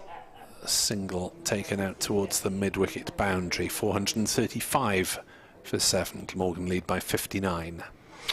I mean, I still think the draw is probably the heavy favourite, but the Sussex batting has been a little fragile at times, as we saw on Friday night in the T20. Rawlins bowls and a little bit turn there, beating the outside edge of Salter's bat through to Seifert. I know this is a completely different side, but I'm not sure if collapses are that catching, are they, between formats? As Salter noodles that one away on the leg side, and the batsmen look at the ball, decide that, oh yes, it's in a gap there before Ibrahim can come in from short fine leg to field. And they scurry through for a quick single. The lead of 100 or so is going to make it interesting. As Rawlins bowls, Nisa turns to short mid-wicket. No run. 116th over is complete as a couple of the spectators with the Smurf type hats or caps on wander around the boundary, together with someone of some indeterminate gender with a long red wig on. 4:36 for 7. Derek Brockway, the BBC Wales weatherman, what's he telling us? Very hot weather moving north through France into the UK in the next couple of days. Friday, 28 degrees in Cardiff, 32 in London. You'll just be northeast of London on Friday night, Adrian? Yeah, it'd be hot in Chelmsford, wouldn't it? And especially in that commentary box. Oh, yes. In the glass box at Chelmsford. I think I'll leave nice and early. I don't fancy getting stuck on the M25 in that heat on Friday. Oof, no. I got stuck there one year. It took us about 4.5 hours to get to Chelmsford. And no. Remember, Luke Wright tweeted, if anyone would like to open the batting, something along those lines, a very funny tweet. And Sussex got there, hurriedly got changed. Then Luke made something like 160, something crazy. Crashed the ball all round Chelmsford, and Sussex won. But yeah, everyone got stuck in the traffic. It was horrible. It's Tom Haynes, the Sussex skipper, who's back into the attack, comes in and bowls down the leg side, and that's going to run away for, I'm not sure if they're byes or leg byes. Leggies. Leg byes. All runs gratefully received by Glamorgan. 4:36 for 7. Yes, the game I was playing in on Saturday, the opposition won the toss and batted. Their choice may have been influenced by the fact that they had 6 players there at the time that the game was due to start. Oh, yeah. Did the others turn up? Yeah. They had 11 in the end. Just the one slip in place. I know Nick's got an update to do in a moment. Haynes is in, bowls, and forward comes Salter, plays to mid-wicket, and there is no update at 3. Don't expect to have an update at 3. 4 o'clock's meant to be my next one. But keep an ear on it just in case in the background. You've already said something about my cricketing pedigree, Nick, talking about lack of players. What's the least amount of players you've sort of turned up for a game and played with? In comes Haynes and bowls, and forward comes Salter, plays to mid-on, and there is no run. I don't think I've played in a team with fewer than 9. I've been relatively lucky. Yeah, I mean, we had one. I remember one game, and we had no end of dropouts on the morning of the match. And it was just too late and too embarrassing to ring the other club and say we're crying off. And we had 6. Oh dear. Did they lend you any in the yes, field? Yes, Haynes in and bowl and sort of clips this down to fine leg and picks up a single. Sort of goes to 15, 4:41 for 7, lead of 65. Yes, they did. They lent us a couple of players, and one of the guys was particularly good and went on to score 100, which made a game of it. But it's all a bit embarrassing when you rock up with half a bit. Yes. You know what it's like when it's so late and someone else drops out and you think, well, we can't not turn up. Haynes in bowls, and Nisa looks to clump that one through the offside, but doesn't time it, fielded by Ollie Carter in the covers in There Is No Run. I'm told that Tom Clark has a severe bruise on his left wrist. He's having icing treatment, so let's hope it's nothing worse than that. Haynes in just his 8th over. Figures of 0 for 16, very respectable. Comes in and bowls, and Nisa is driving to mid-on, fielded by Brooks. And there is no run. So the end of Tom Haynes' 8th over. 8 overs, 1 maiden, no wicket for 16. Glamorgan 4:41 for 7. Nisa on 33. Salter on 15.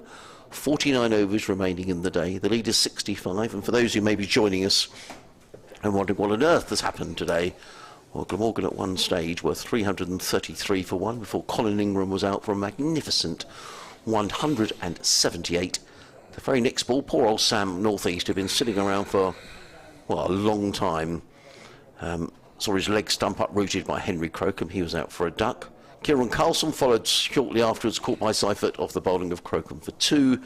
When Joe Root was LBW to Sean Hunt, Glamorgan had lost 4 for 15. Rawlins bowls, and Salter stretches forward, manages to kill any spin with a very cautious defensive shot. James Wheel then out for 16, 372 for 6. As Rawlins is in to bowl, and there's appeal for LBW. Salter didn't play a shot, no response from umpire Billy Taylor. Sussex imploring. Yeah, the ball's gone over the boundary ropes, and umpire Taylor signals to the scorers that no runs are accumulated because Salter didn't play a shot, and therefore you can't score runs from leg byes. That looked like it might have been pretty close. As Rawlins has the ball quickly back in his hands. 4:41 for 7. Next delivery is played by Salter, defensively on the leg side. No run. We've got 16 overs till tea. Let's hope a few of them are a spin, otherwise we'll be going late this evening. Faster ball from Rawlins is defended on the onside by Andrew Salter. It's on 15 not out. Rawlins in again. Bowls. Salter drives on the offside, and Andrew Salter must be very relieved to be down the order after 6 games as a stand-in opener. Faster ball again from Rawlins, driven back to the bowler, no run. He didn't really get going at all, did Andrew Salter's an opening bat, but I think with Byrom unfit and Joe Cook not in any sort of form for the second 11, then Salter was volunteered, and being a sort of team player, he stood there and took the punishment, really. I think the feeling was that any younger players on the staff might be rather too early for them, and Salter had just got on with it, and it wouldn't affect his confidence too badly as a first-class cricketer if he didn't come off.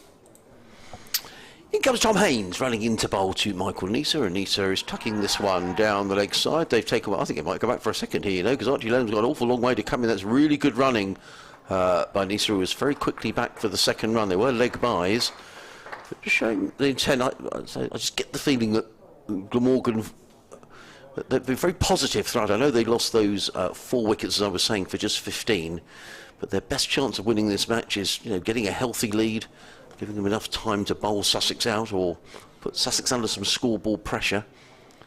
Haynes wheels round in again, bowls, and Nisa looks to thump this through mid-off, and that showed it was a slowish pitch because he didn't time that to mid-off, fielded by Brooks, and there is no run. I was sort of summing up the day before that to Rawlins over the other wicket that had gone down, that of Eddie Byrom, who made a personal best as well, 176 first-class best score, before he was dismissed by Archie Lennon, giving the young 17-year-old his first wicket. In comes Haynes, bowls, and Nisa again. Look, he's looking to get after the bowling, here. He really is. And he's probably really not timing it. No, he's not. He just looks... he just looks frustrated at the minute. He did club one virtually out the ground towards the River Taff off the bowling of Archie Lennon. And I think he might try and do the same again at this end of the ground.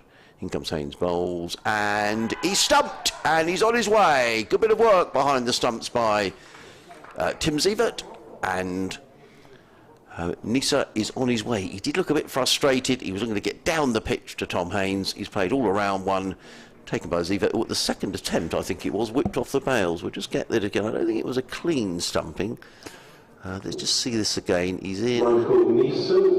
Yes, he did take a couple of attempts, didn't he? The appeal seemed to come from Haynes before the stumping. I think Haynes might have been appealing for something else. Interesting. A catch or a leg before, but he was definitely stumped. But we'll assume that, yeah. So he's on his way up on the board as stumped.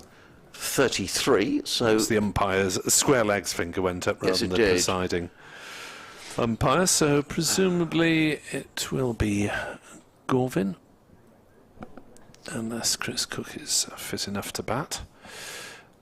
at this juncture. You would have thought they'd send out Gorvin and just let Chris Cook stand there and maybe swing the bat at the end if called for. Maybe they'll think that it's not worth risking his future participation. But this is a tremendous Sussex fight back, really. From 333 for 1 at one stage, Glamorgan have since added 110 runs for the loss of the remaining 7 wickets. Let's see who it is. Oh, it is Cook. It is Cook. Glamorgan with Kieran Carlson as his runner is Chris Cook. Oh, that's interesting. There we are. Must have decided that Cook will not be risking too much himself. Yeah, he doesn't seem to be limping at all, does he? He's wandering out. But obviously he's not going to be sprint. It gets so confusing when there's runners, doesn't it? This could be quite interesting. So, Glamorgan are going to use all 11 batsmen.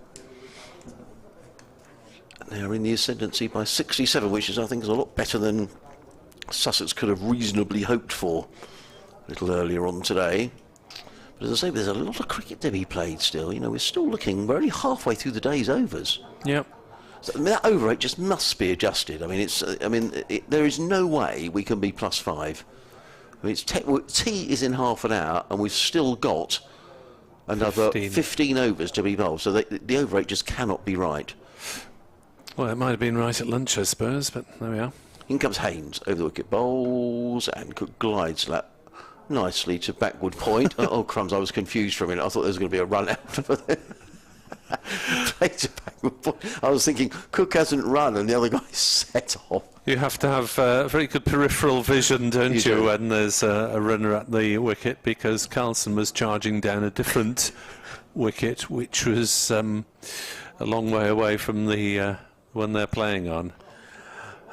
There's a slip, a backward point, cover mid-off, short extra cover, mid-on, mid-wicket, 2 men back on the leg side. As in comes Haynes, bowls, and sort of glides that down to final. That could run away for a couple of runs as Kieran Carlson, who's the runner, crosses with Andrew Salter. Nice shot by Salter.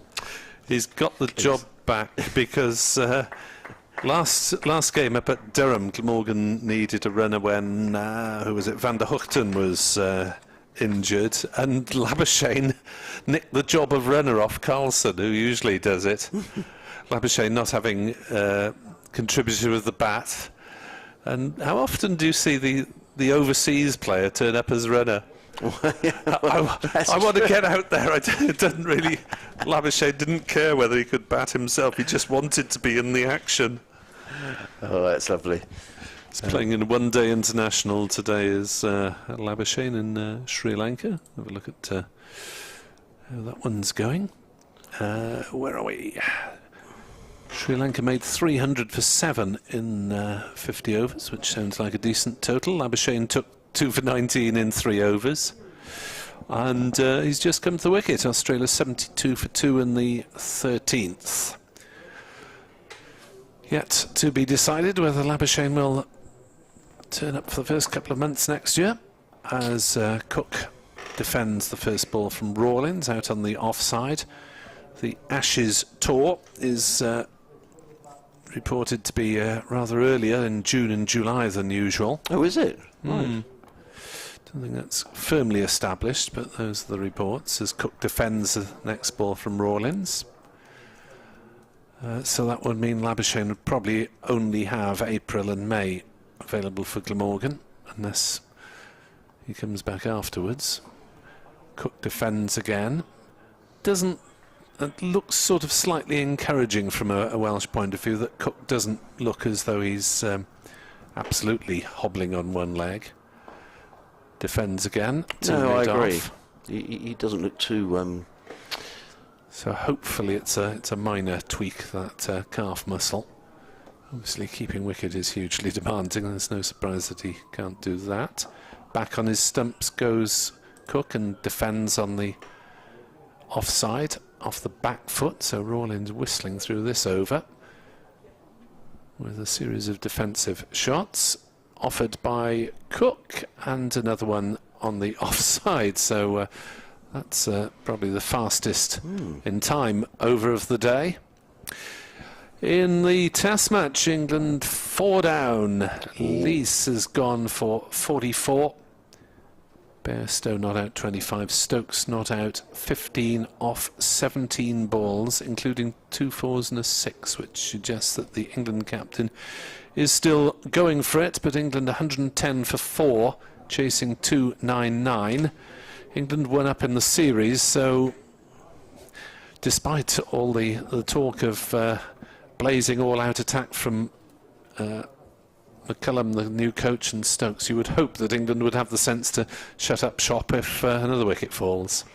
In comes Tom Haynes running in to bowl to Andrew Salter, who punches that to mid-off. In fact, full of extra cover by Ollie Carter, and there is no run. A friend of mine sent me a photograph. He's gone to the front bridge today with his dad. So not a bad day to have a ticket for the Test match. Could be an exciting finish, a lot depending on, as I say, Stokes. Either one of those two could win the game for England. Yep. Haynes on his way, bowls, sort of stretches forward, plays into the offside, fielded by Carter. There is no run. Hope Bairstow gets some runs. He's much maligned, I think, Johnny Bairstow. Yeah. Has his technical problems maybe in Test match cricket, but he's done a decent job for England over the years and should have a bit of credit in the bank. I agree, and actually, you know, he could win this game for England. In comes Haynes. Over the wicket bowls, sort of covers up to ball of good length, plays into the offside, fielded by Carter. The lead here for Glamorgan is 70. Glamorgan 4-4-6 for 8. 45 overs remaining in the day after this. And just Andrew Gorvin to come as Haynes is in and bowls, and forward comes Salter, plays down the onside. There is no run. Andrew Salter has faced quite a few balls, 41 balls for his 17. Yeah, well, Glamorgan need the runs rather than quick runs, don't they? Yes, they do. They do. Average speed runs would do. Haynes in again, bowls and played onto the onside by Salter, picks up another single, fielded by the man with no number, who is Sam Topping. Sam Topping, an academy player. Yeah, who's on the field for Tom Clark, who we understand has got a badly bruised wrist.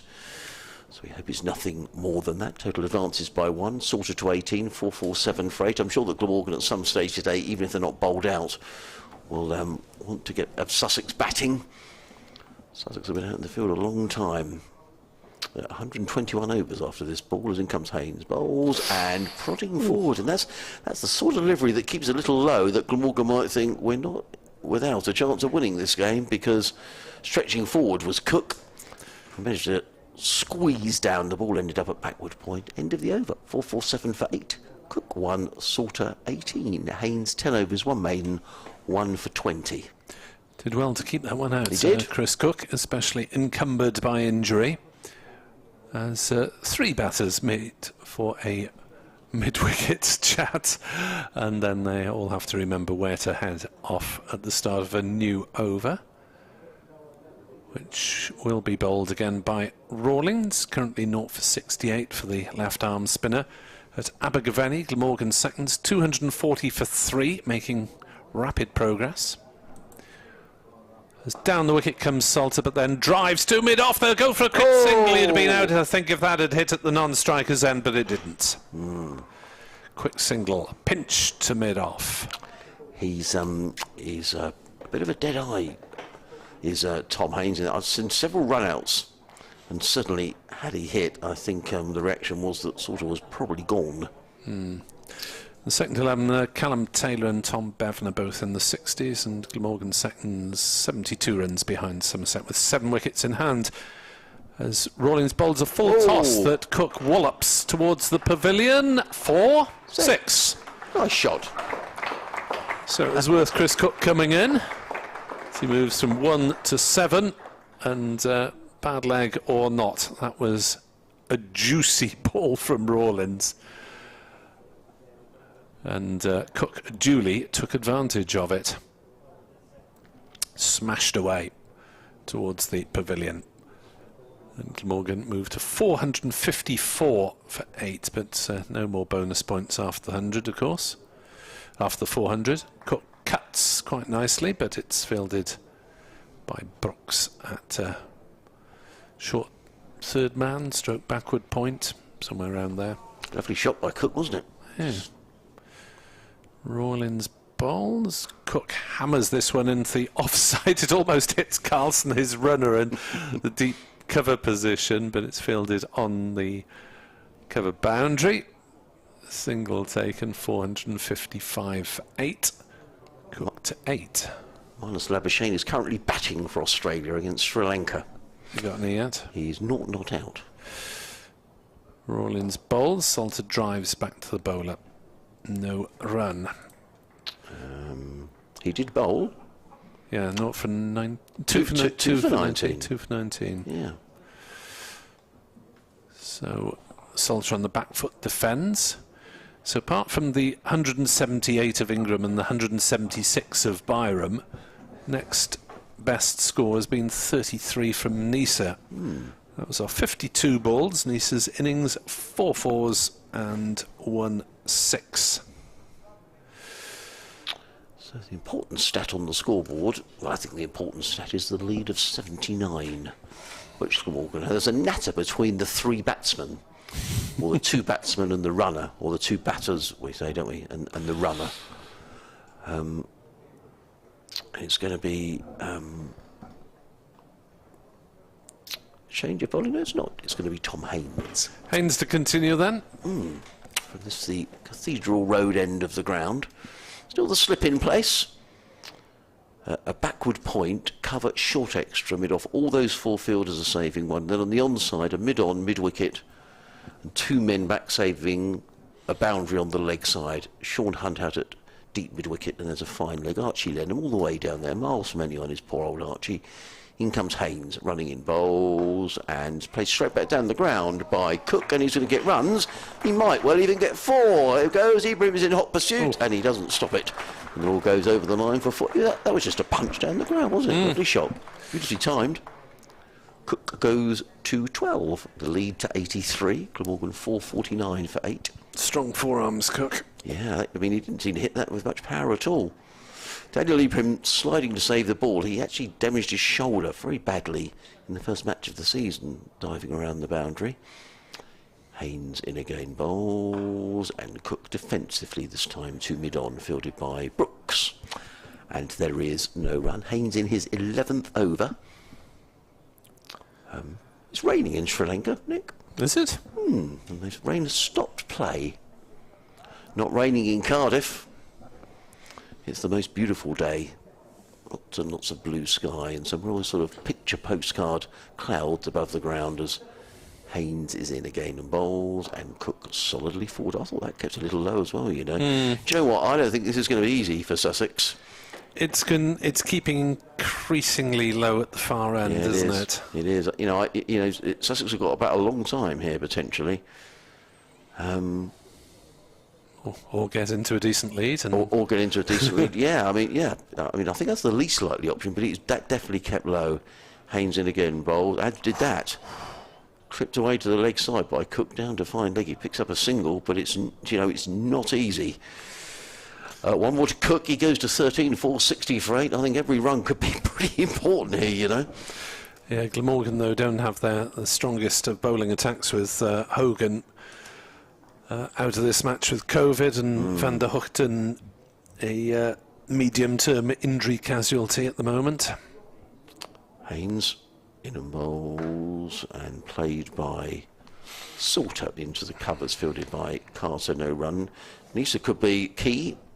Who else will bowl seam? I guess Wheel. Wheel, who was 1 for 77 in the first innings. Gorvin 1 for 11. Lloyd 1 for 36. Lot of weight on Michael Nisa if Glamorgan are going to have a shot at winning this game. Haynes in again, bowls well pitched up and driven down the ground by Salter, fielded by Ibrahim at mid-on. There is no run. End of the over, 460 for 8. Cook 13, Salter 19. We've got another 43 overs remaining in the day, so we've got another 11 until tea. Haynes 11 overs, 1 maiden, 1 for 25. The lead for Glamorgan now 84. At Chesterfield in the second division, Derbyshire now 63 for 2. Needing 156 more runs to beat the leaders Middlesex. Shan Masood is still there, he's on 41. If he stays there, you think Derbyshire will probably win. Worcester 333 for 5 at Durham on what looks a very good deck, still trailing there by 309. And Leicestershire are crumpling in a heap. Grace Road 40 for 3. Oh dear. Still trailing by 6. They made 440. Not too often Leicestershire have done that in their first innings, but looks like knots are all over them in that second innings. Be disappointing for the Foxes if they lose that one, having knocked up 400. Yeah, agreed. Rawlins bowls. Cook plays it away on the offside, and there's almost a collision between the cover fielder and the runner, Carlson. There, they need to sort themselves out. As Carlson will now proceed towards the stumps to run from the non-strikers. And 4-6-1 for 8. Rawlings in the Sapphire Sunshine to bowl to Salter, watches it onto the bat, chops it into the same sort of area on the offside. Single taken, fielded by the 6'5" Sean Hunt on the cover boundary. 4-6-2 for 8. And Glamorgan haven't really gone berserk at any point. Wheel and Nisa played a few big shots each, but apart from that they've been largely accumulating, and set back of course by that late morning collapse in which they lost 4 wickets for 15 runs. 3 of them to Cook. Said that, and Cook then finds one that drops short and hoiks it over mid-wicket for 4 runs. Well batted, Chris Cook. He moves on to 18. Yes, not sure if he got that off the meat of the bat, otherwise that would have been into the pavilion, but it was certainly far from danger. As Rawlins made to bowl, but then realised that his mid-on wasn't back in position and changes mid-wickets. Subfielder topping, bit squarer, then bowls faster, and Cook just plays gently to mid-off, and there's no run. Rawlins seems to be bowling at least 1 or 2 faster deliveries in each over, as he comes back now over the wickets to bowl to Cook. Rawlins with his slow left arm, though some deliveries are darted in. Mid-on is pushed back, and Cook chops it down to backward point. Brooksfield's no run. Carlson goes back to his position somewhere in the outfield to do his running, as Cook pushes forward. End of the over, the 124th of the Glamorgan innings. They're 466 for 8. The lead is 90 runs. So it's reaching the sort of lead, Nick, which is potentially troublesome for Sussex. You know, you've got to get 90 to clear those off on a wicket, which is not misbehaving, but the odd one is keeping a little low. Sussex have been out in the field for a long time. Yeah, Glamorgan would have to bowl really well, though, I think, still to dismiss Sussex, because it is a side that maybe doesn't have its... They're a bowler light, really, and on the balance of the last game, they've got 1 fewer bowler than they did at Durham, and with the absence of Hogan, they've got an awful lot less experience in that bowling attack.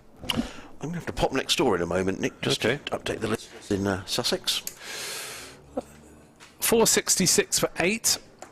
We've got still 10 overs to go until the interval. It's 3:30 as Crocombe is into bowl. Played away on the offside by Salter. No run. Salter on 20. Highest score as an opener was 29. A rather torrid 6-match spell for him. A couple of 16s, 26, 22. Didn't manage to go on, as he allows that one to go past outside off stump, but he certainly enjoyed his longest bowl of the season. 41.4 overs for his 4 wickets. 4-6-6 for 8. Salter on 20, just the one slip in now. This ball in its 35th over. As that's a Yorker, and it's edged but doesn't carry to slip, as Salter drove at that one. Got a thick edge, but in no way a chance. Infielders are backward point, cover, mid-off, mid-on, mid-wicket. Outfielders are square leg, fine leg, third man. Crocombe into Salter, drives nicely to cover, and no run. And the momentum of the game, well, just going a little bit back towards Glamorgan after that excellent spell for Sussex either side of the lunch interval. Yeah, well, I think Salter perhaps can be a little bit more positive, because he hasn't attempted attacking shot for about 6 overs. Crocombe bowls. Salter plays it into a gap on the offside, goes through for a single. There's so much time left in this game. I think there's no particular reason for Glamorgan to try and put the foot down at the moment. Or would you disagree? Well, as soon as Cook has come in, he's at a 6 and a 4, 2 4s. Point is, it's going to be difficult enough on this pitch to get 10 wickets. Secondly, of course, one of your best bowlers is missing, Michael Hogan. Yeah, I've been remarking about that, as Crocombe is into bowl and Cook plays to mid-on, and there's no run, which is why I think it's more important for Glamorgan to let the overs go by, extend their lead as much as possible, rather than worrying about doing it in the next half hour before tea or whatever. I'd be quite happy personally for these two still to be going just with the odd big blow into the afternoon session. But from the Sussex point of view, of course, they'll be looking to finish this off ASAP and then knocking off the deficit tonight, so they don't have too many troubled moments in their sleep tonight. So Archie Lenham's coming back at the far end, and he will be bowling at Andrew Salter. He's on 21 and Cook is on 18. Again, everybody towards the lower order seems to be getting runs in this match. Just Andrew Gorvin to come. But Cook, I'm watching him walking from square leg to the crease. Doesn't seem in any discomfort. As Lenham comes round the wicket and bowls the first ball now, and is pushed away gently into the covers there by Andrew Salter. 467 for 8, and the lead is a healthy 91 at the moment.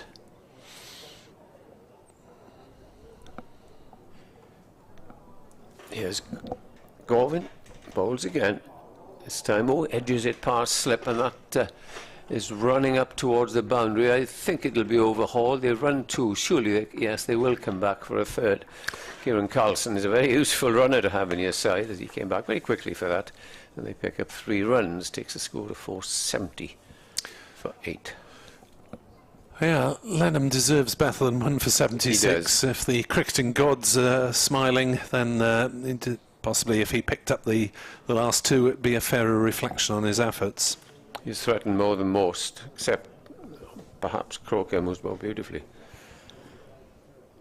In comes the next ball, and this time it's Cook just guiding it backward of square into that deep gully position on the offside. And we got another 8 overs before tea, a little bit overtime, a little bit, nothing much, 10 minutes or so. As he's going from right over the wicket, then round the wicket, trying everything as a short ball, which is hammered away for 4 by Cook through extra cover. I only think that's about the second bad ball that he's bowled, 2nd or 3rd. But Cook, very, very hard hitter, pounces anything short. And the score goes up to 474 for 8. The lead now is 98 as Cook goes on 22, Salter's on 24. And I suppose the other point is that they want to bat and hope that this pitch does crack or gets a bit too paced, or up and down as they call it. As in comes Lennon, bowls again, and Cook is forward to a good length ball, but they take a single as it bisects backward point and extra cover. Yeah, I think over this afternoon session there have been slightly increasing numbers of balls keeping low for the batter at the far end. Far end, yeah, you're right. And that's the end that Nisa will bowl into. Salter has strike. He is on 24. In comes the next ball from Lennon, which Salter drives gently to backward point, and there's no run. End of the over, and it's 475 for 8. Not a bad play, is he? Cook to come in at number 10. And doesn't look in a lot of discomfort, as I mentioned a few moments ago. He's walking quite briskly now over to his two partners. And let's hope it's just minor discomfort. And who knows, possibly he might be fit. I don't know whether he'll be fit for Saturday, possibly Sunday with a match coming up, but Worcester the following week. Well, we'll have a chat to hopefully the coach tomorrow evening to try and sort things out. What's the news on Tim van der Houten? I don't think he's particularly near at the moment, is he? Crocombe into his 20th over, bowls short, Cook pulls and has got 4 runs down to backward square, bisected the two outfielders on the leg side as Lenham at fine leg tried to get to it, but it was well to his left and it's run away for 4. Cook is on to 27 and Glamorgan on to 479 for 8, and that blow takes the lead into 3 figures, 103. It's the Glamorgan advantage. Psychological advantage, passing the 100 lead. Yeah, they'd certainly have settled for that at the start of the innings, but maybe not at the start of the day when they were 258 for 1. Well, I suspect we'll see a lot of close fielders just put a bit of pressure on the Sussex batsmen, because you always feel when you're behind you've got to try and stay there, never mind about accumulating, just stay there and defend your wicket in the last day. Crocombe into bowl, Cook works it away on the leg side and it's fielded. Well, that confused me mid-wicket. The trouble is they keep hitting the ball towards Kieran Carlson, the runner, so you get 2 bodies flying at each other in that area of the field, mid-wicket in that case. I once played in a club match and we had 2 runners. Can you imagine that? Heck. Inevitably one of them. Were you among the batting side or the fielding side at the time? Batting side, and we were all calling one. And eventually there was a run out. Of course, there had to be in the middle of the pitch. 480 for 8.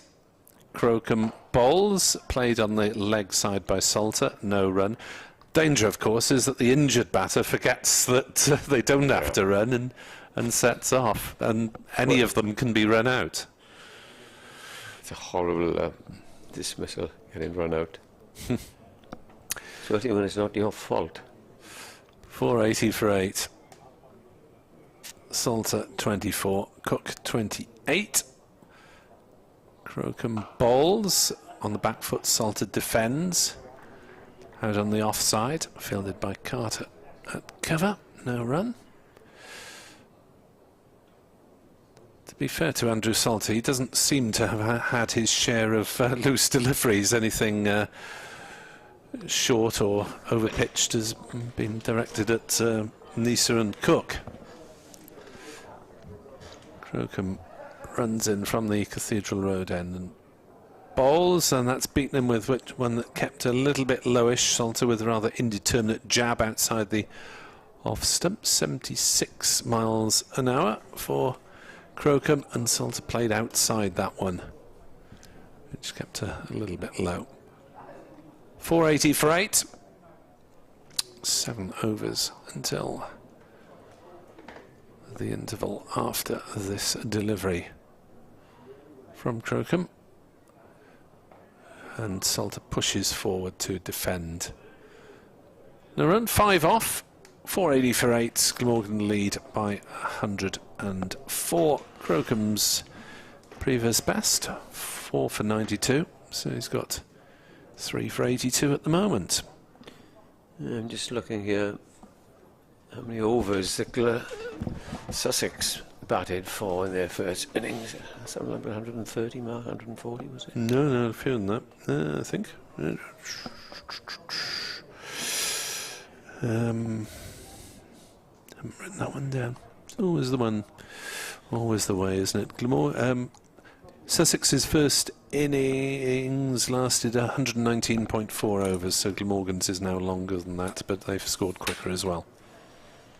Archie Lenham starts a new over. The first ball is pushed away without a run being scored on the offside.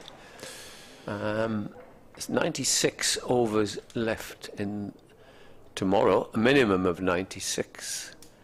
And another 38 is 130.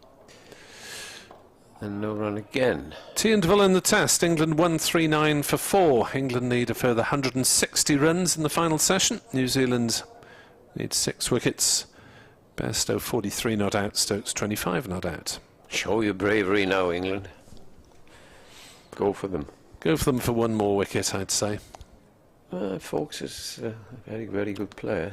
I don't want to give away the match, though, chasing victory. I'd rather be sure of 1-0 up from an English point of view, with one to go, since they won the first one.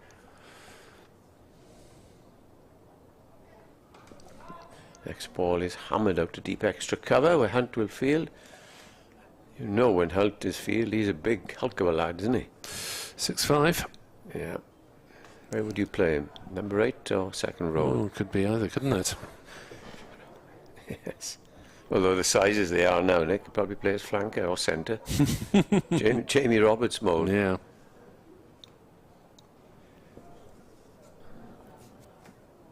In comes Lennon bowls and Salter leaves outside the off stump. There will be a little chat, no doubt, at tea as the tactics for the last session. We did think perhaps, as you thought, that it'll be between tea and the close that Glamorgan would bowl again, as the next ball is just struck firmly out to mid-off and they go through for a single.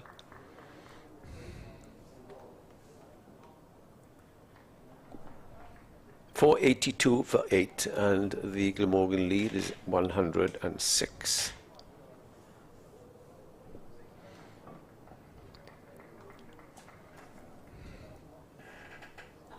Lenham now in his 25th over, both short and that's cut away, but anticipated there, a cover by Haynes, who moves to his left. Byrom it was, I beg your pardon. That's the end of another quiet over, and the score, as I say, is 482 for Glamorgan, 106 in front.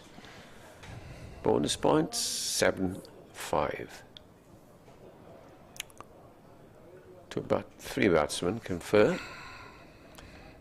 And it will be Crocombe who's taken 3 for 82 in his 87 in his 20 overs to continue at this end. So 482 for 8. 6 overs to tea. Glamorgan with no signs of throwing the bat willy-nilly at the moment. Salter 25 on strike. A fairly cautious 25, but he hasn't spent huge amounts of time in the middle this season. To be fair, as he's hit on the pad, that'll be close, not outs.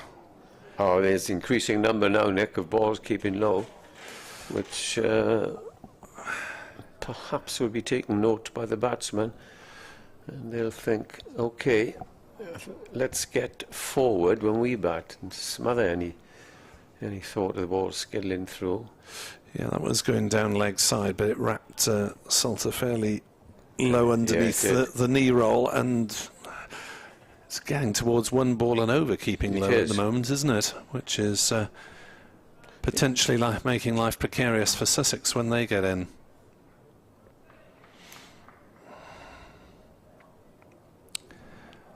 And comes Crocombe again, and sorry, your take. Salter playing an attempted pull or hook shot, but kept low again. It hit either the edge of the bat or suspect Salter. Box him. It trickled down into the slip area as he looked to hoik that one away, but yeah, I think it was hit in the nether region. Mainly Salter rather than bat that was struck. As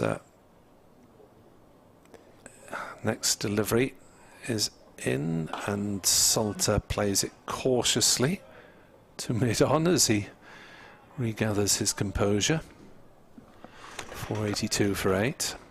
Usual crowd here for a working day, as they say. Not as many as we had on the opening day. It was very, very good.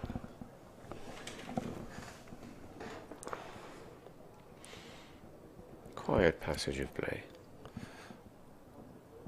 Next delivery is attempted turn on the leg side. It hits Salter on the pad, and they'll take a single, signalled by umpire White as a leg by as it runs down to fine leg. Remember him pulling Glamorgan out, the umpire, Rob White? Yes, Northampton. at Northampton. In Kieran Carlson's debut match. Was that the game that Rob Keogh took 9? Yeah, I believe it's the one where White and Keogh Bowl took 19 out of the 20 wickets or something like that. It turned like an absolute top. 2016, yes, Carlson got 5 wickets on debut and 1 since. Next delivery on leg stump again, and this time Cook works on the leg side, or tried to, and again it's a leg by signalled as it ran towards mid-wicket. 484 for 8. The lead 108. This group of half a dozen spectators making their way around the ground to the sun trap area at the River Taff end. Next delivery played defensively by Salter. No run. Crocombe has bowled 21 overs, 3 for 82. That 3-wicket burst in the second hour of the day.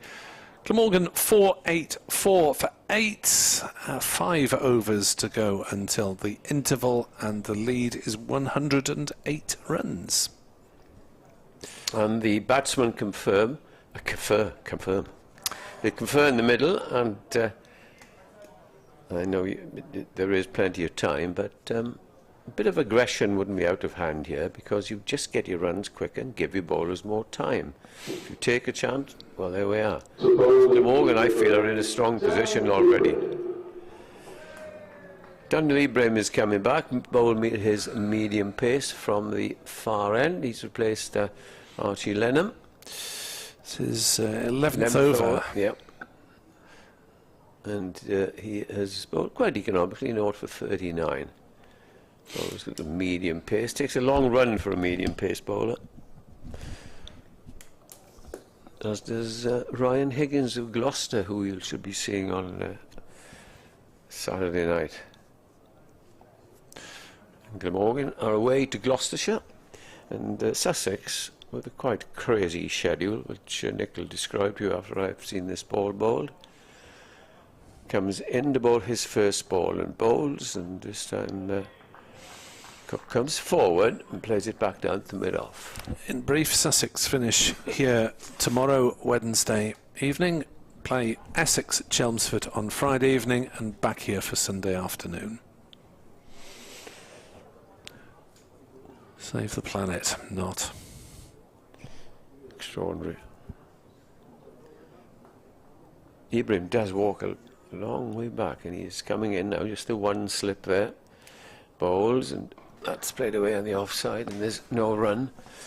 Years ago, Nick, going back when the Gillette Cup was in being, and there was a 40 over league They still got their competitions in. There was a gentleman at Lord's who used to sit in his office at the end of the season, and by the end of October would in longhand printed the fixtures out for the following season.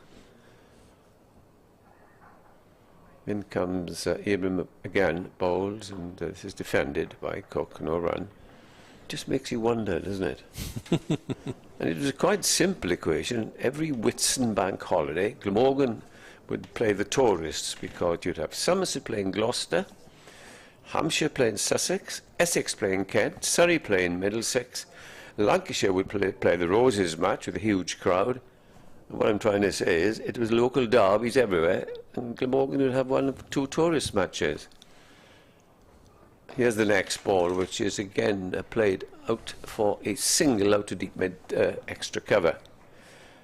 And off we went, and knew exactly what was coming the next season. But times have changed. Whether for the better, I don't know. I would say no.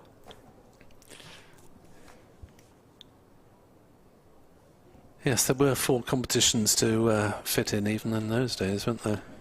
Terrific competition, the Bensons. Do you remember Benson Hedges competition? In comes Byrom, bowled, short, pulled away, and that's going to run for 4. And Salter gets a rare boundary. A 6, did it? It cleared. Thanks, Nick. I thought it was pulled, but indeed it did go for 6 to the short boundary. And that is a good shot there. It was short by Ingram at his pace. Salter had all the time to hoist it over. There's been a few 6s. Cook, Salter, Nisa. Will, yeah. 491 for Glamorgan. 115 is in comes Byrom again and bowls. This is straighter and more of a full length as it's pushed up to mid-on. And in those days, poor people that used to smoke, it was a wonderful time. You had the Benson Hedges competition, and then for a couple of years, the John Player competition. There were fags from everywhere. Yes, it didn't do the nation's health much good. No, indeed. And probably a very good thing that that sort of tobacco sponsorship has been ended, because you used to get not just in the media box but in the crowd. I think there were giveaways. And the players. Oh, yes. Less said that about the better. 491 for 8 then. There are 4 overs till the interval. And Crocombe is going to bowl the first of those 4 overs to try to add to his 3 wickets so far. And that one's clipped away through the leg side by Cook. And on his behalf, Carlson and Salter will run 2 runs. And in fact, they look at the possibility of a 3rd because the throw was not cleanly gathered.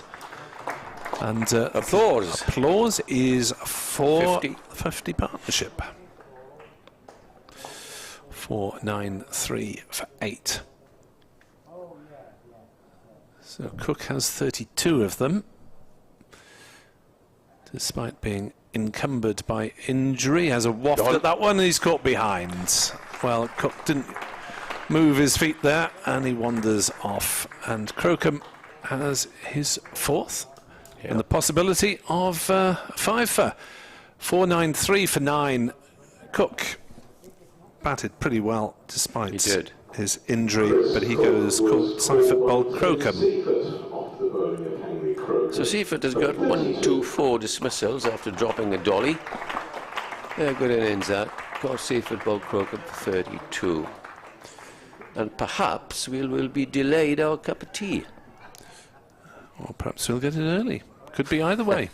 4 4s and a 6 for Chris Cook. He faced 37 deliveries for his 32. Yeah, very useful. Cameo, yeah, it's just... That's the word, cameo. Taking the game a little bit away from Sussex, lead 117, as Andrew Gorvin comes in at number 11, having the last time he played for Glamorgan opened the batting in the second innings. Coming batter for Glamorgan is Andy Gorvin. having been called into this game at the start of the second day as a replacement for Michael Hogan.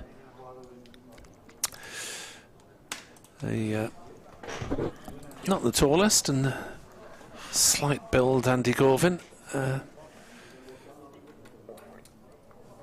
Thought Harris would have been more likely to be a like-for-like replacement, unless they ruled that Harris would have been too good a batsman to bring in as a replacement for Hogan.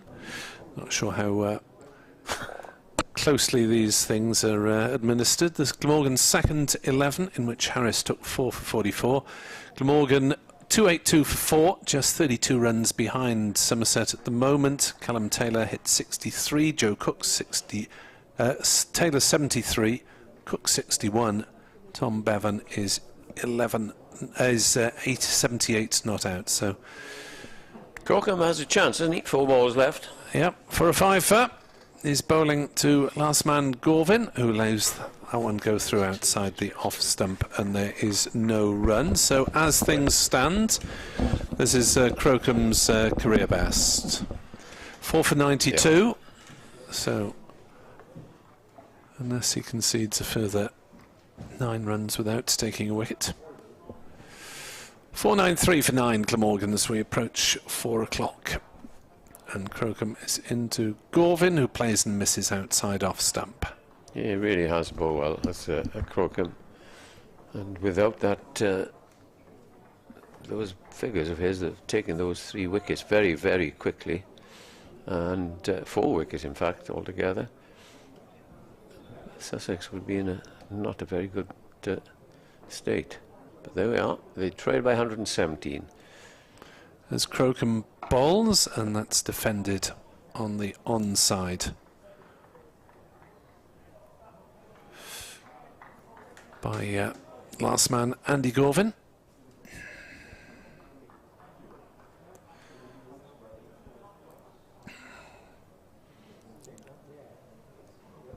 In comes Crocombe again, wearing 5. Bowls to Gorvin, who drives or attempts to. No run, top ball. 4.93 for 9 at the end of the over. Andrew Salter is on 31 not out. Gorvin yet to score. Chris Cook gone for 32 off 37 balls. And the 2 batsmen here, and Gorvin probably asking, Salter probably asking Gorvin, what are the orders from the dressing room? Because he can hit the ball a long way when he attacks, does Andrew Salter. Has played some very, very good innings. Nearly won the Glamorgan semi-final when we played 6 years ago at Edgbaston in the T20. Do you remember that? I think 20-odd were needed for victory. Last over, had a couple of sixes. Got a couple of runs short. Caught on the boundary, going for another one. Ingram will bowl then, and what do we have? How many overs left? 3, is it, before the... Max, well, yeah, 9 down now. It could be. Could be anything. 3. Could be anything. Half an hour they might play, but anyway. Ingram is bowling to Andrew Salter. Bowls him, and Salter plays that up to mid-on. There's no run. 117 is the lead. And Glamorgan will have probably, we think, about 28-30 overs left to bowl tonight. Unless, of course, there's another last wicket partnership. Oh, yeah, well, the tea is likely to be subsumed with the change of innings, so we won't lose those 2 overs now, I don't think. Seems unlikely. In comes Ingram, bowls, and this is driven backward of square. Short third man, good bit of feeling there to Tom Brooks, the numberless Tom Brooks. Jack Brooks, rather, and they go through for a single. 4.94 for 9. Gorvin comes down, has complete trust then, does Andrew Salter in his partner.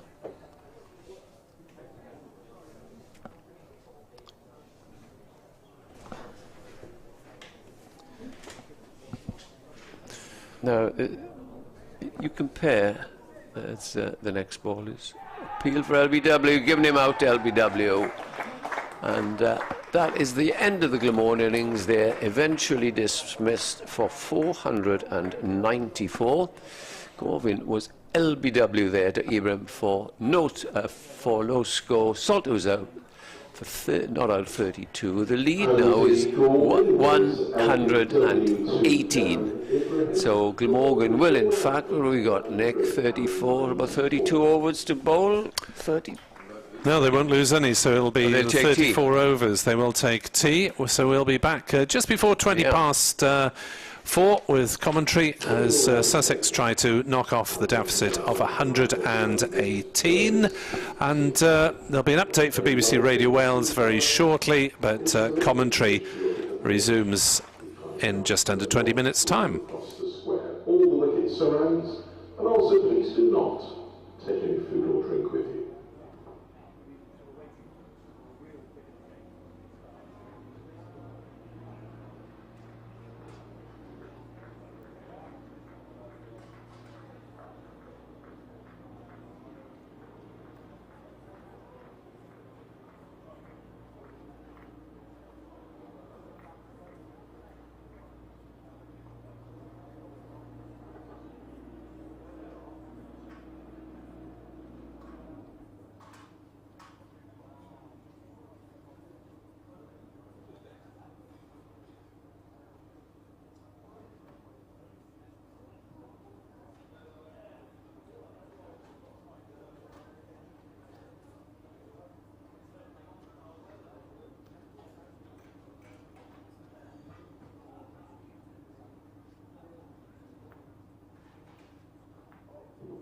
For those of you who like to keep your score sheets up to date, I'll give you the bowling figures in just a moment.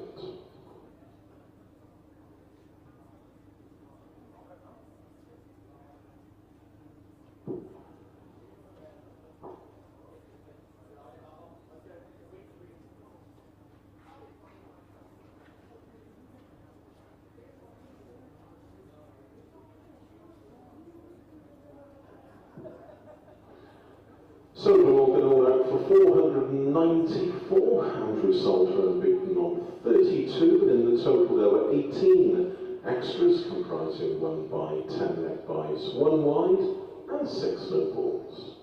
Here are the Sussex bowling figures. Jack Brooks 20 overs, 3 maidens, 0 for 84.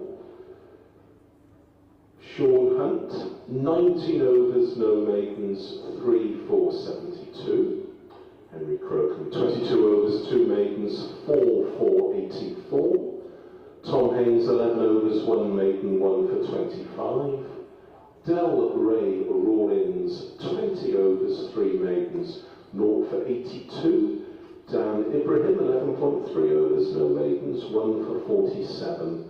Archie Lennon, 25 overs, 1 maiden, 1 for 83. And Tom Clark, 3 overs, 4, 6 runs. Just bring you up to date with events, first of all, at Trent Bridge, where they've just finished the tea interval, with England 139 for 4 from 34 overs. England still need a further 160 runs to win.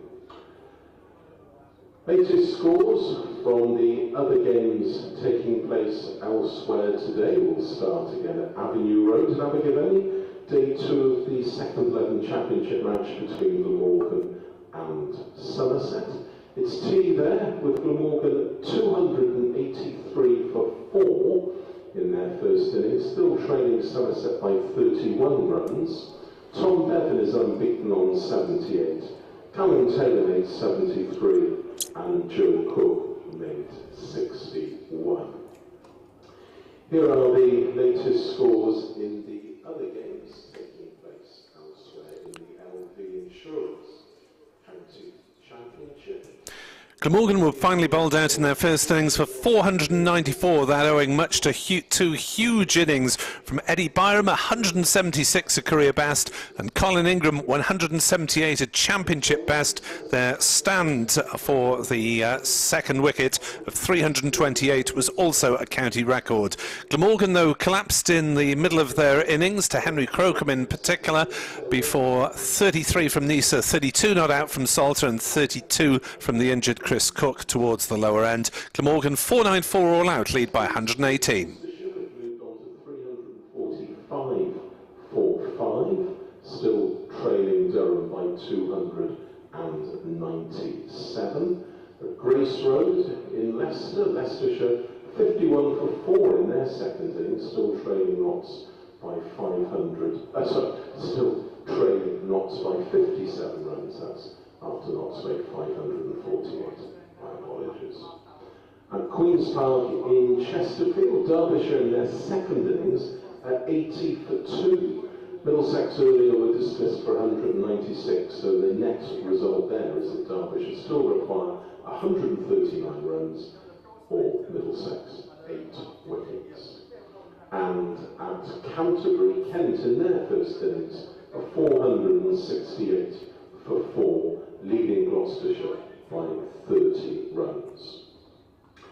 Reminder that the official Glamorgan website, www.glamorgancricket.com, contains details of how to purchase tickets for all forthcoming games here at Sapphire Gardens. There's also information about the matchday hospitality is still available for the remaining games in the Vitality Blast as well as the 100.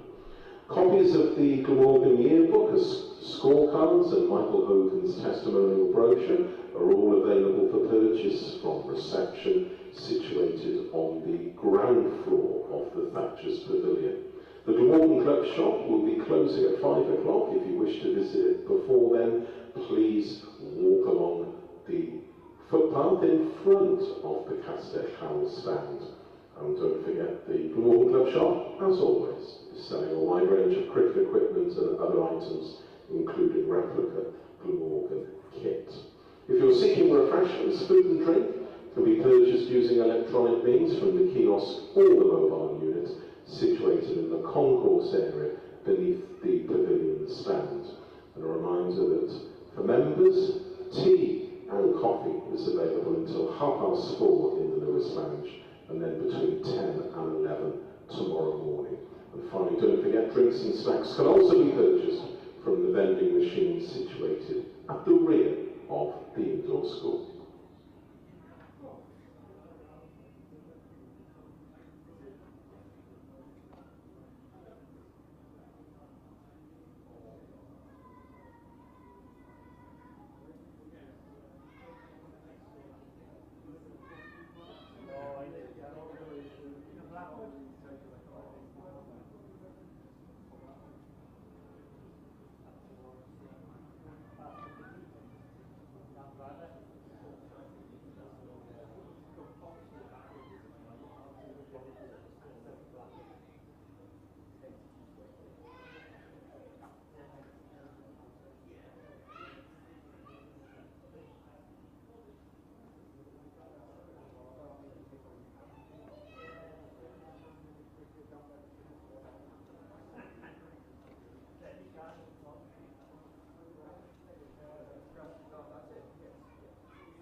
To open the batting in Sussex's second innings, Tom Haynes and Tom Alsop. And to open the bowling for Glamorgan at the Cathedral Road end, Michael Neeser.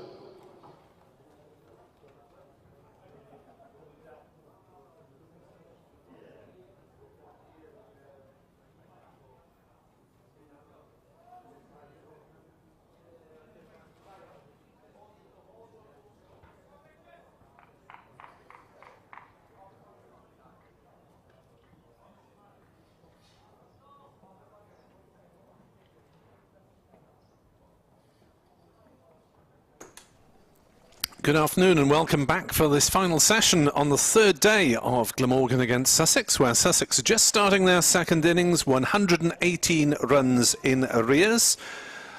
From the first innings, Tom Alsop and Tom Haynes are opening the batting, and Michael Neser is opening the bowling, and his first delivery is defended by Alsop. Now, the factor that could complicate things for Sussex is that a number of balls from the Cathedral Road end, with the batter at the far end, have been keeping low during the course of the afternoon. And Alsop was legged before Denisa for 6 in the first innings. Haynes went cheaply as well. So a bit of pressure on these two as Sussex look to save this game. Maybe even put a bit of pressure on Glamorgan in the last session. Neser bowls outside off stump through to the keeper, who I presume is still Tom Colin. I'll confirm that when he gets down the near end. But Chris Cook batted at 10 with a runner for Glamorgan. So Sussex 118 runs in arrears. And we're not sure if Tom Clark's going to bat. Well, he certainly won't be able to bat 3, I wouldn't have thought, having been off the field for a while. As in comes Neser and bowls and beats Alsop with one that keeps low outside off stump and reaches Cullen on the second bounce. It is Cullen with the gloves again, wearing 54. I think this could be quite tricky, Nick. I mean, increasingly during the afternoon we were saying in the commentary, oh, that one's kept low, that one's kept low. And it's not easy to score runs quickly. So Sussex can still find themselves, well, we've got 34 overs, 3 and over, they ought to be clearing off the arrears almost. It's not straightforward. Neser to Alsop, who plays that into the offsides. No run. Carlson making ground to his right to field. I think if Michael Hogan were playing, and we hope Michael's okay after his COVID, I think you'd have Glamorgan as favourites here, you know.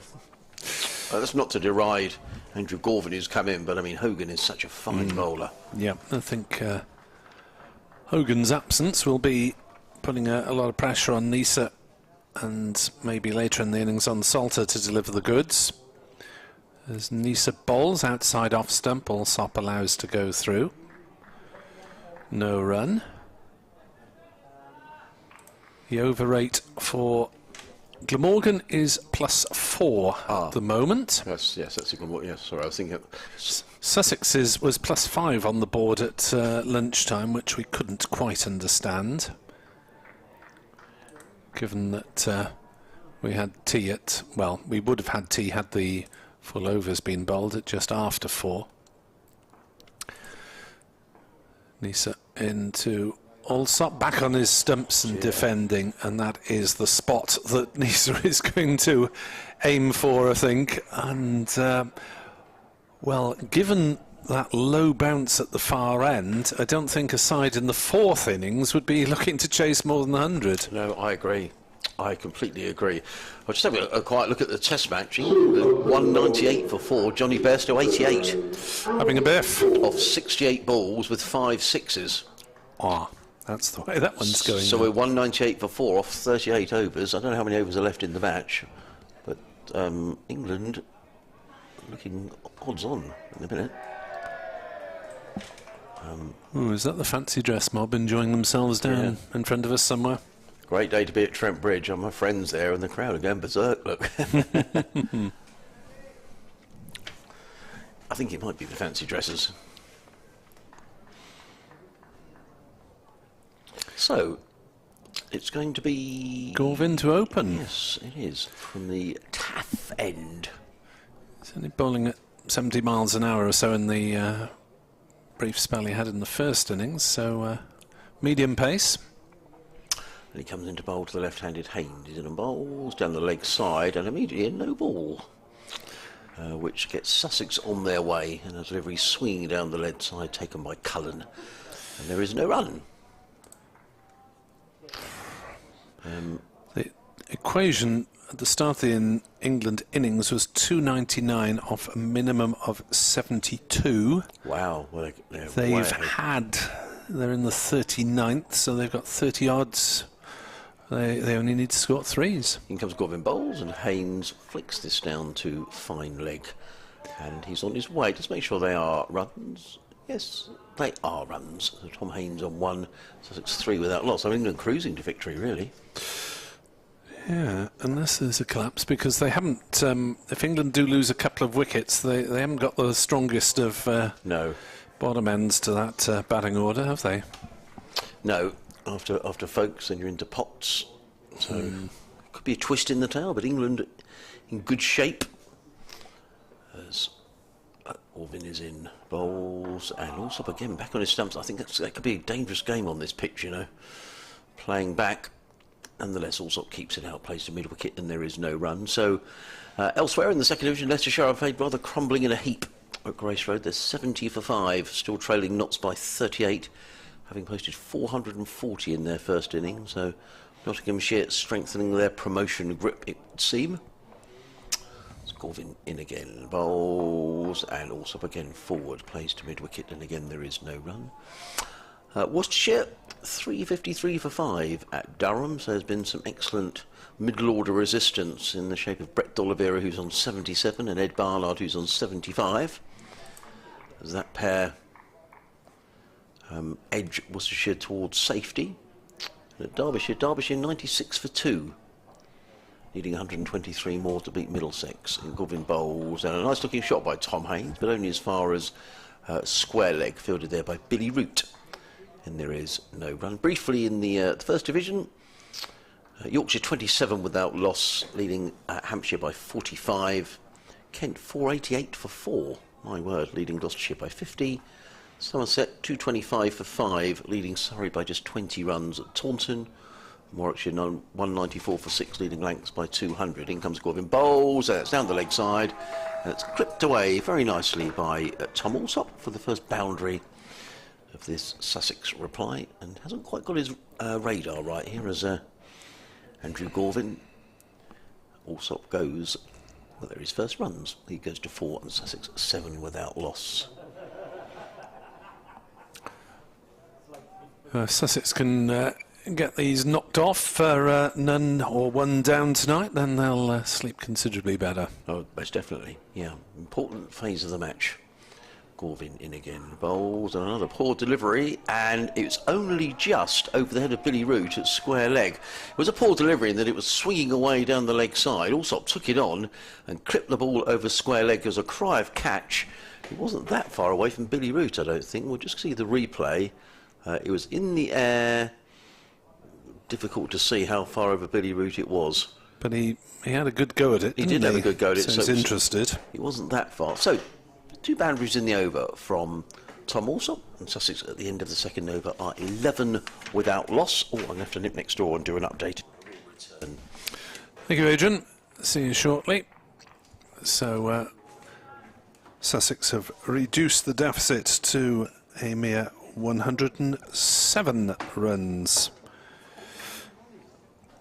with all their second innings wickets standing.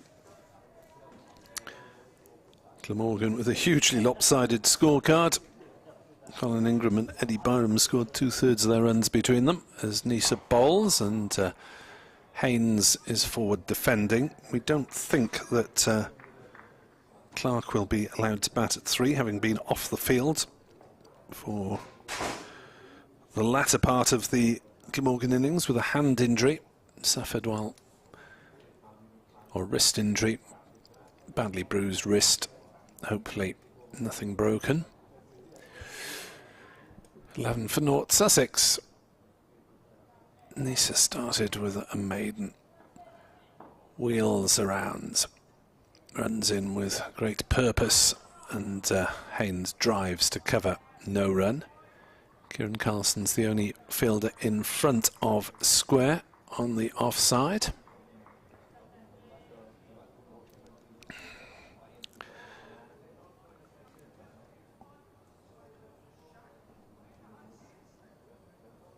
So, Nisa having a Ball lobbed back to him by James Will with a word of encouragement maybe.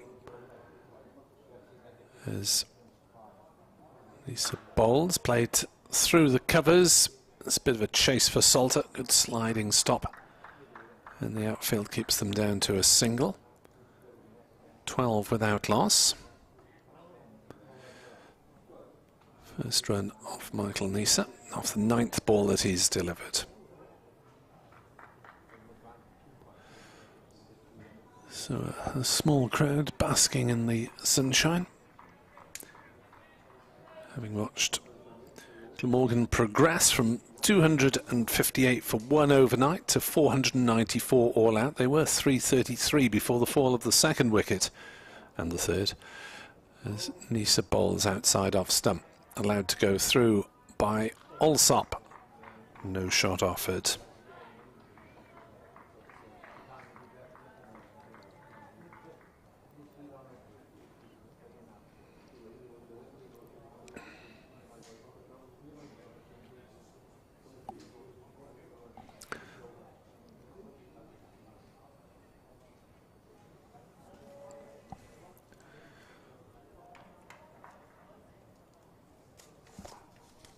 So Nisa turns again in the sunshine,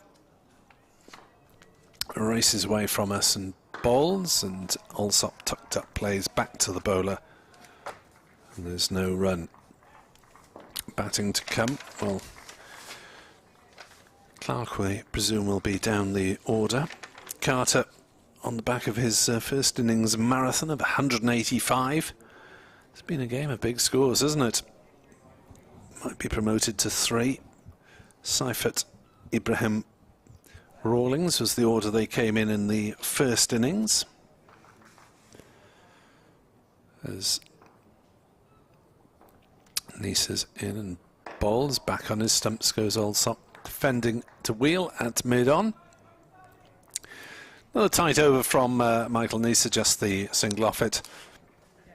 Sussex after 3 overs.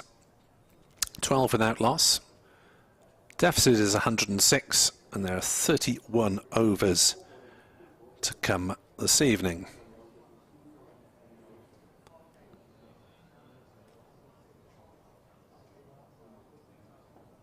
So Haynes it'll be to take the first ball of the new over from Andrew Gorvin. He'll need to retrieve his radar rapidly, having conceded 11 off his first over, including a no ball to open with. Then he comes to bowl to Haynes, who drives on the offside, and there's no run. If you want to contact us via Twitter, NickWebb2017, and if you want to contact us via email, sussexcricket@bbc.co.uk, for supporters of either side. Adrian Harms is also available on Twitter. His handle is @AdrianHarms.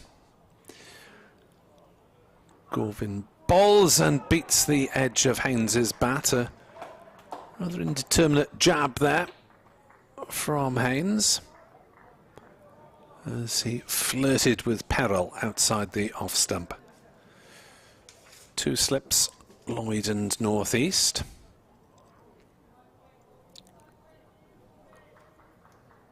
Apart from that, 5 saving the single. Square leg is back 3/4, fine leg back. And it is fine leg who is called into play, Eddie Byrom, as it's flicked away by Haynes for a single.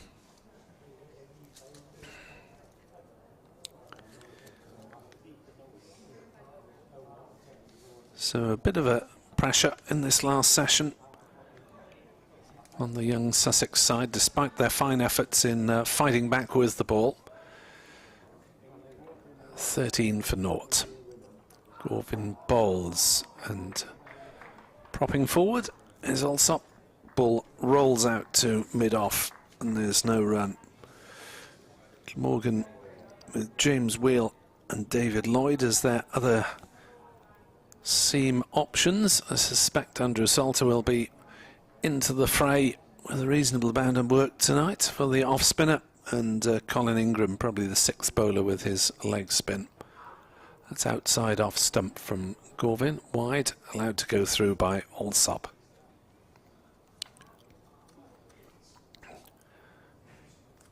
No real... well, Sussex will look to accumulate as much as they can to ease the pressure on themselves, but at this stage I wouldn't have thought they'd have had too much in the way of thoughts of declaring and trying to bowl Glamorgan out. That's outside off stump, driven by Alsop, but straight to cover, and there's no run, so just a single off that. Gorvin over, and Sussex are 13 for naught off 4, still trailing Glamorgan by 105 runs here on BBC Sport Online and on the 2 county websites. Yeah, so far so good for Sussex. Still got to clear these arrears of 105. There's still much batting to be done. And of course a full day tomorrow as well. Another 30 overs to be bowled tonight. I tend to agree with Nick. I think if Sussex can negotiate these 30 overs, perhaps without losing a wicket, they'll feel reasonably confident of batting a good part of tomorrow and securing the draw. But we have to say it is keeping low, particularly with the bowling from this Cathedral end where Michael Nisa is bowling now. He comes in around the wicket, bowls, and Haynes works this into the offside. He picks up a single through extra cover as Kieran Carlson trots across the field. 14 without loss. Haynes goes to 4.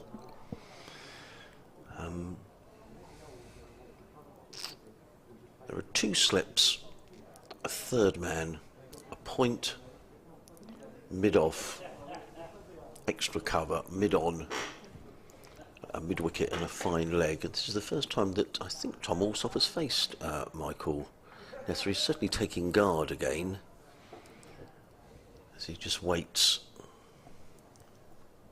It was Nessa who got him in the first innings, as Nick was saying, LBW, but this time the ball passes by outside of the off-stump. Alsop getting the batting gloves well out of the way. Ball goes through to the keeper. That was 77 miles an hour from Michael Nisa. See, Cricket Wales are advertising for a new head of women's and girls cricket in conjunction with Glamorgan, so in charge of basically everything up the Wales side, and the pathway potentially to Western Storm, which is the Wales and West of England side. Nessa again runs away from us, in on bowls, and Alsop is solidly 4, bat and pad close together. Played into the offside, there is no run. I wouldn't have thought there'd be any shortage of applicants for that, would there? That's interesting and developing area. Yeah, absolutely. They're back on in Sri Lanka, or they're about to be back on. They're back on at 9:10 local time. Not quite sure when that's going to be. Australia will have a revised target rather than 301 in 50. Nisa in again, bowls right up in the block hole. That's a good delivery, and it was well kept out by Tom Alsop, right in the block hole. And he manages to jag the ball out, and there's no run. Australia's new target will be 282 in 44 overs. Clammy podcast saying, with 4 sessions left, intriguingly poised. Very useful lead. But Glamorgan have to make the most of it. So Marnus Labuschagne will return to the wickets. He's faced just the 1 delivery so far. Oh no. Yeah, it's ball examination time. Oh dear, this is so dull. So, yeah, Australia 72 for 2 in the 13th, chasing 282 in 44. And Labuschagne will return to the wicket, along with Steve Smith. Apparently Johnny Bairstow has just missed scoring the fastest ever century for England. He isn't out, but there's been a couple of dot balls. The fastest centuries from Gilbert Jessop. He's still there. He's got 3 figures. Yeah. Nisa bowls, played onto the onside, fielded by Wheel, and there is no run. What a knock. Bairstow on 102 not out. I was thinking that Ben Stokes is struggling with his knee, apparently. I don't know Well, what he's done. 42 off 50 balls. Yeah. Stokes as England laying about them and looking favourites to win that game as they move within 80 runs of victory. Nisa in again bowls. When he plays across the line, does Tom also? I'm looking to play that through the covers. He's rather squared up, plays it to middle. 75 to win for England. 219 for 4 in the 47th Old Trafford. over. They need a further I think he 75 means Trent Bridge. Good heavens, a rare error from the doctor. has scored 102 at 77 balls, 9 fours and 5 sixes. 100 off 77 balls, there we are. It's not bad going, is it? Some going, yeah. Morgan seconds are into the lead in Ford Air at Abergavenny at 316 for 4, just 2 into the lead. Tom Bevan 81 not out, Dan Douthwaite 38 not out. Callum Taylor made 73, Joe Cook is 61, and Sussex seconds not in action this week. So Gorvin to bowl his third over. It's Haynes on strike, and he cuts that one straight to Salter at point. I thought Sussex would be possibly struggling to field the second 11 given the use of the first 11 at the moment. Absolutely right. No, for sure. You know, I think you can get some academy players, with players of other. Ben Stokes has got. I was watching the flexing his knee. He won't come off, will he, Ben? He's no. Gorvin runs towards us and bowls and squared up there a bit. Tom Haynes as the ball squirted out to Salter on the offside. No run. I'm having jam gate here. I couldn't work out why I've got jam on my notepad, and I've suddenly realised it's on the back of my phone. Yes, it's that rather nice scone that Edward gave me at tea time. Anyway. Clean-up operations for Mr. Harms. Clean-up operation. Cream and jam. Cream-up operations, yeah. Oh dear. Gorvin bowls outside the off-stump, slashed away. Fine shot by Haynes. Races away for his first boundary. Sussex 18 without loss. Both batters have 8. Gorvin really can't afford to give them that sort of width. No, that was very wide and sort of got the treatment really. Bairstow's going mad here. He's just hit another 6. Wowzer.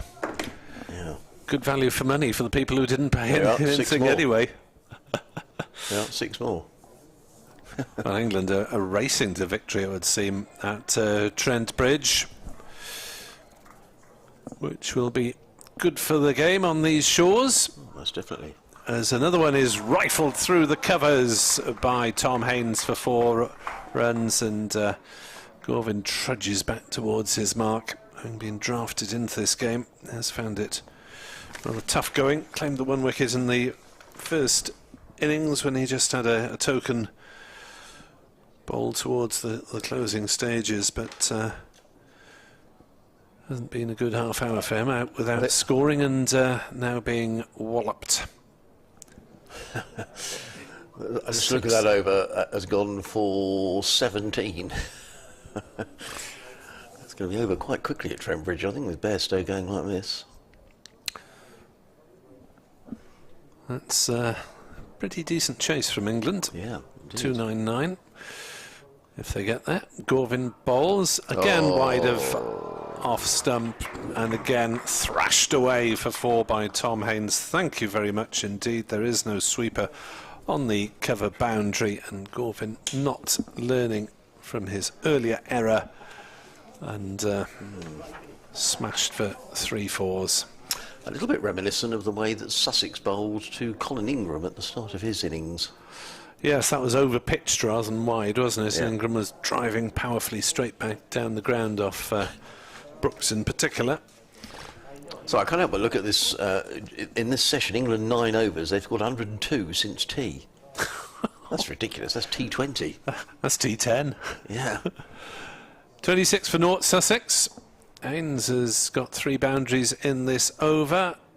Gorvin bowls a better delivery on leg stump that's played to mid-on. No runs. Sussex at 26 for naught off 6. 24 of them have been scored off Gorvin, just 2 off Nisa.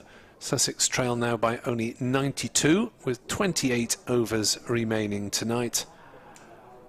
And therefore, if they score at about 3.5 runs and over, it'll be even Stevens at the close of play. Yes, it will. And certainly Tom Haynes tucking into those loosish deliveries, over-pitch deliveries. But still much work to be done. Gorvin's figures 3 overs 0 for 24. Michael Nisa by comparison 3 overs 1 maiden, no wicket for 2.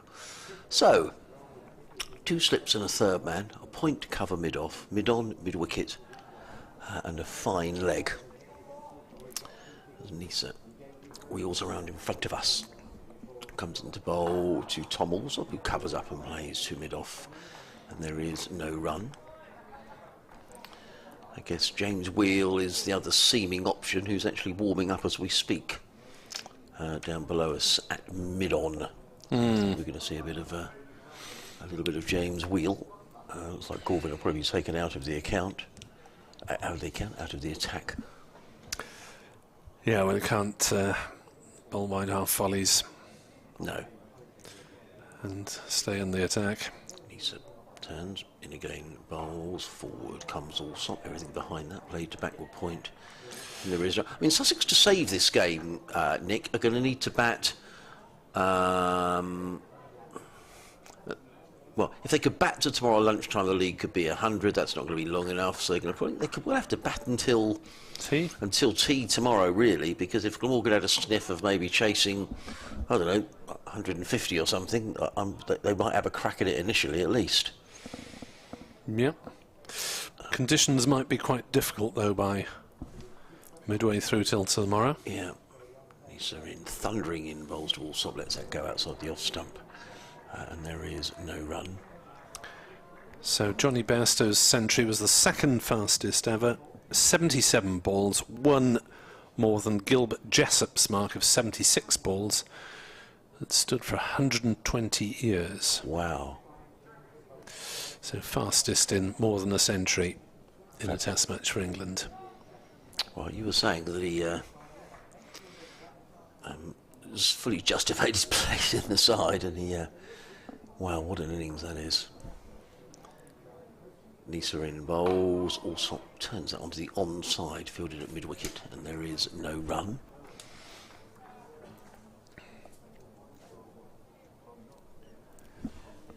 .26 without loss on a lovely afternoon in the Welsh capital.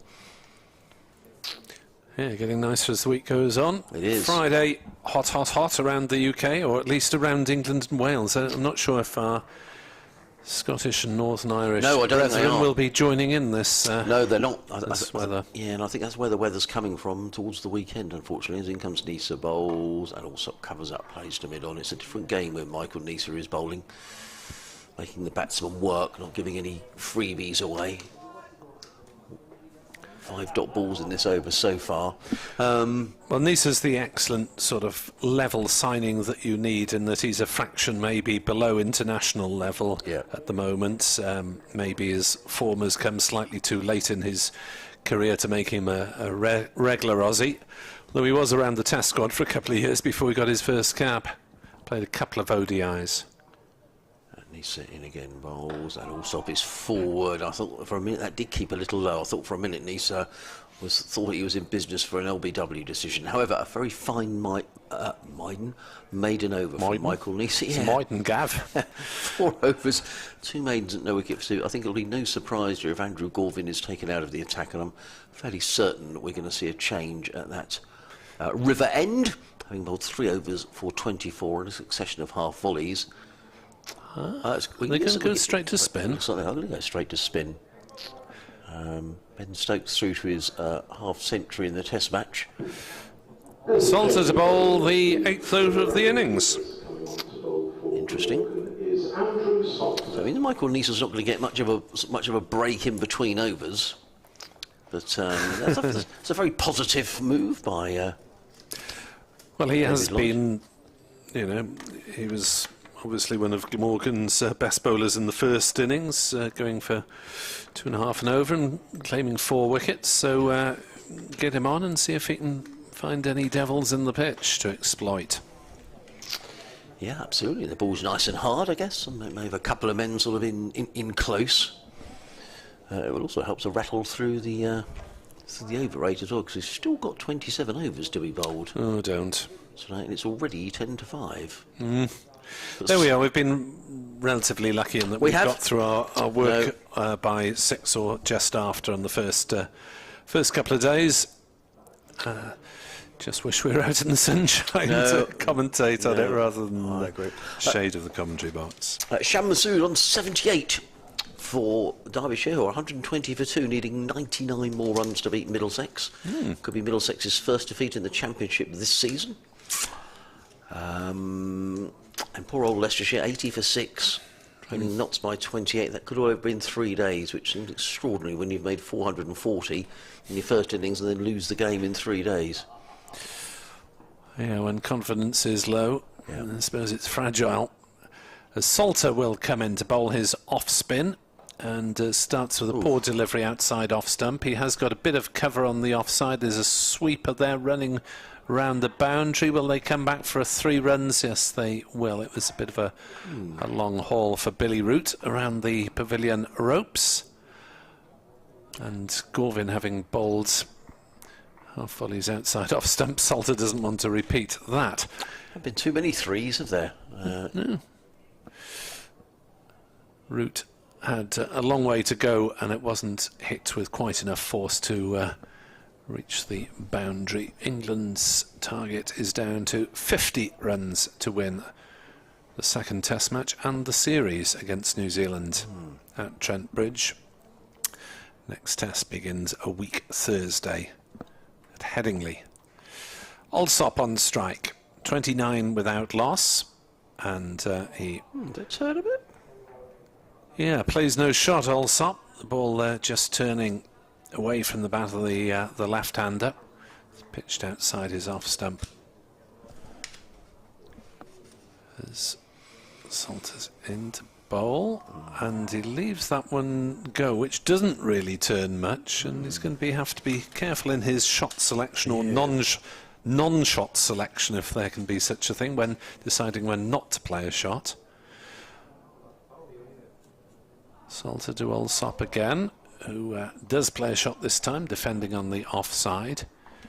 Haynes has moved on quickly to 19 not out off 16 balls at the non-striker's end. Alsop has had the majority of the strike from Nisa, as 8 off 31. Salter bowls, Alsop pushes forward carefully. This is Sussex side that may have to change its batting order. We presume that Tom Clark will not be allowed to bat 3, having been off the field with a bruised wrist for much of the Glamorgan innings. Glamorgan bowled out for 494. As Salter, Oliver pitches that. Oh, it's driven straight to cover and it's gone. Salter has the breakthrough. Carlson takes a good low catch, and Andrew Salter strikes in his first over. Alsop has gone for 8. Glamorgan have the breakthrough. Sussex 29 for 1.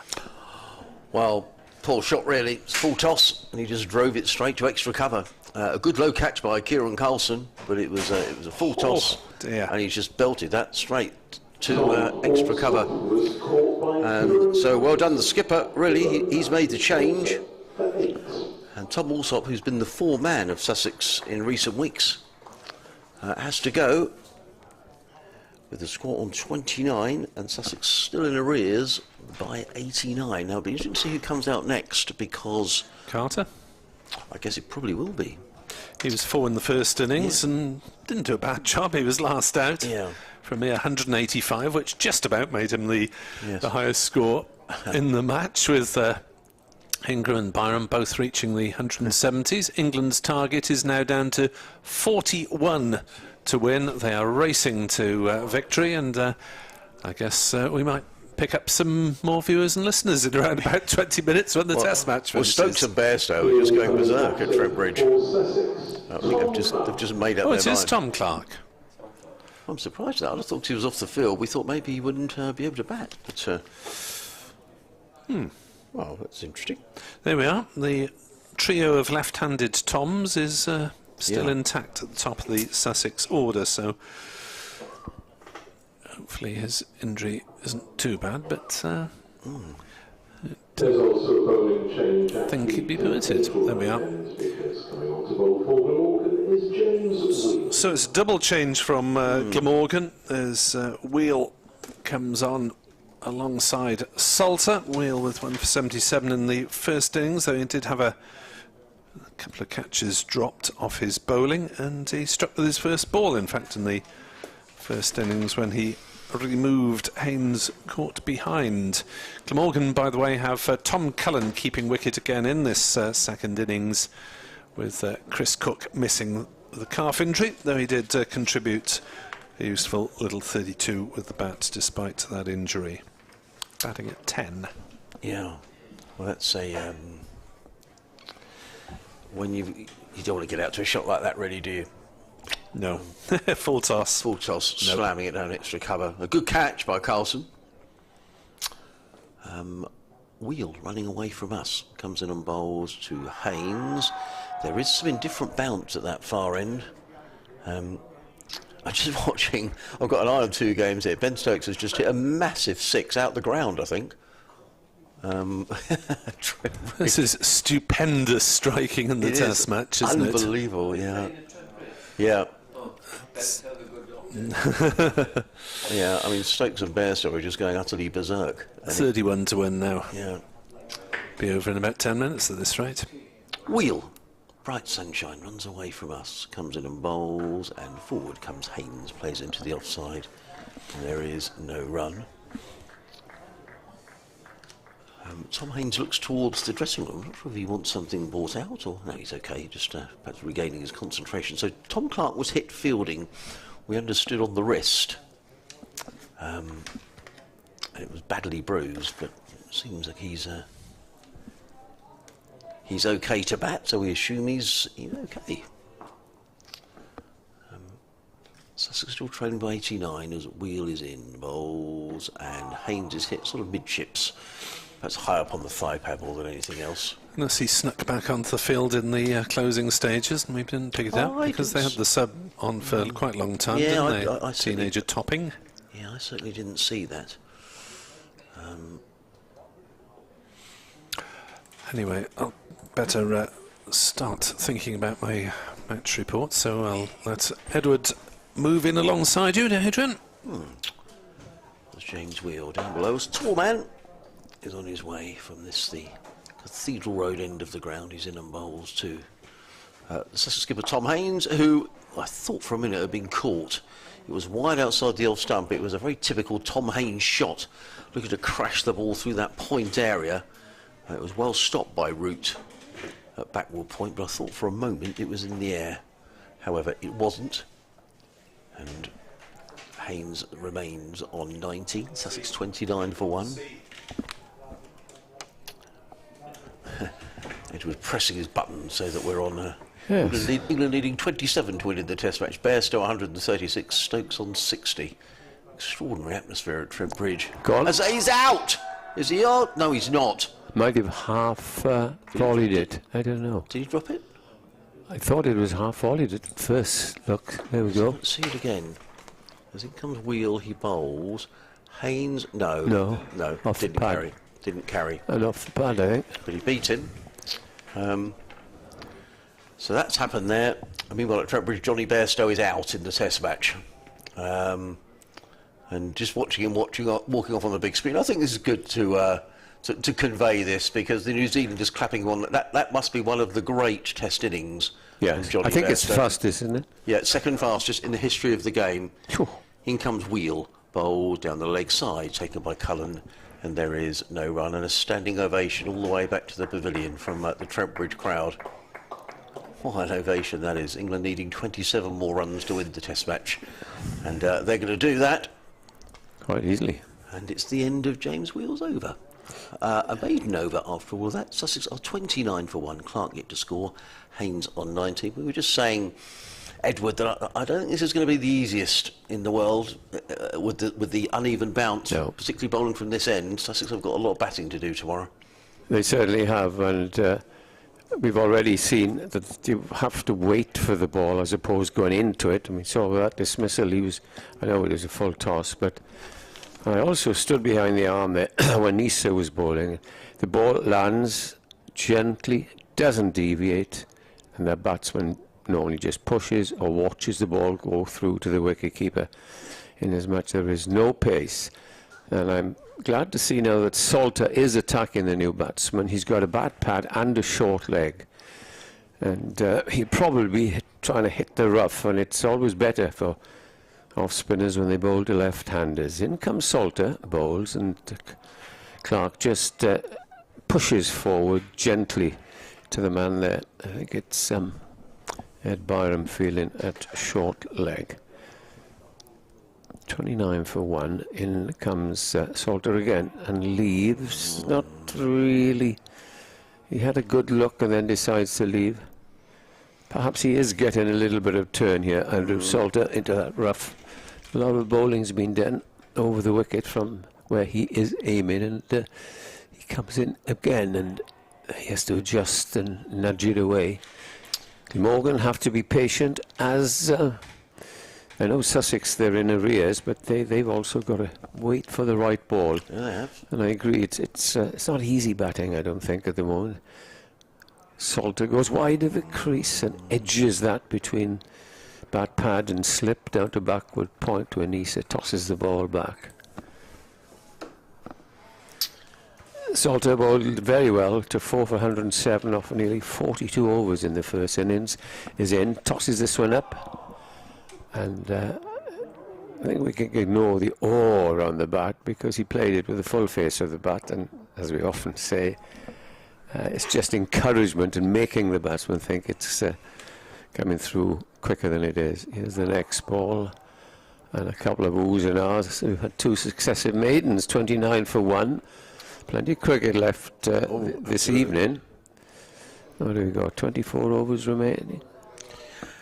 Yeah, and I think we'll have plenty of men around the bat. I mean, if Sussex were to go into, like, you know, 2 down or 3 down, 2 or 3 down, it's a long way tomorrow. 96 overs, probably with Salter bowling most of them. It'll be more than that. Yeah. And I would also try Ingram, because I don't think the seamers are going to do a lot. And I know he hasn't bowled for a while, but you get a leg spinner if he bowls half decently, as we saw there with Lenham. Although he only took, what did he take? Just the one wicket. He bowled pretty well. Here comes James Wheel racing away from us. Comes in and bowls to Tom Haynes down the leg side. What a catch by Colin! That is brilliant. Word, what a catch! That is absolutely brilliant. What a catch by Tom Cullen. He's only behind the stumps due to an unfortunate injury from Chris Cook. And I'll tell you what, you won't see a better wicket-keeping catch than that all season. That was flicked away by Haynes down the leg side. And Cullen, what a catch, one-handed. Haynes is on his way, and Sussex now in real trouble. 29 for 2. Hold your catches, win your matches. Brilliant by Tom Cullen. Well, I've seen Tom Cullen keep wicket, and Nick will tell you I have a great admiration for him.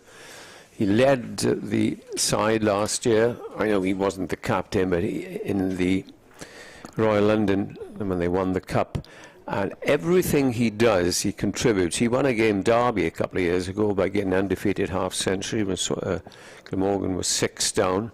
And he's that sort of gutsy little player, leads by example, never gives in. And Glamorgan, you know, now have a nice problem. They get Chris Cook, who is also an excellent wicket-keeper, must be one of the leading wicket-takers or wicket-keeping takers in the country. And you've got Alex Horton, England under 19, and Alex is probably about 18 now. And you've got Tom Cullen. And you wonder, don't you, with a man of that calibre, if the wicket-keeping, if that sort of person, or some county will say, we're looking for a keeper batsman, there's a man to fill the boots of anybody. That was, as you say, you will not see a better catch than that score in the first innings was Sussex 29 for 2, and first innings 29 for 2, second innings 29 for 2. Good spot, Edward. Then we had this big partnership. It was a big partnership, and a partnership between these two in the first innings, a partnership of exactly 100 between Clark and Carter. There's a slight difference now, though, in that there was pressure around them, but there's real pressure around now because the arrears are still 89. What a catch that was. And you'd have to say, actually, the 2 wickets, I mean, the Allsop wicket, he's drilled a full toss straight to extra cover. That was a strangle. And Tom Haynes strangled down the leg side. Poor ball, but a magnificent catch. It was a magnificent catch. Yeah. So, there we are. So they've lost Allsop for 8. And briefly, after a show of aggression from both batsmen, you've seen Haynes go for 19, I think it was, wasn't it? 19 he got? Yeah. Yes, 19. So it's been a long delay as we've waited for Ollie Carter. In comes Wheel, bowls. Oh, Carter's beaten outside the off stump. And all of a sudden, Glamorgan have got the taste of this. It was beaten Carter outside the off stump. The lead, again, you have to look at, of course, is still formidable, 89 behind.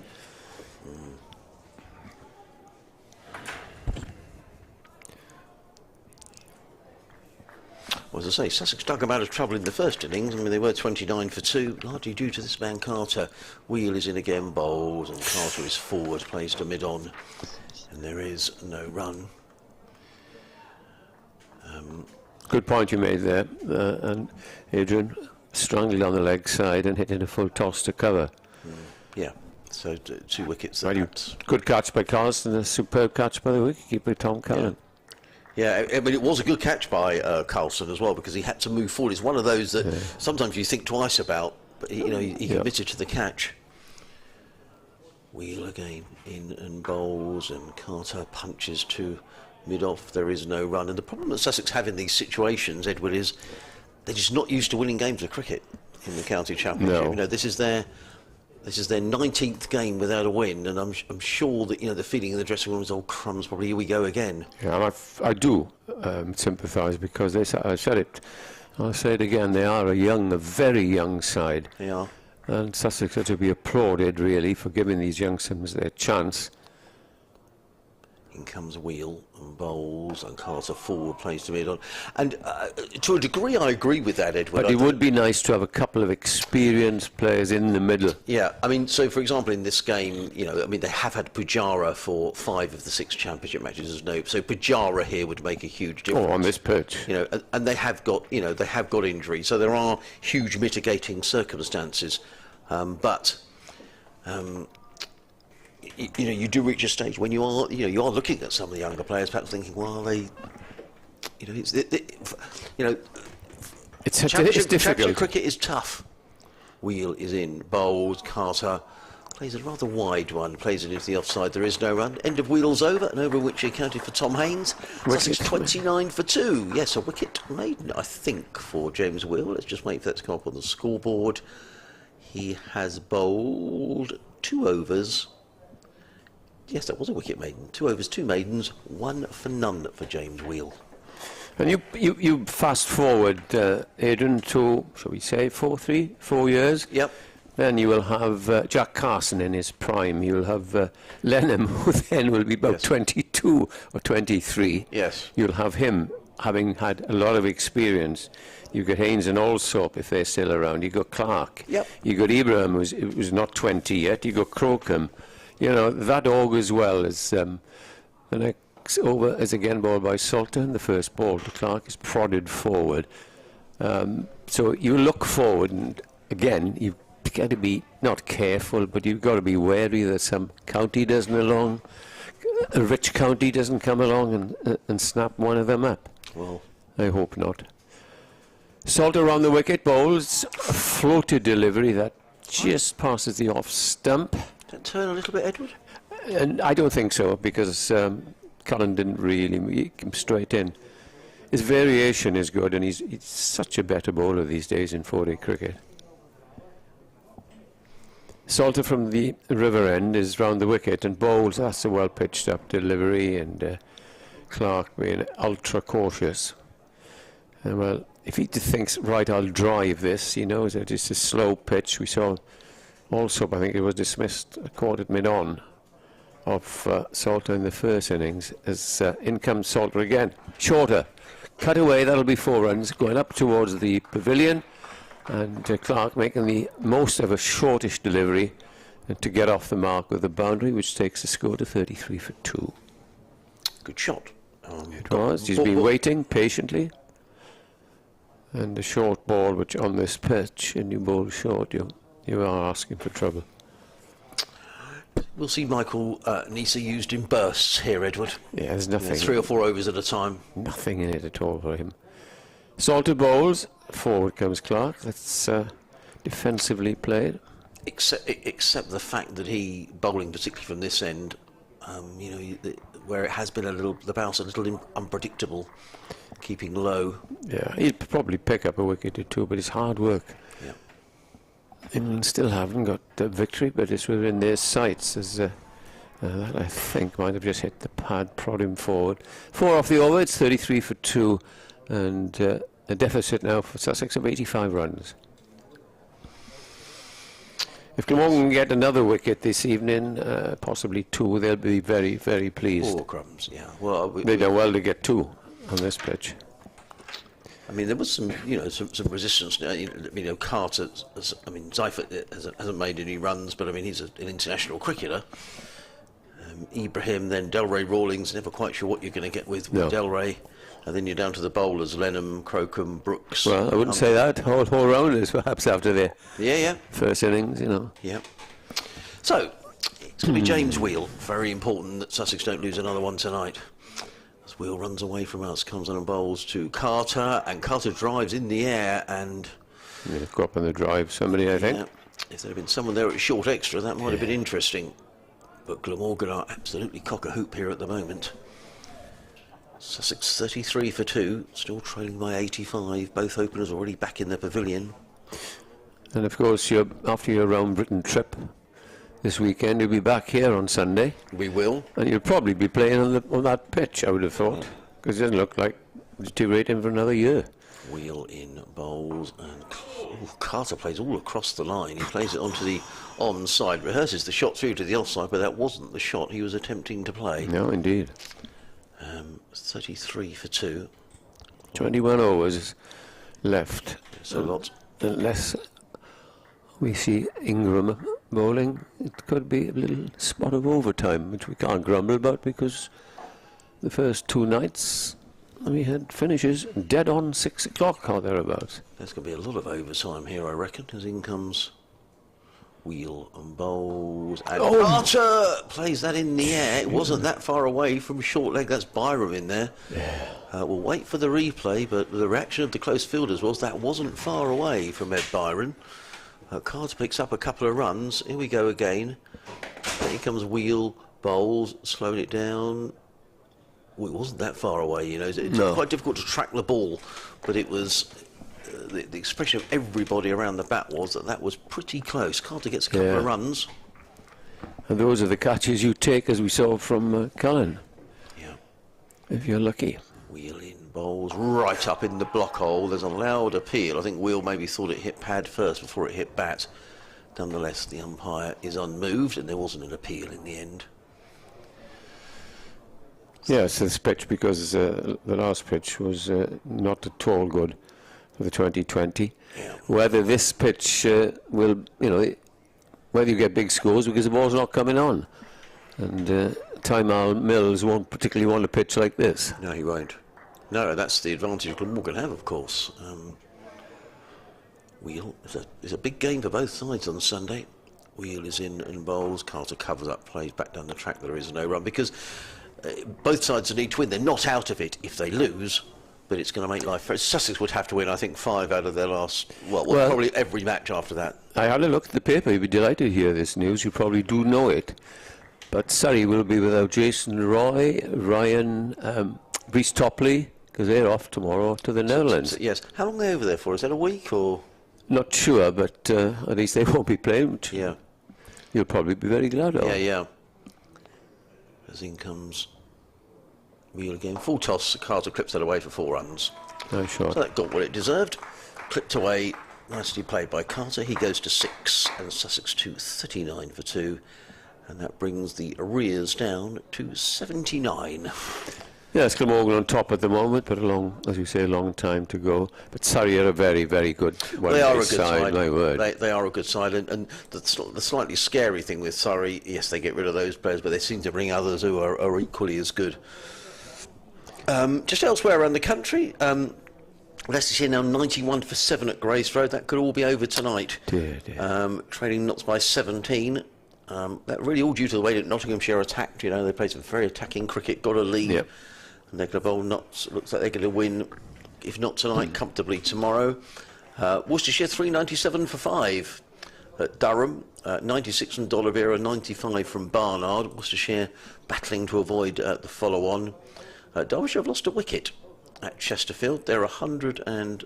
They should win that. Sham Massoud out for 98. Oh. 151 for 3, needing another 68 to win. I think he's got his 1,000 runs for the season now. First man. Been magnificent. Oh, he is a superb. Oh, isn't he, in that Pakistan side? Salter then, 1 for 7 off his 3 overs, is to continue with the left-handed. Clark comes in and bowls to him, and Clark must be about 6'1", 6'2", gets right forward to smother the spin. And that's the way I think he will play, or should play. Anything offline, try and hit it for 4. The rest just prod forward. He's coming around the wicket. It's Salter and bowl. Tosses this one right up. And again, he's not to be tempted, is Tom Clark. England needing 14 to win in the Test match, Edward, in 138 balls. I think they'll get them. I think they'll probably get them as well. I think that's a pretty...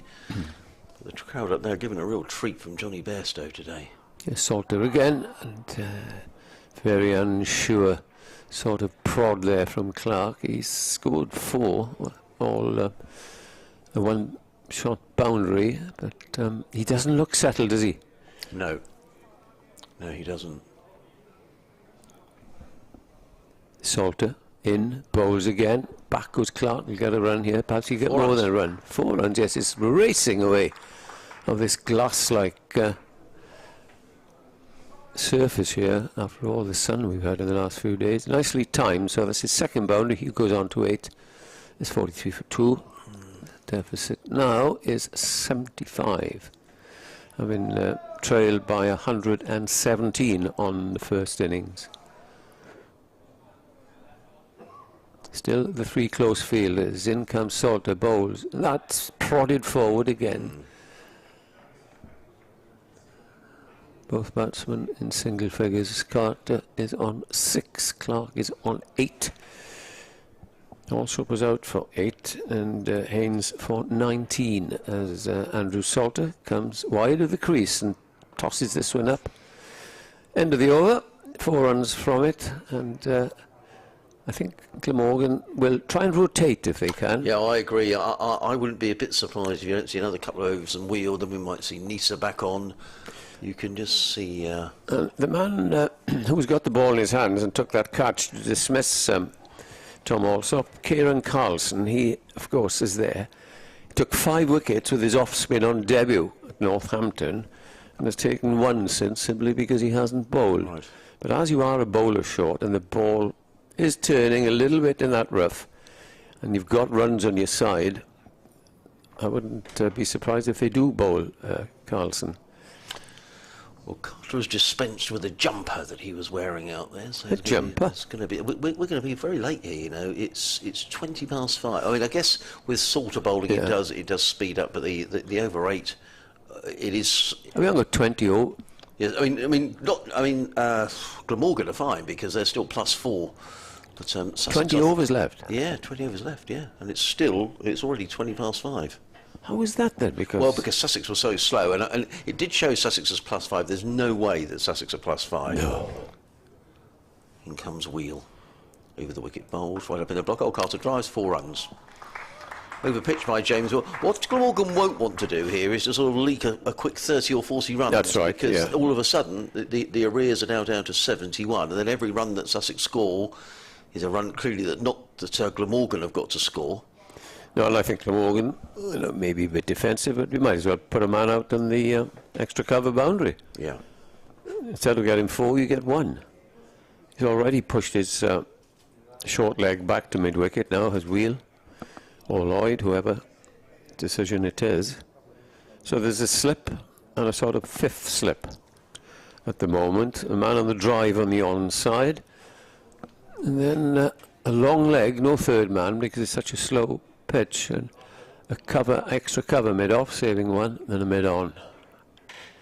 Then comes Wheel and bowls, and Carter lets that go, taken by Colin, and there is no run.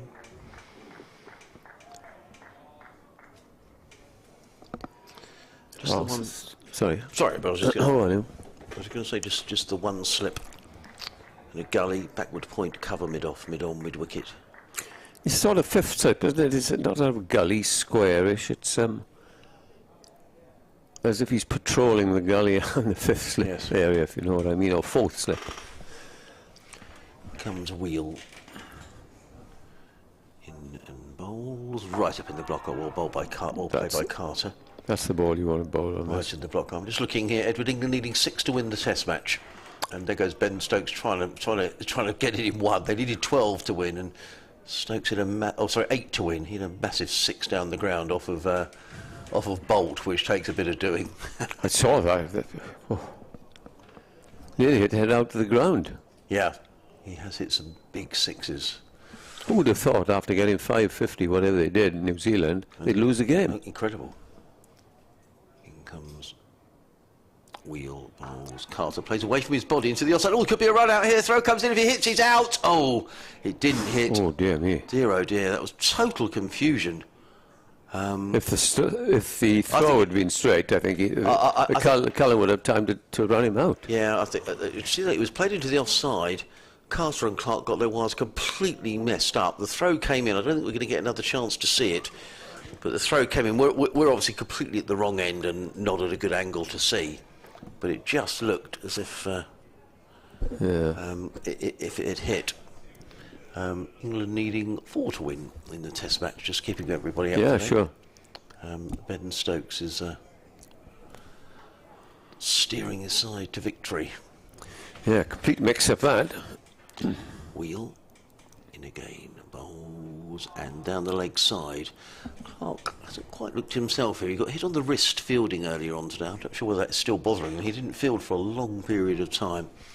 48 for 2, Sussex trailing by 70. As England have won the Test match, and Ben Stokes is the man. Terrific win, that. Won by 5 wickets. Ben Stokes goes off holding his bat in the air. What a performance by England. What a performance. Terrific. Yeah, look at that standing ovation all the way around Trent Bridge. That's amazing. And they've kept true to their aim. They want to play attractive wicket, go for the win every time. Well done. In comes Wheel, around the wicket bowls. There's a poor delivery down the leg side. I wouldn't be a bit surprised if David Lloyd doesn't change the bowling here, because he's trying to leak a few runs here. He normally does, I'm afraid. Wheel. 4 overs, 2 mains, 1 for 15, but that was a comfortable little tickle around the corner by Tom Clark. 52 for 2, Clark 12, Carter on 11.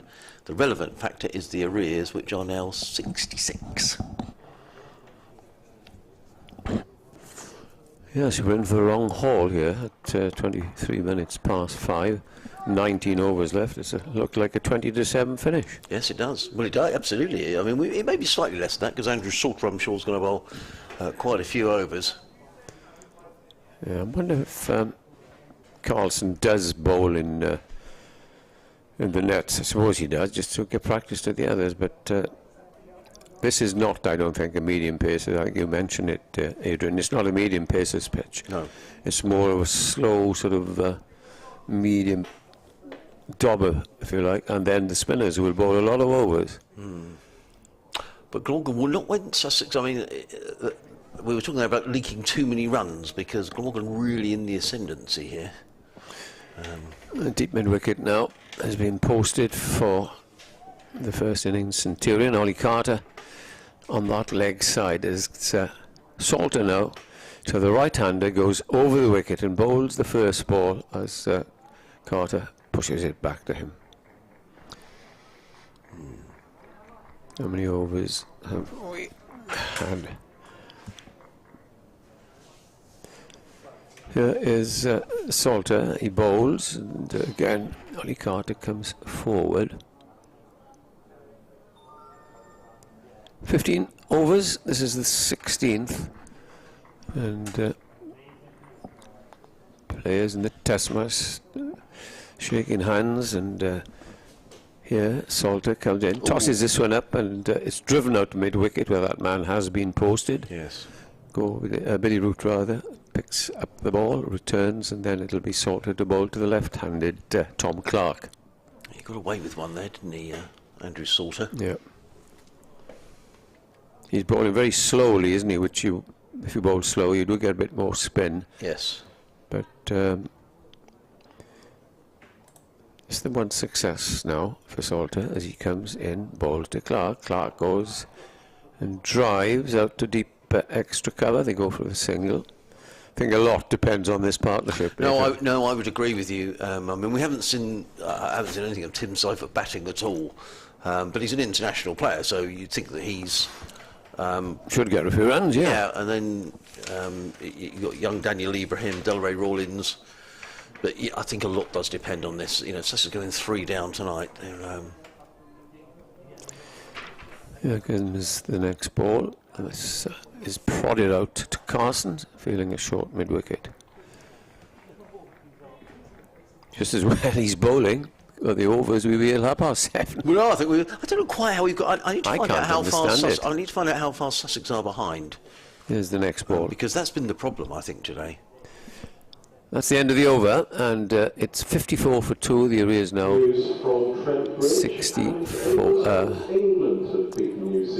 66. Johnny Bairstow of the Welsh Fire made 136 from 92 balls.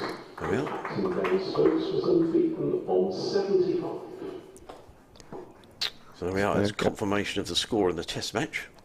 I'll try and find out where Sussex, because that's where the problem arose, I think, Graham. There was some fairly lengthy, Edward, there were some fairly lengthy delays. So I'll try and find that out. You see that they took tea about 4 o'clock, so that's only 20 minutes. Yeah, I mean the Glamorgan over 8 is still very good. Yeah. So it's going to be Wheel who's going to come in from the Cathedral Road end of the ground to bowl to the left-handed Tom Clark. He's in and bowls, right up in the block hole, driven away, more runs here on the foot. It's going to run away for 4 runs. I don't think they'll catch that up. It's a lightning fast outfield. That was really helping himself. It was a full toss and just driven away for 4 runs. Good job by Clark. He goes to 13, 54 for 2, but it was on a plate, really. Yeah, he's got a wicket, and a very important wicket there in Tom Haynes. But that was a strangle down the leg side, and he hasn't bowled well at all in this game. He's gone for 19 now, just 4 overs and 1 ball. He's not, I feel, consistent enough. He may prove me wrong. Comes in now around the wicket, bowls, and Clark covers up, plays back down the track. Better delivery, and Wheel fields off his own bowling. There is no run. The options for David Lloyd. He has got options. He can bowl himself. I mentioned Ingram's leg spin. But the big miss here is Michael Hogan, who on this surface, you wouldn't score many runs off him. And no, I agree. That is the big miss. And I mean, David Lloyd will know that. I'm sure he'll be thinking about how he handles Nisa as well, because that could be absolutely key. In comes Wheel round the wicket, bowls. Forward comes Clark to ball good length and punches that to mid-off, fielded by Nisa. And there is no run. So many games we've seen like this when the side got plenty of time to bowl a side out in the 4th innings, either Glamorgan or the other side, and they just defended. We saw an extraordinary game here some years ago when Colin Ingram and Chris Cook batted for basically a day and a half. And against Nottinghamshire, Stuart Broad as well. Right. A similar pitch to this. Wheel in again, bowls. Clark lets that go outside the off stump, taken by Colin. And there is no run. We were saying when I was on commentary with Nick that really, Sussex are going to probably have to bat until probably tea tomorrow to make sure this game is absolutely safe. Oh, yes. And that's a long way away. Edward, I'm going to have to leave you because I've got an update to do to the listeners on BBC Radio Sussex. My apologies, but I'll see you later. Okay. Sussex followers are going to listen to this report, and Nick will join me in just a moment as Wheel comes round the wicket, bowls a mistimed shot that ends up at mid-wicket. 58 for 2. Glamorgan will be quite happy to get those 2 opening batsmen out, Nick, even though that there's some ordinary bowling going on at the moment. Yeah, Sussex, 17 overs left, maybe around parity this evening. If they're still 2 down, they'll have high hopes of being able to bat out a fair chunk of the final day and save this game.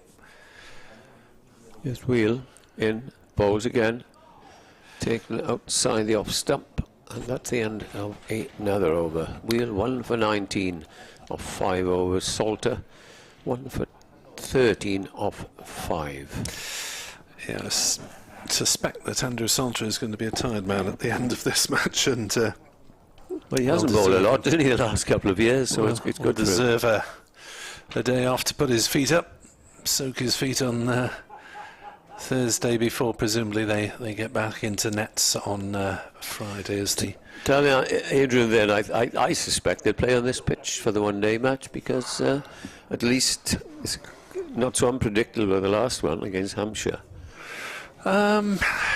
Depends on the level of that inconsistent bounce at the far end. I suppose it'll have had another couple of days sun on it, hopefully. So hopefully the ground staff will be able to produce a decent surface for Sunday for the return against Sussex. The return of Sussex. Glamorgan returning from just over the bridge. Salter then from the River Taff end, with a short leg and a slip to bowl to the marathon man of the first innings. Ollie Carter defends that one to short mid-wicket. Tymal Mills in that squad. I think he might be in the England squad. I can't remember now. For which game now? In the Netherlands.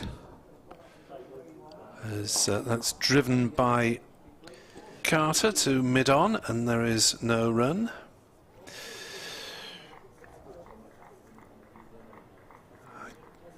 Mark Elaine has been added as another coach. Matthew Mott, one day, he's got about 5 coaches going out there with him. That's tossed up by Salter, and Carter just drives gently on the offside. It's no bad thing, because although Mott obviously has worked over here with Glamorgan, he's obviously not as familiar with the UK game as he was. Tossed up again by Salter, driven by Carter to mid-on, and there's no run. So it's a one-day series in the Netherlands rather than a T20 series. As Salter bowls, so that was full toss, I think, down leg side. Colin missed it. It's running away for a couple at least of byes, or it's just stabbed back inside the ropes by Nisa. They might fancy a third. They will take a third. Oh, the bails are taken off. Tom Cullen appeals, but so many people. Tom Clark was safely home, just about. That one-day match against Sussex, twice they chanced Nisa's arms, and that's, if he puts it right by the keeper, you've got no chance to beat that. And that was very tight again. It was tight at this end. I think it would have been even tighter if the throw had run through somehow to the far end, because Carter was not hugely convinced by that and set off rather late. Salter then, 61 for 2, comes around the wickets to Clark, who defends. No run. No, it's a one-day series in the Netherlands, so no Mills in that one. Might be on the microphone. He's done a couple of spells with BBC and other broadcasters, Tymal Mills. Yes, he always likes to get near you boys. When, he's very fluent on the mic. 61 for 2. Sussex trail by 57, and there are 16 overs remaining this evening. Did Adrian say that Rashid Khan is leaving Zimbabwe on Friday, was it? He's due to get back into Sussex later in the week. So he'll So they will hope for the return of the prodigal by Sunday, I guess. Be interesting to see if he makes the most of what might be a helpful surface here. Wheel to continue for the time being, though. He's bowling from this end, and at the moment these two batsmen going along quite patiently and successfully. Last wicket fell at 29, it's now 61. And Wheel to start his 6th over as he comes in and bowls. Carter comes forward and there's no run.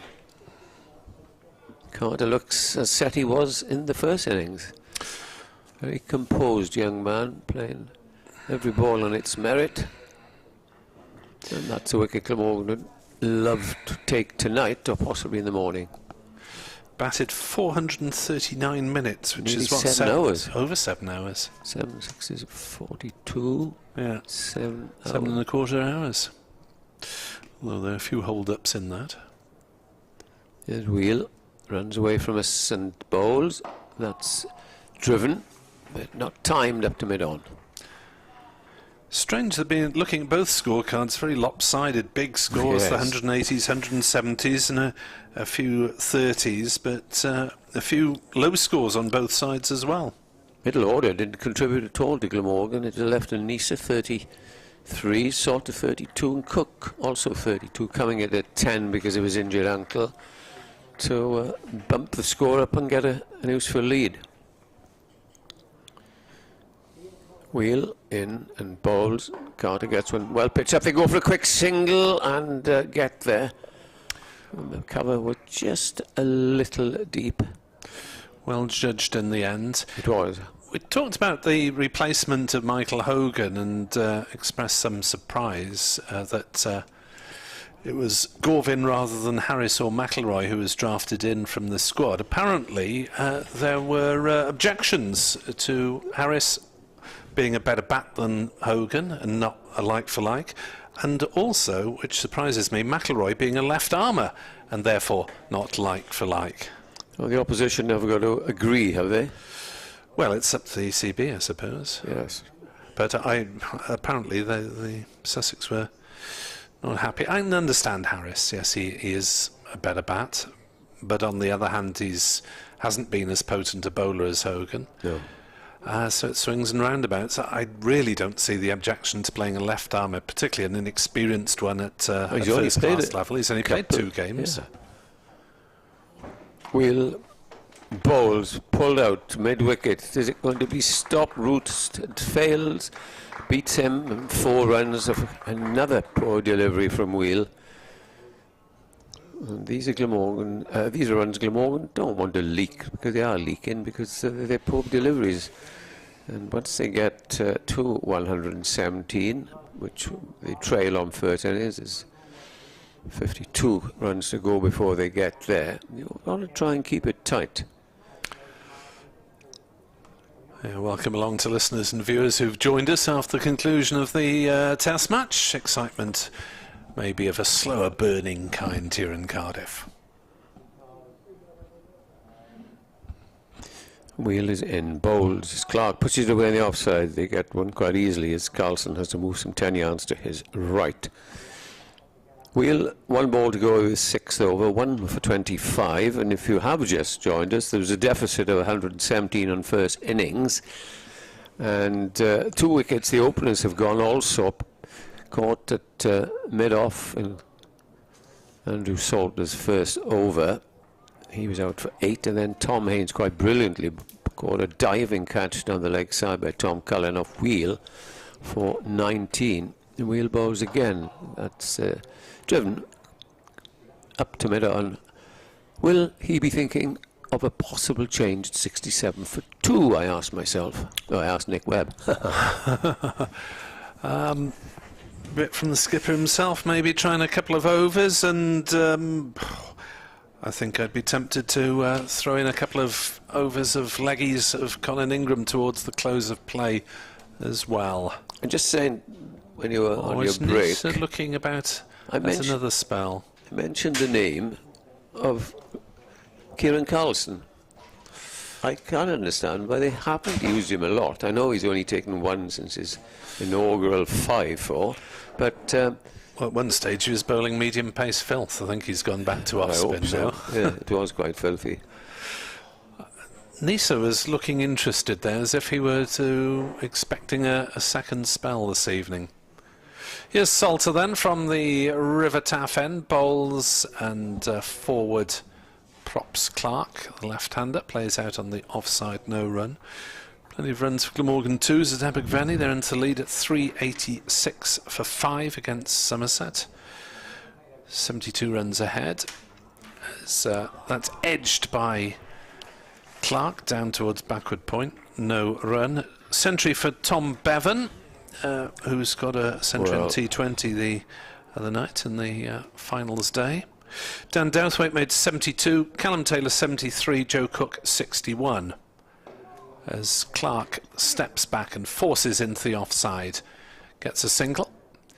23 to him, 68 for 2, 50 runs behind the deficit, 118 on first innings for the visitors, but looking likely to polish those off and be somewhere near parity tonight. So if they're still only 2 down, they'll fancy their chances of batting out. Saving the game, as they say. 118 the difference on first innings. So Sussex with 5 bonus points to Glamorgan's 7. As Salter bowls, there's appeal for LBW as the ball squirts down to short third man. No run. Pitched outside leg stump.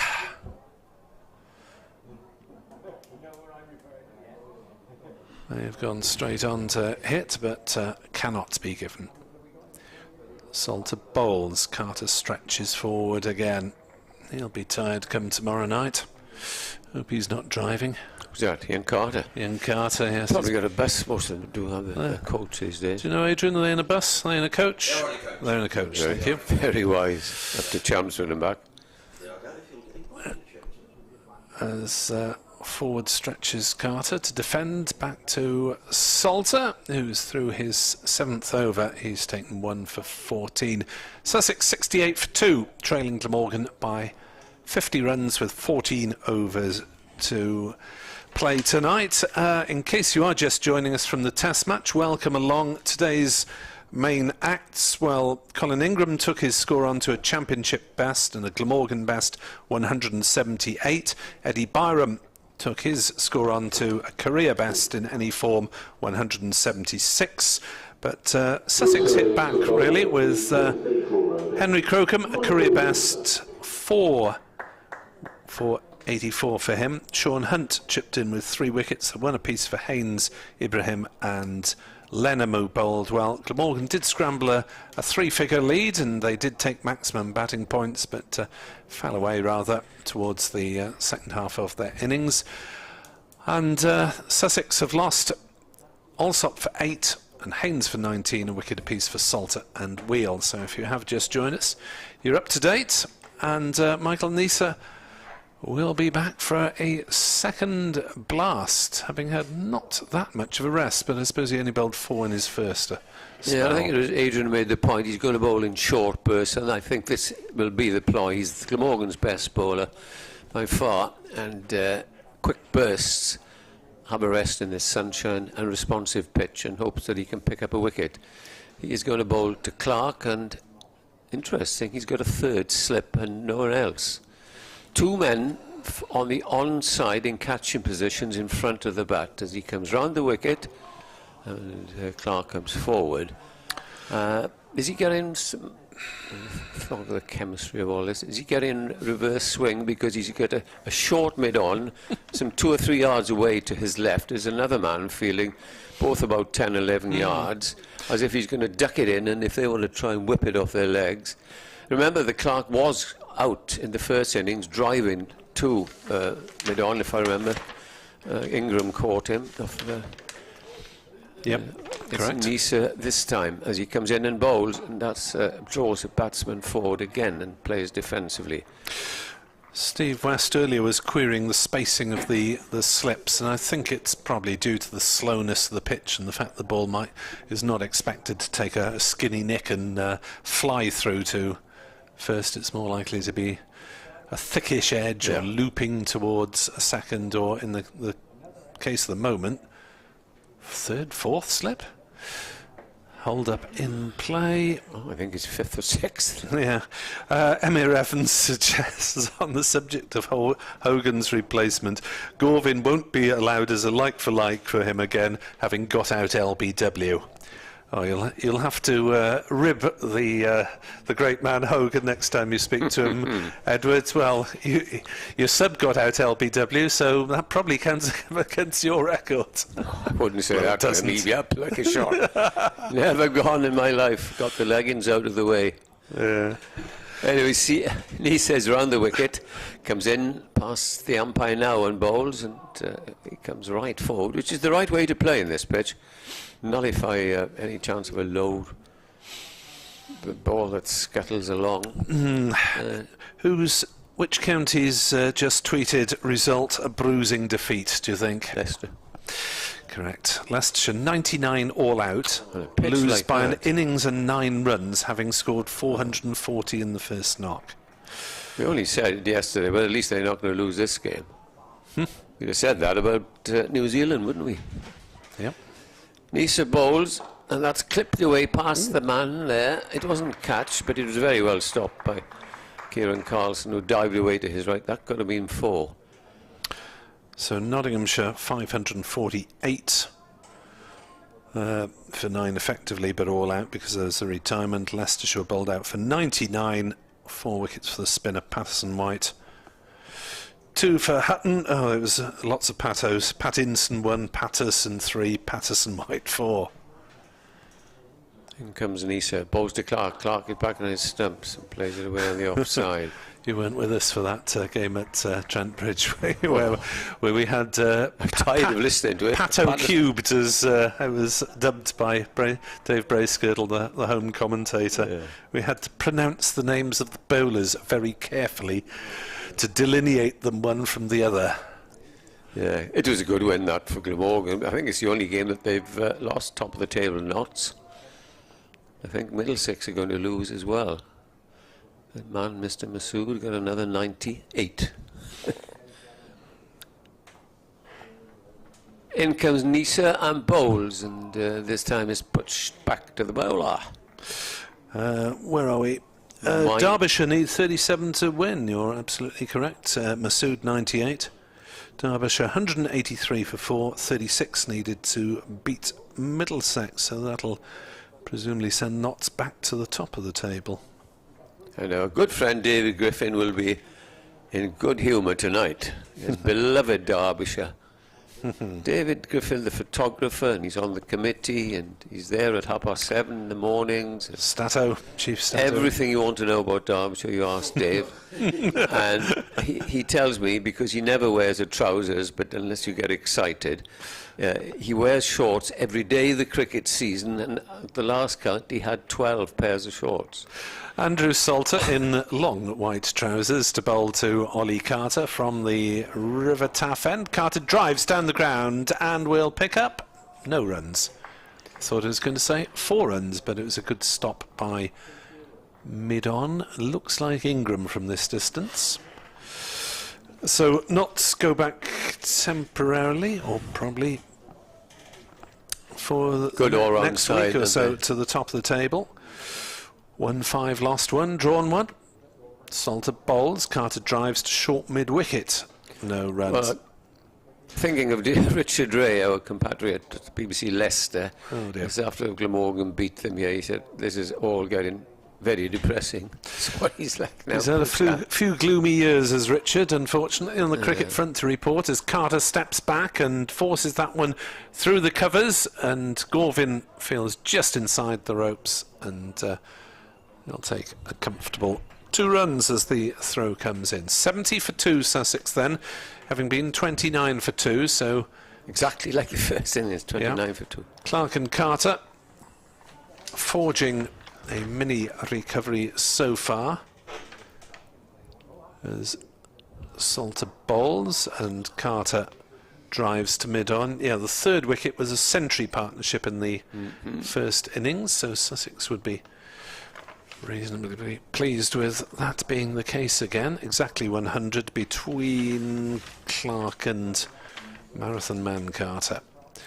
Salter, as the sun goes in, bowls to Carter, who defends back down the pitch. So Glamorgan hoping to get a catch on the drive as well as forward short leg. There's a man close-ish at short mid-wicket and shortish cover for the slightly uncontrolled drive as Salter bowls slightly back of a length. Defended by Carter to Byrom at short leg. Salter's whizzed through an over, conceded 2 runs, 70 for 2. Sussex after 22 overs, 12 remain to be bowled tonight for Sussex to set sail for the overnight port at least, and away from the stormy seas that have threatened them for parts of this game. Right, I was going to say I'll do this over, but there's a man running onto the field for whatever anybody has required.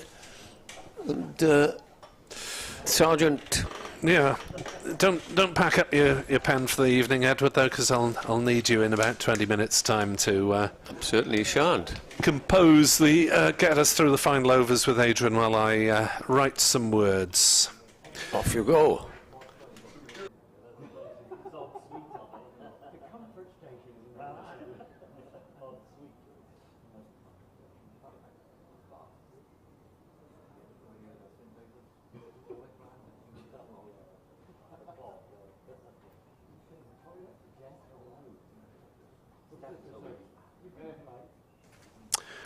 My primary school headmaster was Welsh. All right. His name was Mr. Whitney. Very proud Welshman, and he used to read a bit of Undermilt Wood to us now and again. Oh right. Yeah. Did you understand any of it? No, not a clue. But he was very strict, and so we pretended we did.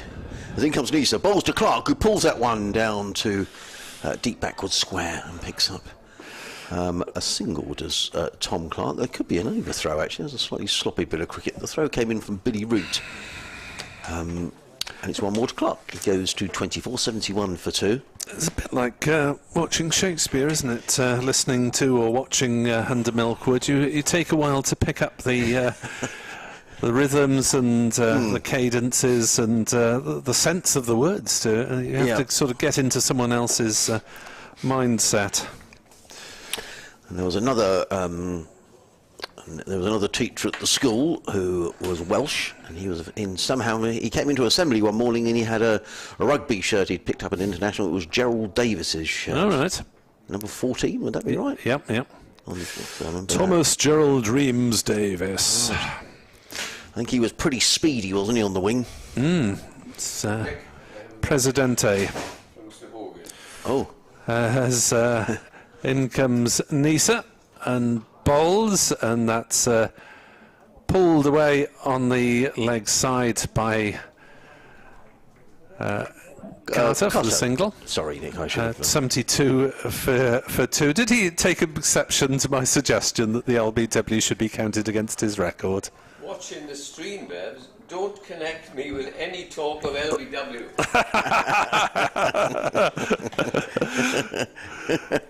There we are. Reeled him in. Yeah, get well soon, Mr. Hogan. I hope you're not suffering with...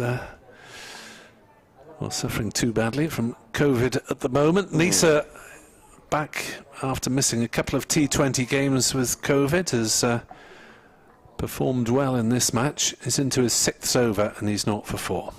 And he's running away from us in lovely sunshine. Comes in and bowls to Clark down the leg side. There's a loud appeal from Michael Nisa, I presume, for LBW. Tom Clark was a fair way across. I think it was a strangle, but it didn't quite carry to Colin because he had a shy at the stumps as well. Let's have a little look.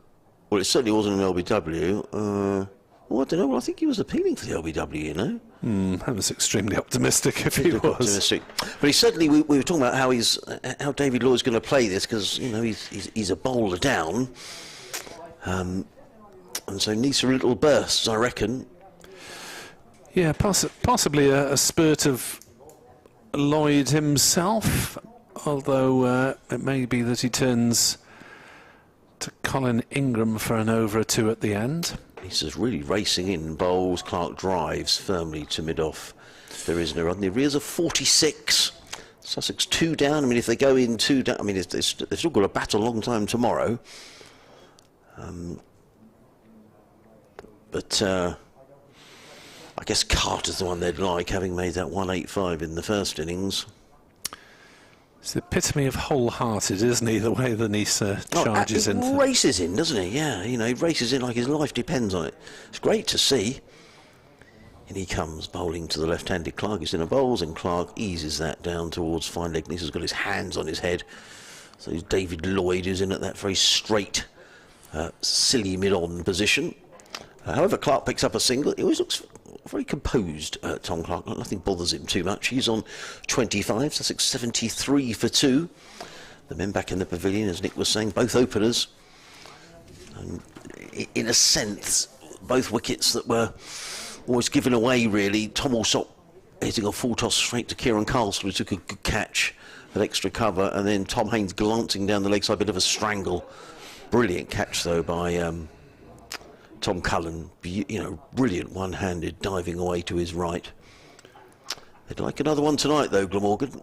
As in comes Nisa. Bowls. Carter lets that go outside the off stump. There is no run. It is the end of the over. 6 overs, 3 maidens, no wicket for 5 for Michael Nisa. Sussex 73 for 2, trading by 45.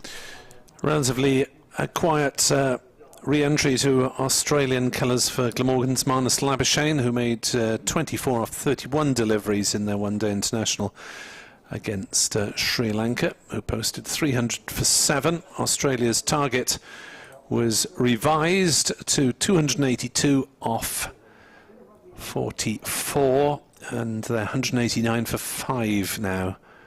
So struggling slightly. 93 needed off 14, and Stoinis has just gone for 44. Smith 53, so no one's quite played the big innings that Australia need in that one-day international. Glamorgan having a little committee meeting. Who's up there? I can see Kieran Carlson, Colin Ingram, and Andrew Salter. Yeah, Carlson, the vice-captain, who takes on a fair bit of responsibility in the field. Ingram, of course, an old head. 36, seen it all. And Salter to continue into his 9th over. Wouldn't be surprised if he bowled through till the close this evening. And Clark defends to short leg. There's no run. Derbyshire are going to be the next side to pick up a positive result, it seems, in Division 2. They need for the 27 to beat Middlesex, so a 3-day finish at Chesterfield. As forward stretches Clark to defend, no run. Paul has been in touch on email, sussexcricket@bbc.co.uk. I said Glamorgan are a bowler down with no Michael Hogan. He says they're not a bowler down, as Galvin has replaced Hogan, and I understand that, but I'm sure Glamorgan would have more chance of winning this match with respect if Michael Hogan was bowling. Good bit of keeping that. So polite inquiry for a stumping as Salter slips one down leg side and Cullen takes off the bails. Yeah, obviously Galvin is a bowler, but he's playing his 3rd championship match as opposed to Hogan, who has 15 years of first-class experience, as Clark defends another one. So they are down on bowling resources, even if not numerically, if you want us to tidy up our terminology. Yes. Duncan's been in touch on an email where he says, good afternoon, Nick, Adrian and Edward, which he says good afternoon in Welsh. So I've learnt that from yesterday, so I've learned a bit of the Welsh language whilst I've been here, Nick. Salter bowls, and Clark defends the ball rolling down to backward point. He goes on to say, thank you for the comment in the live stream. Edward, no Tamal Mills. Nick, how far away is Tim van der Hoogten? A little way, I think, as Salter is in to bowl down leg side. Cullen asks for a stumping with an outrageous bit of backhand tricky. No, in fact, he missed. He missed. I thought he was asking for stumping at the moment, but it's a very clever piece of work. What, had that hit stumps, I think Clark might have been struggling there, you know. It was way down leg side, and Colin had a backhand flick at the stumps. Yeah, because his foot is raised now. Yeah. That might have been close. Either way. That would have been a quite strange stumping had it been taken as 1 or 2 ahead for the exits here at Sapphire Gardens. 73 for 2. The deficit is 45 runs. And there may or may not be a BBC Radio Wales update in the next few minutes, Adrian. So, excuse me if I have to butt in. In the second 11 game, Tom Bevan's out for 122, Dan Douthwaite 72. Glamorgan 405 for 6, leads Somerset by 91. As Michael Nisa is going to run away from us. Lovely evening sunshine here in Cardiff. In and bowls, and Carter flicks us onto the onside. They think about a single, but it's a very good bit of fielding there by Andrew Salter, who was quickly round at mid-wicket to prevent the single. And Paul, you were talking, Duncan, you were talking about Tamal Mills, who only plays T20 cricket these days. And almost certainly I'd imagine he'll be here on Sunday for the game between these two counties in a very important T20 match, because the loser is, I think, going to struggle to qualify. I think that's fair to say. In comes Nisa again, over the wicket, bowls and hits on the pad. Now I just wonder whether he got a little nick on that, Ollie Carter. We'll wait for the umpire's signal, because I suspect if that is shown as a run, Nisa might have thought he had his man LBW then. We'll have a little look at this. I didn't see any signal. No, so a little bit of bass on the pad. Yeah, I think he just nicked it onto his pad, did Ollie Carter. He goes to 17, Sussex 74 for 2, still trailing by 44. A full day to come tomorrow here in Cardiff. And we've still got another 9 overs after this, so we are going to get some overtime this evening.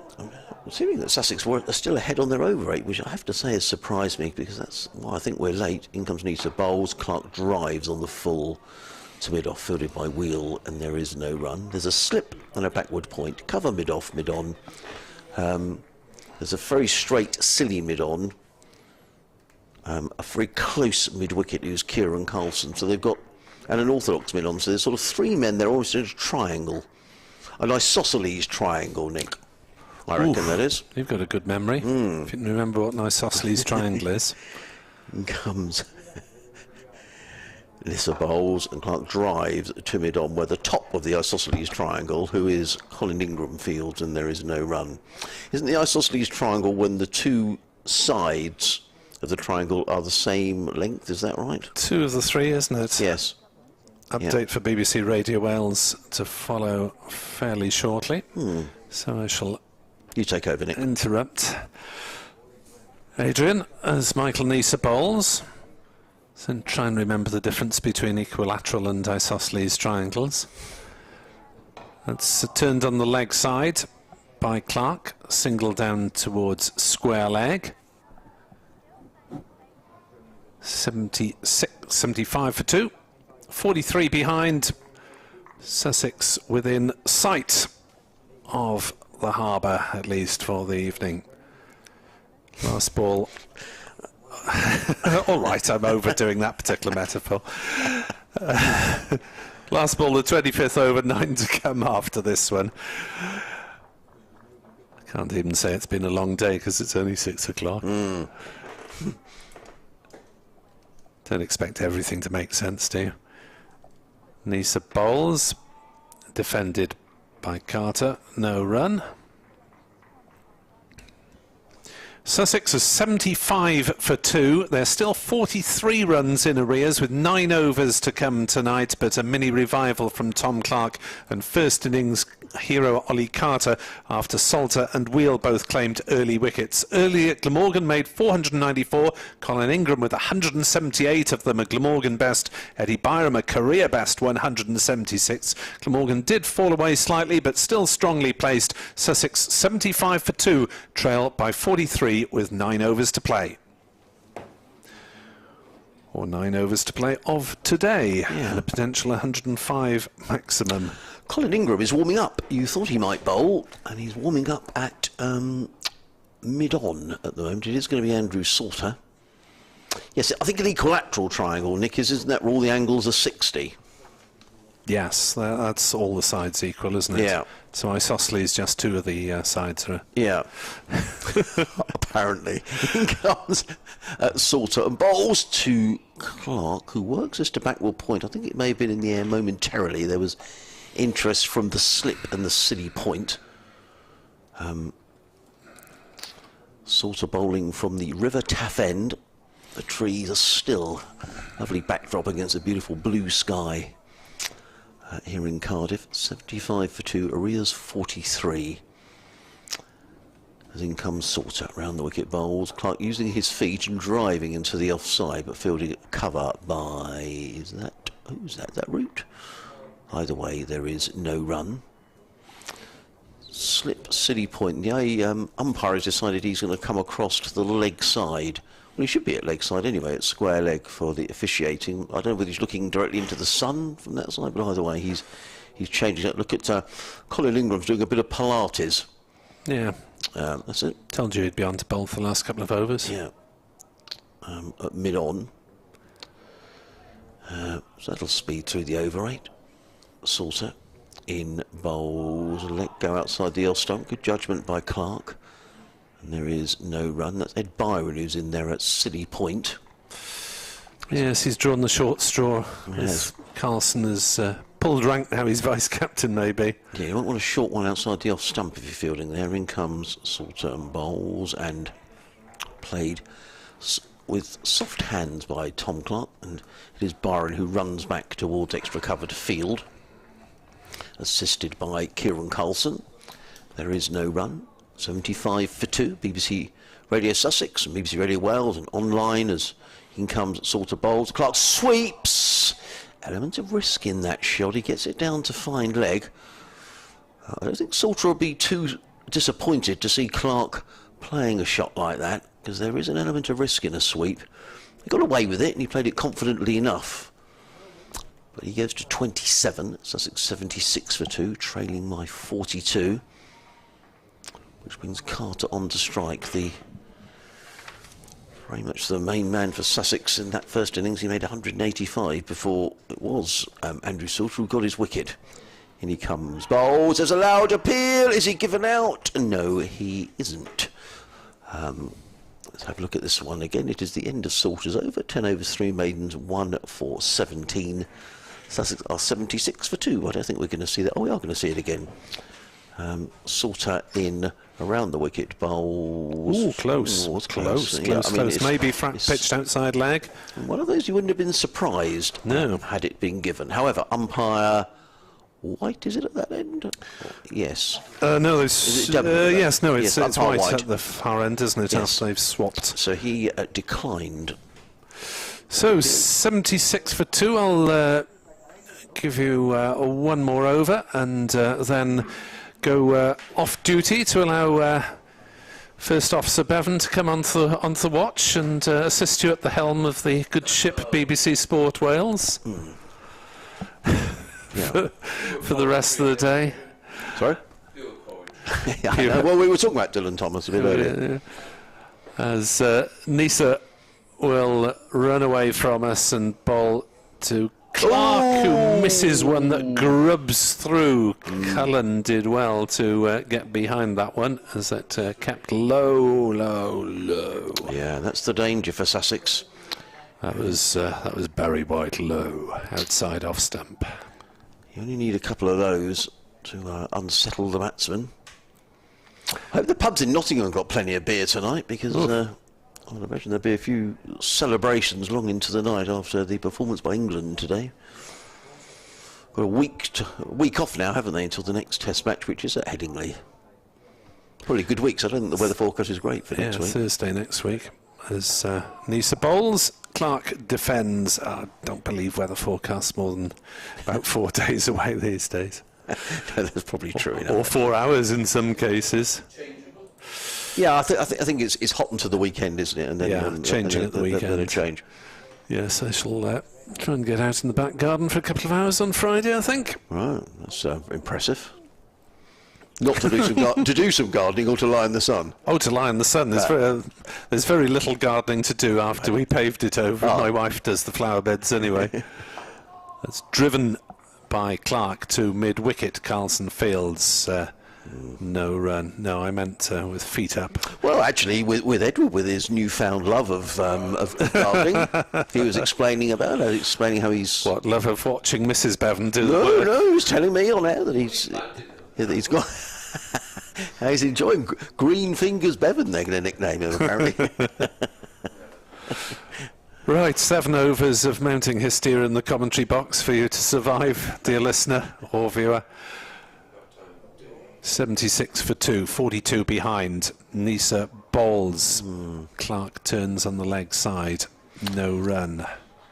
Glamorgan now with just one fielder in the slip area who's in about 5th slip. Yeah. Even for Glamorgan's fastest bowler. I'm just sort of wondering whether, thinking about tomorrow, by the time a new ball is available, it's going to be well in, Sussex probably, if it goes that long, Sussex ought to be probably in safe territory by then. Yep. Go along with that. Derbyshire 12 short of victory against erstwhile table toppers Middlesex, as Clark defends on the offside. Derbyshire 207 for 4, with Wayne Madsen and Lewis Rees well established at the wicket. Only 13 wickets have fallen in 3 days at Chestler Street. Worcestershire 429 for 6 in reply to Durham 642 for 7. Centuries for D'Oliveira and for Ed Barnard. And Notts beat Leicestershire by an innings and 9, despite being about as short. Yeah, incredible. Nisa into Clark, and he pokes the ball straight to Captain David Lloyd at shortish mid-on. 7 overs remain of the day's play.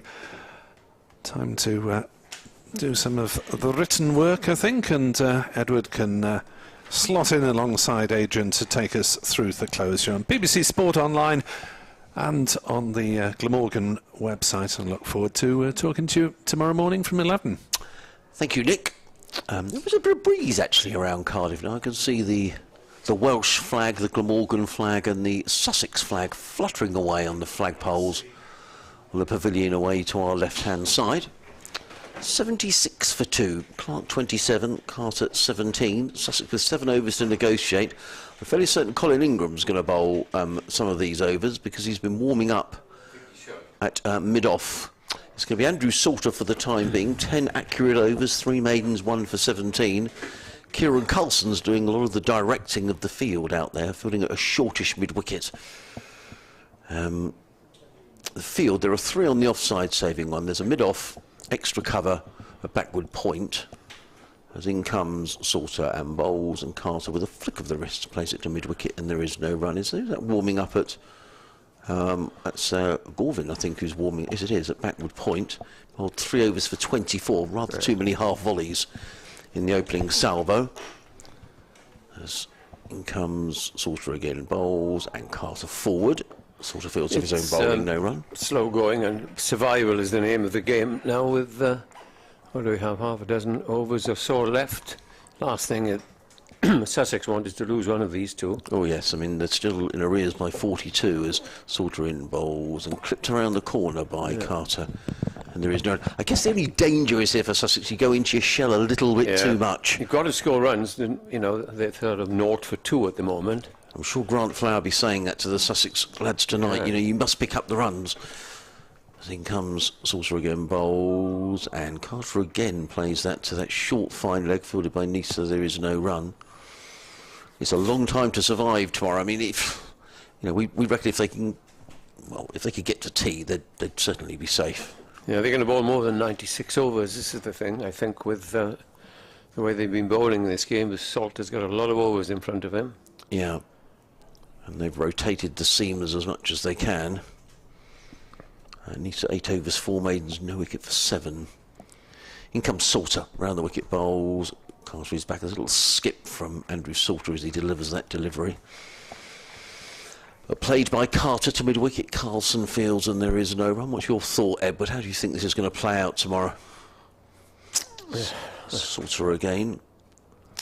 He's in and bowls, and Carter is full. If these two there, I think at lunch, they have a good chance of avoiding defeat. But I think if they lose one of these, either tonight or tomorrow, before lunch, you wouldn't think, as they demonstrated, and these are two of, I think, their best batsmen we've seen in this game. But if one of them goes, okay, you might have Delroy Rawlings, who's really an attacking player, isn't he? Yes, he is. And he got out stumped in the first innings. But instead of Hunt, I thought perhaps... Quite surprised, actually. Yeah, I thought it might be a bit of Ingram to finish off, but Gorvin, who was hit for 3 successive fours earlier by Tom Haynes, wasn't it, also one of the two, and he is going to come back this end. Wish he wouldn't, because we'd prolong our... Do you know what? I don't think he is. I think they've had a change of plan. Have they? I think they were going to bowl him, and unless there's a brains trust down there discussing the field, they're all getting involved. Billy Root, Kieran Carlson, James Wheel. Yeah. There's a real debate. David Lloyd, well, David Lloyd's the skipper. David Lloyd looks as if he's going to bowl. No, it's going to be Gorvin, I think. He's waving his arms around. And he is number 11. And he is going to bowl round the wicket. You can take your pick, around the wicket or round the wicket. I favour around the wicket. Yeah, okay. Because it's not a circle around, it's coming around the umpire. Okay. Some will disagree. No, I think that's a fair... I'd never even thought about it, Edward. Oh, it's been a big debate in cricket, always coming around the wicket. Yeah. Well, he is coming around the wicket and bowls the first ball, which does absolutely nothing but just stops and hits the pitch and is defended easily by Tom Clark, who was 27, Carter 17. Survival is the name of the game.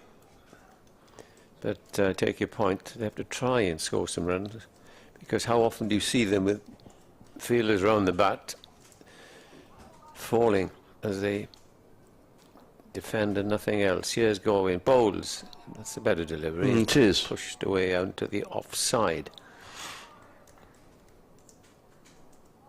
How many overs have these two been in now? The 11th, they've been together for 17 overs, which was less than I thought. Seems to have been, because they've been pushing and prodding away. Lloyd trying everything. He goes on the drive on the offside, a man on the drive on the onside. Just trying anything to try and get a wicket tonight. In Gorvin bowls. Oh, and he gets a thick inside edge as it goes out to that man. England, in days gone by, always used to have a very straight mid-on to Matthew Hayden in the Ashes series for some reason. And he didn't like it then, because often he'd pull away and say, that man's in my eye line, which would annoy him further. But I must say, I wouldn't have fancied fielding there to Matthew Hayden if he gets a half volley and leg stump. It's Gorvin bowls. This is driven up to mid-off and no run. It could be a long, long day tomorrow. Yeah, it could be. It could be a 10-4 finish.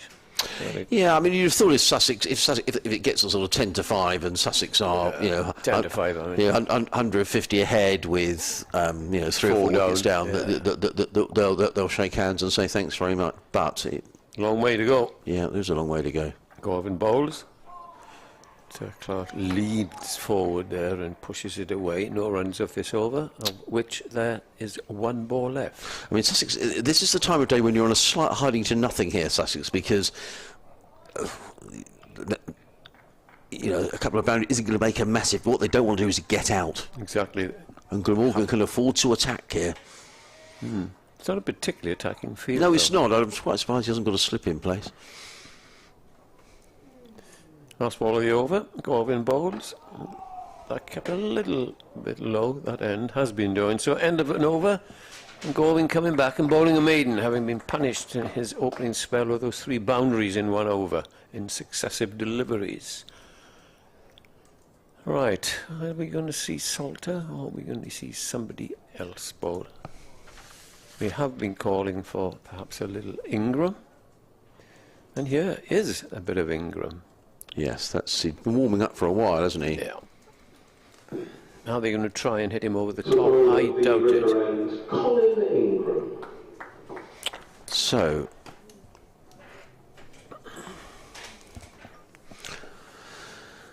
and again, there's a bit of a debate at the far end of the ground. We've still got 5 overs to bowl, but with the spinners on, we're not going to be much after 6:30, so we can't complain too much. I could have a nice wander back through the park.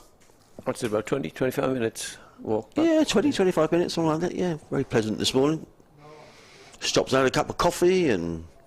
Very nice. Yeah, Did you have there's a nice little coffee shop on the way in the I saw park. that. Do you know, I was going to stop there, and perhaps I should have done it. It's quite nice in there, is it? Yeah. Right, okay, I might do that tomorrow then. Yeah, you can either go inside, but forecast is so good to sit outside with the gardens. Yeah, and enjoy it. Well, and as I said yesterday, they look beautiful in Butte Park.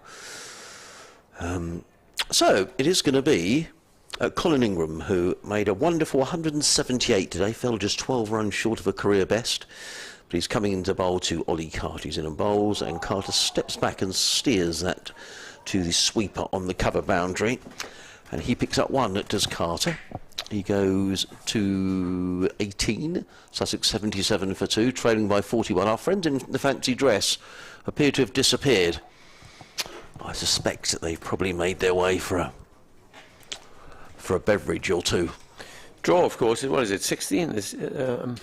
Yeah, the draw, not 16. That's for the win. Yeah. What is the draw? Is it 12? 8. 8. Yeah. Glamorgan do draw of this. They'll get a nice haul of 15 points. Well, but they'll fill with Middlesex getting beaten, which looks like they're going to happen. It's sort of opening up in this division. Yes, it is. In comes Ingram bowls and drilled by Clark. That's a full toss, and I suspect that could go for 4. No, it doesn't. He's going to get a couple of runs, is Tom Clark. That's a good bit of fielding out there. A good sliding stop by Billy Root, I think. Billy Root, very quickly round. And that's the half-century partnership between these two, Carter and Clark, who put on 100 in the first innings. And they've put on 50 here today, which has steadied the Sussex ship. They haven't really given a chance, have they? In fairness. I'm getting these nautical terms from Nick at the back of the... Captain Webb. Yeah. Spice the main brace. In comes Ingram bowls, and Clark was difficult to see what happened there. He was pushing forward, but he wasn't a long way forward. And there was a stifled appeal. Maybe there was a bit of bat on that, which prevented a full-blown appeal. Nice looping delivery, though, from Ingram, who's already back at his mark. And he's coming in again. Bowls, and Clark stretches forward. See, there's no response, no bounce or anything for the bowler. It just goes straight on. Ingram. 2 more balls to bowl in this. His opening over from the taff end in and bowls. Clark is forward and the ball just dribbles out in the offside, and Ingram trots across the field and there is no run. A slip, a short leg, sorry. Because they're bottom or wherever they are, bottom 1. In comes Ingram again, bowls, and Clark defends onto the onside. There is no run. Ended the over 79 for 2, Clark 29, Carter 18. Sussex now trailing by 39 with 4 overs left in the day.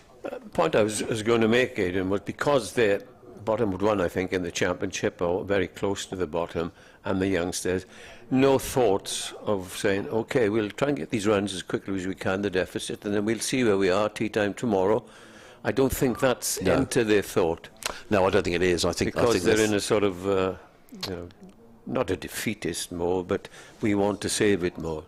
Yeah, I think you're absolutely right. Yeah, and I think they'll feel if they can escape from Cardiff with a draw, they'll feel it's a moral victory to a degree, and particularly the way that Carter batted in the first innings. But yeah, I mean, you're right. They say winning becomes a habit, so does losing, doesn't it? I mean, Exactly. this is the 19th game without a win for Sussex, and they're not going to win this game. And then they've got Derbyshire next, who playing well these days. Yeah, they are playing Derbyshire. well. Yeah. I think Derbyshire must be around second now. Well, they must be there or thereabouts. Colin comes back and bowls the next ball, and it's defended by Carter. Just won by 6 wickets.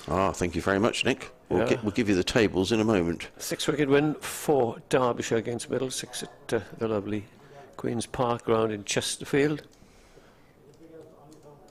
You been to Chesterfield, eh? I've never been. It's the Crooked Spire, isn't it, in Chesterfield? Spire, as you go into the Right. Yeah. Is it crooked? It is, very crooked. Here's the next ball. And this is prodded away again. Just playing now for the close of play. Just 3 overs and 4 balls. We'll give you the county championship table in a moment's time when it's updated, and you're quite right. Derbyshire are now 4th. So Nottinghamshire top with 131, Middlesex second with 121, Derbyshire third with 104. If Glamorgan were to win this game, let's break off. There's Govin bowls. That's too wide of the off stump. They've got how many bonus points so far? 7. So they get 7 and 16. Well, if they won it, 7 and 16, we give them 23. So 23 into where they are now. They would be joint third with Middlesex, and only 17 points off. Sorry, joint third with Derbyshire, 17 points behind Middlesex, who are second, with 6 games to go. So it's a big opportunity, this, Here's the next ball. That's pushed away down to where third man would have been. It might be collected. It is. Oh. And they go for... What on earth was Lloyd doing? I hope he's okay. He's really setting the example, wasn't he? Herring down towards the boundary. all this diving that they do these days, they can injure themselves. Well, they can.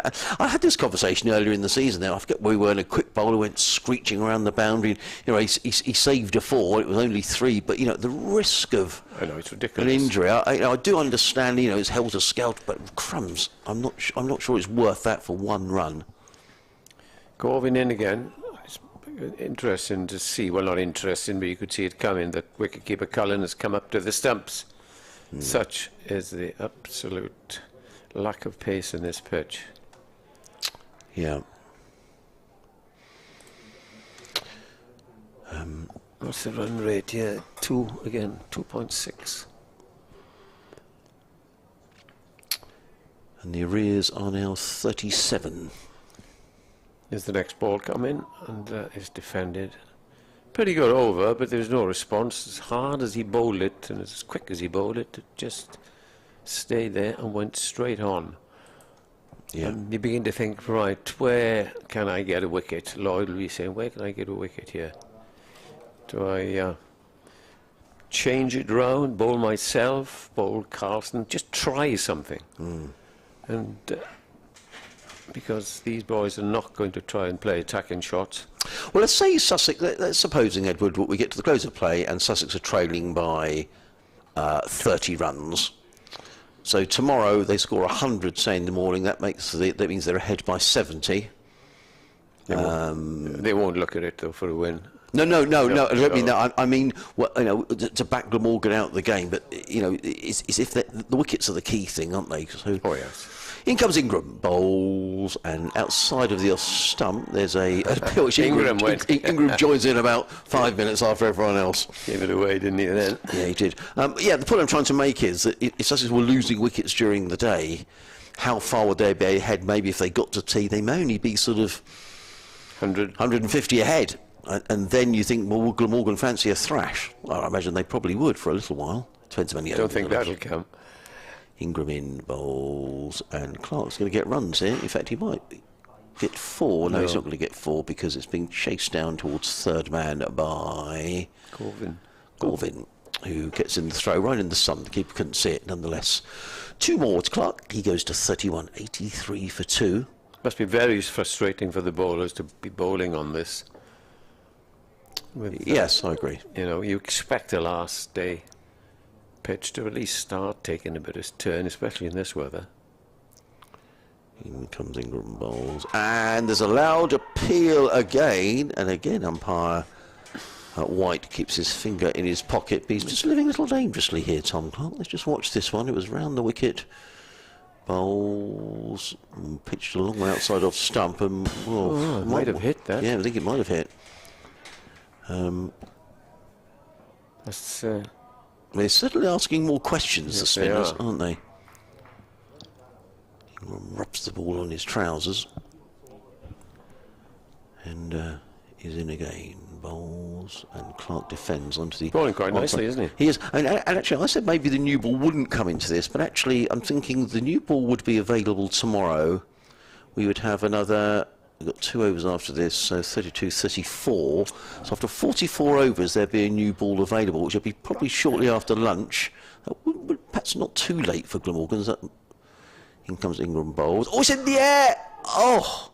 Well, very nearly. And Tom Clark is living dangerously here. He's not looking comfortable at all. No, he isn't. And he lofted the ball into the onside, and that could have gone anywhere. Didn't know anything about it. No. That's playing too early again. Clark gets a fortune run. He goes to 32, 84 for 2 are Sussex. Trailing by 34. Ingram tosses the ball from hand to hand at the River Taff end. He's in and bowls. Oh, it's a full toss that Carter clips through square leg. It's as if they're afraid to play shots. As you say, there was a full toss and he just went... Yeah, I mean, you might have thought, actually, I'm just going to smash this for 6. Yeah. Which he probably should have done, or the ball deserved to be hit for 6. Nonetheless, Ingram 2 overs, 0 for 7. The arrears are 33, and I'm sure that will be the message tonight from the Sussex coaching staff. Grant Flower, the batting coach, and Ian Salisbury. You do need to be positive tomorrow, because if you go into a shell, it's all right playing out over after over, but then if a couple of wickets fall, then you're only 30 or 40 ahead. Exactly. I think, though, having said that, that they are playing for tomorrow. They think, right, we mustn't get out tonight. As the padded number, the night watchman will be padded up. Yeah, he will be. Wherever he could be. I'd imagine probably Sean Hunt, I would think.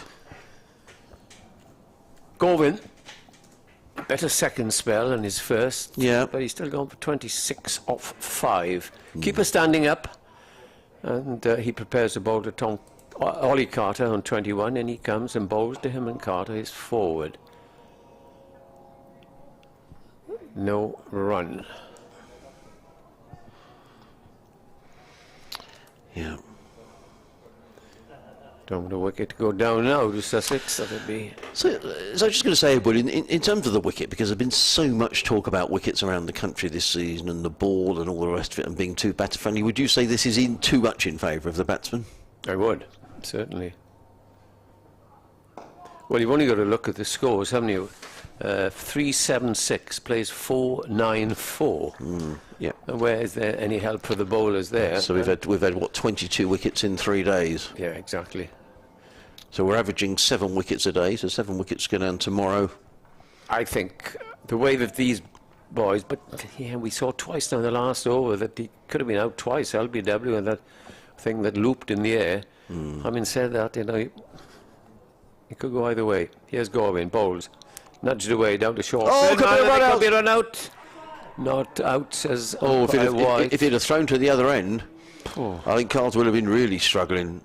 Yeah. Crumbs. I mean, as it was, Clark only just made it. Sussex need this to finish tonight now, because they look really jittery, these two. They're young and, yeah. Yeah, I mean, they're obviously sort of don't get out, but crumbs, a run out then would have been disastrous for Sussex, and it wasn't far away. It really wasn't.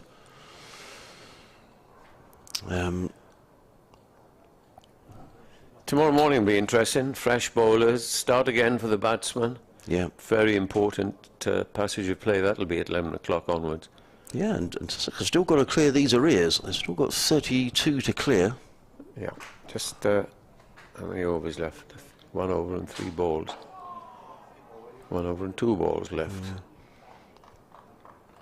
Much better spell this from yeah. Corvin. I mean, the batsmen are not looking to attack. He's a skiddy bowler, which could be profitable on this pitch, bowling at that end, which is keeping low. Yeah.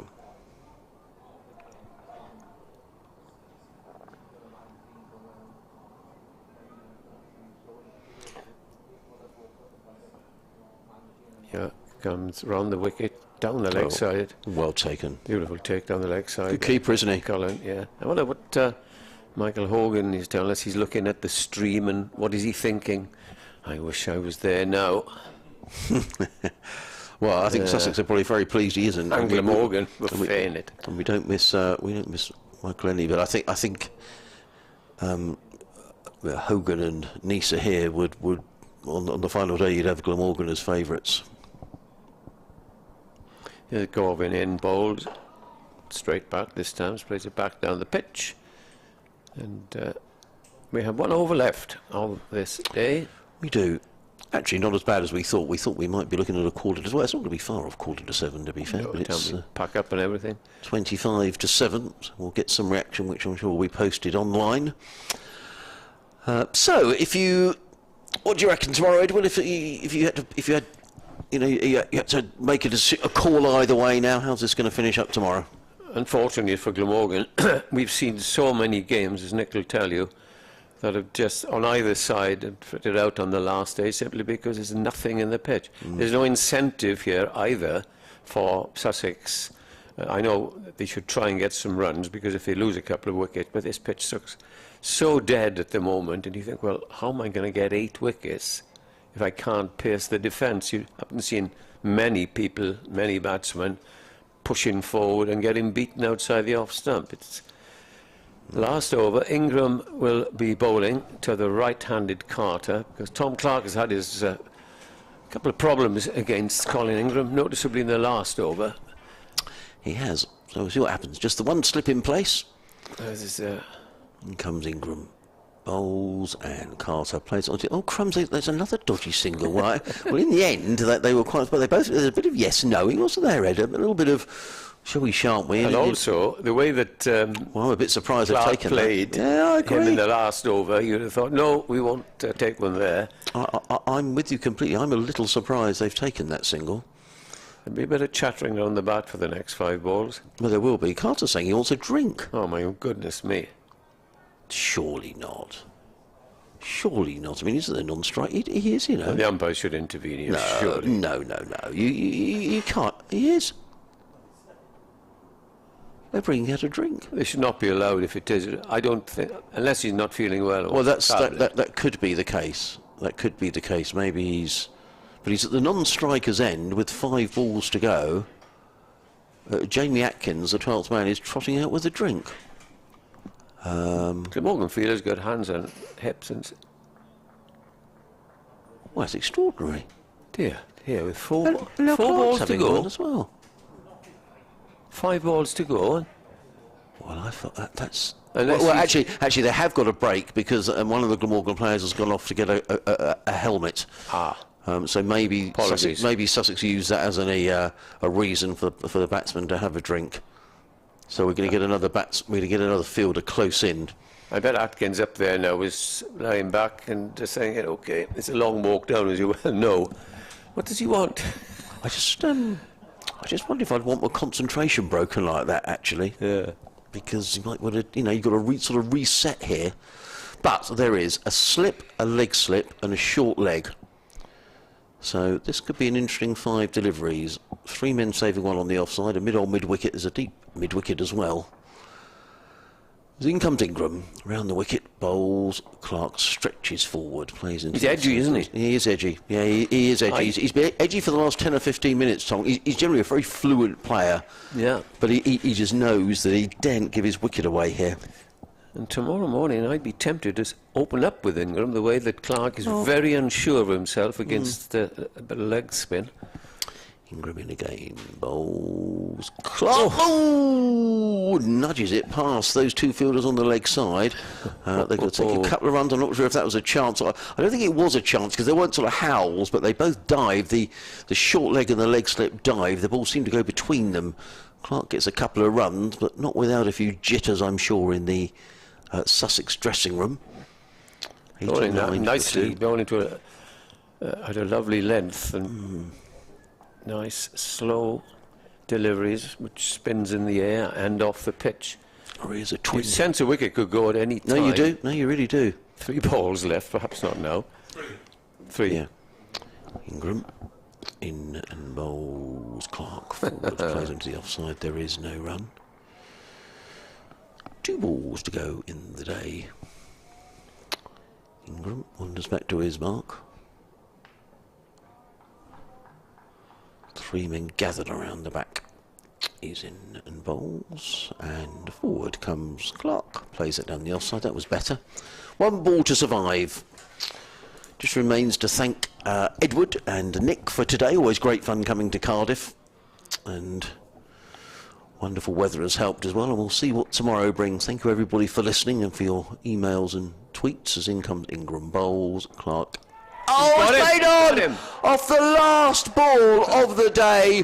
What drama. No. We thought that Tom Clark had looked really edgy. Look at Clark, put you. Oh, and off the last ball of the day, Tom Clark has played on the ball, literally dribbled onto his stumps, and the ball has literally just dislodged off the very last ball of the day. Tom Clark is absolutely crestfallen. He can't believe it. He stands. Can you believe it? We're going to see this again. Ingram bowled, he was half forward, and the ball's just dribbled, and it's knocked off the off bail. Tom Clark is out, and I wonder if that is the decisive moment of this match. You said that Colin Ingram may well play a key part here. Well, he's made 178, and he's now picked up Tom Clark with the very last ball of the day, bowled by Colin Ingram. Well. Before we go, I think it needs to be said that I cannot understand why Carter didn't let him go up the other end. Well, why did they take that single? Yeah, it was on. You know, we said in the last over with Ingram bowl, he's given him a lot of trouble. He lobbed one up in the air, missed another one, got near to be caught at short leg, and. There we are. If you play ultra cautiously, although I'm not going to criticise Clark because that was the last ball of the day and you would push forward. But it's a vital wicket for both sides there. 89 for 3. And in 1 ball, I fancy, Adrian, that has changed the course of this innings. So, 89 for 3. Sussex will resume tomorrow morning. It's still trail by 29. You'd think from now on their saviour has to be Ollie Carter, and the others just staying with him for the remainder of tomorrow's 96 overs. I also have to say that the best bowler for Glamorgan in this session has been Colin Ingram. Well, that's cricket for you, and we come to the end of the day, another absorbing day. Thanks again to Adrian and Nick as always. We shall be joining you tomorrow morning, as we say, at 11 o'clock. We will look forward to it. Another wonderful day of sunshine is forecast. So from us 3, a very good night. Nos da, chi gyd.